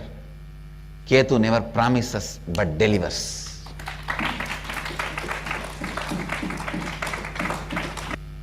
Rahu is the body, Ketu is the face, head. Rahu is the matter, Ketu is consciousness. Understand, do not allow even little incompletions. The parihara, prayaschitta to save yourself from Rahu is Guru's kripa, Guru's blessings, not you seeing the Guru through TV, Guru seeing you all the time. That is the only thing which can save you from the negative influences of Rahu. Rahu gives you the fantasy of bright life, but ditches you in a worst way. Ketu never promises you, but showers best life on you. Go on taking responsibility to enrich. Never allow the tiredness. Rahu enters into you in the form of tiredness and boredom. Never allow that too. Tiredness and boredom to enter into you forever. Again and again and again, bring completion into your life. Ketu into your life. Anything can be missed for the sake of Guru. You will have Guru, and what you missed for the sake of Guru. Guru should not be missed for anything, because you will neither have Guru nor what for you missed Guru. When Rahu takes over, he separates you from Guru, and he also doesn't give you anything other than suffering. When Guru takes over, he gives you Guru and all the best things of life, all the good things of the life. Continuously, sincerely be a cause for others to realize their reality. Continuously, sincerely be a cause for others to realize their reality. Go on enriching everyone's life. I tell you, your life will be enriched. Your life will be showered. Come back to Ketu and Guru's feet. Understand, Rahu can only promise, never deliver. That is why I am saying, come back to Guru using Ketu, completion. Rahu will promise, will never deliver. Ketu will never promise, but he will always shower. Whenever expansion happens in you, whenever you are moved towards the ultimate reality, higher reality, the obstacles that comes up in you, incompletion that comes up in you in any form, it can be just an ordinary gulab jamun, is Rahu not allowing the influence of incompletions, Rahu, in your life is tapas. not allowing Rahu to move you out of Guru is tapas. Constantly keeping you in the space of completion is the job of Ketu. Ketu brings passion for ultimate reality. Ketu brings Guru's grace, takes you closer and closer to Guru. Rahu brings distance between you and Guru. Rahu erodes feeling connection, bhakti. Ketu creates intense feeling connection with Guru. Let you all achieve, experience, live, express, radiate, share and explode in eternal bliss. Nithyananda. Nithyananda Dhyan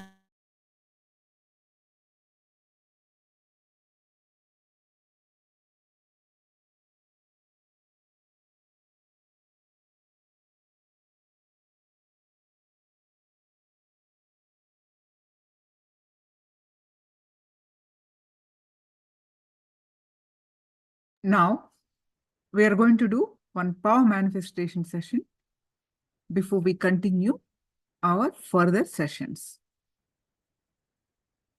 So we are going to do the power of levitation. The power of levitation. How we will going to do is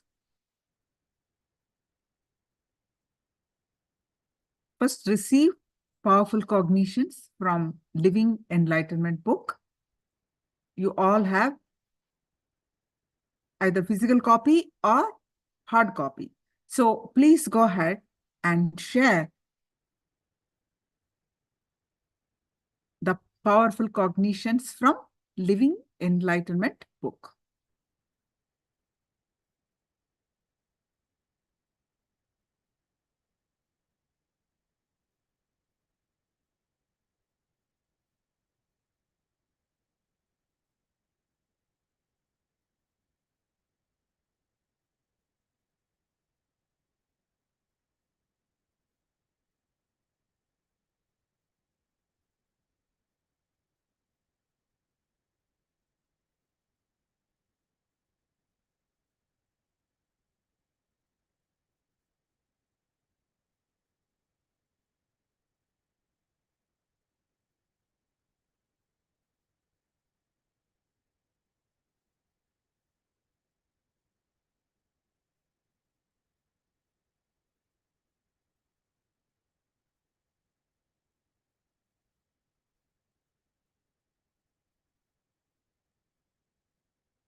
The longest poem in the world is your life.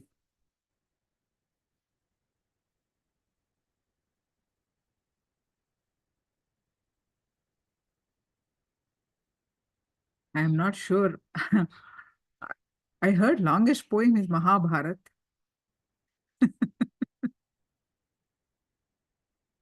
Okay, so Christina, that's from Vishwanathan. Now, Christina, worry is the worry is only an illusion. Wonderful.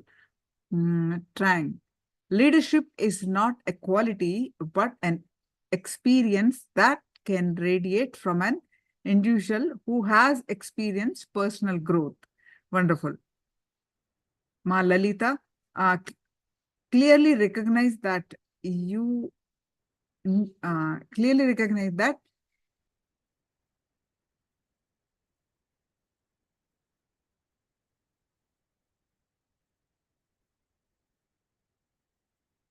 you patterns who created you and who can destroy yourself, who are acting from the buddhi.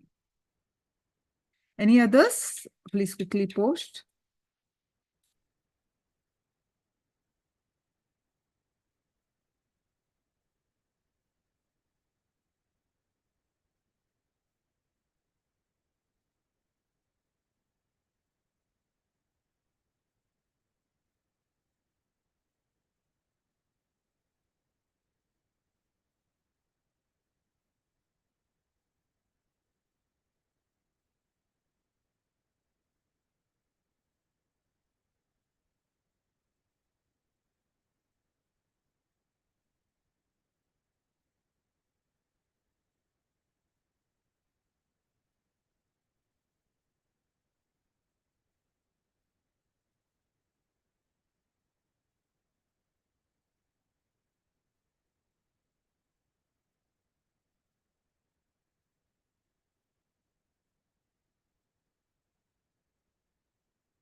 Let me explain a brief about levitation.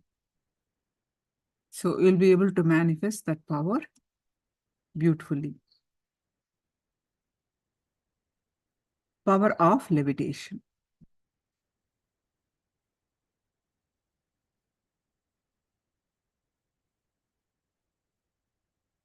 The scriptural reference for this is Asane Shayane Stitva Niradharam vibhavayam.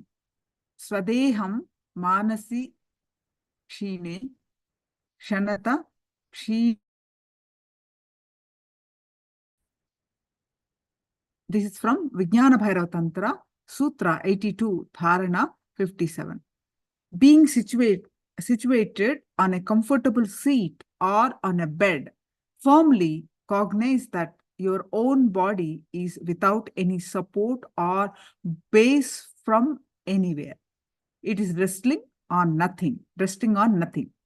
By holding this cognition, when the mind becomes own away and thoughtlessness arises, then in an instant one becomes weightless and experiences the space beyond the mind, the space of Paramashiva.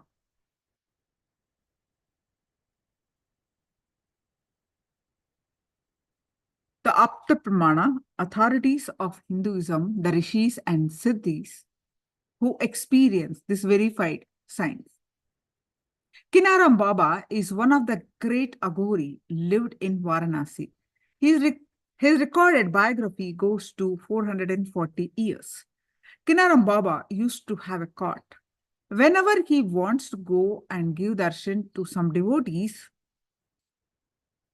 wants to see somebody, he will just tap the cot and it will fly. It will fly wherever he wants to go. And he will go and bless people and he will come back. Using the physical body, he will travel by just flight. Atma Pramana, Swamiji's own Atma Pramana, authorities on Hinduism. Once Raghupati Yogi, after making me master the science of levitation, he used to take me everywhere, wherever he goes and do this small power manifestation. He will put some forebed and he will make me sit on that and then ask me to inhale. And once I inhale and lock the samana into system, then he knows that I am floating. He will pull all the beds and I'll be floating there maybe for half an hour. So when he wants me to settle down, he will call me, hey, oh, of course, I'll be with the eyes open only. Then slowly I'll release that samana and body will settle down. Now, let's do this power manifestation, feeling the vibration in the body. This is the first level. It's basically your Kundalini will be awakened with this, of course, for everyone. But this one you will see physically, visibly. So how we start is you have received the powerful cognition.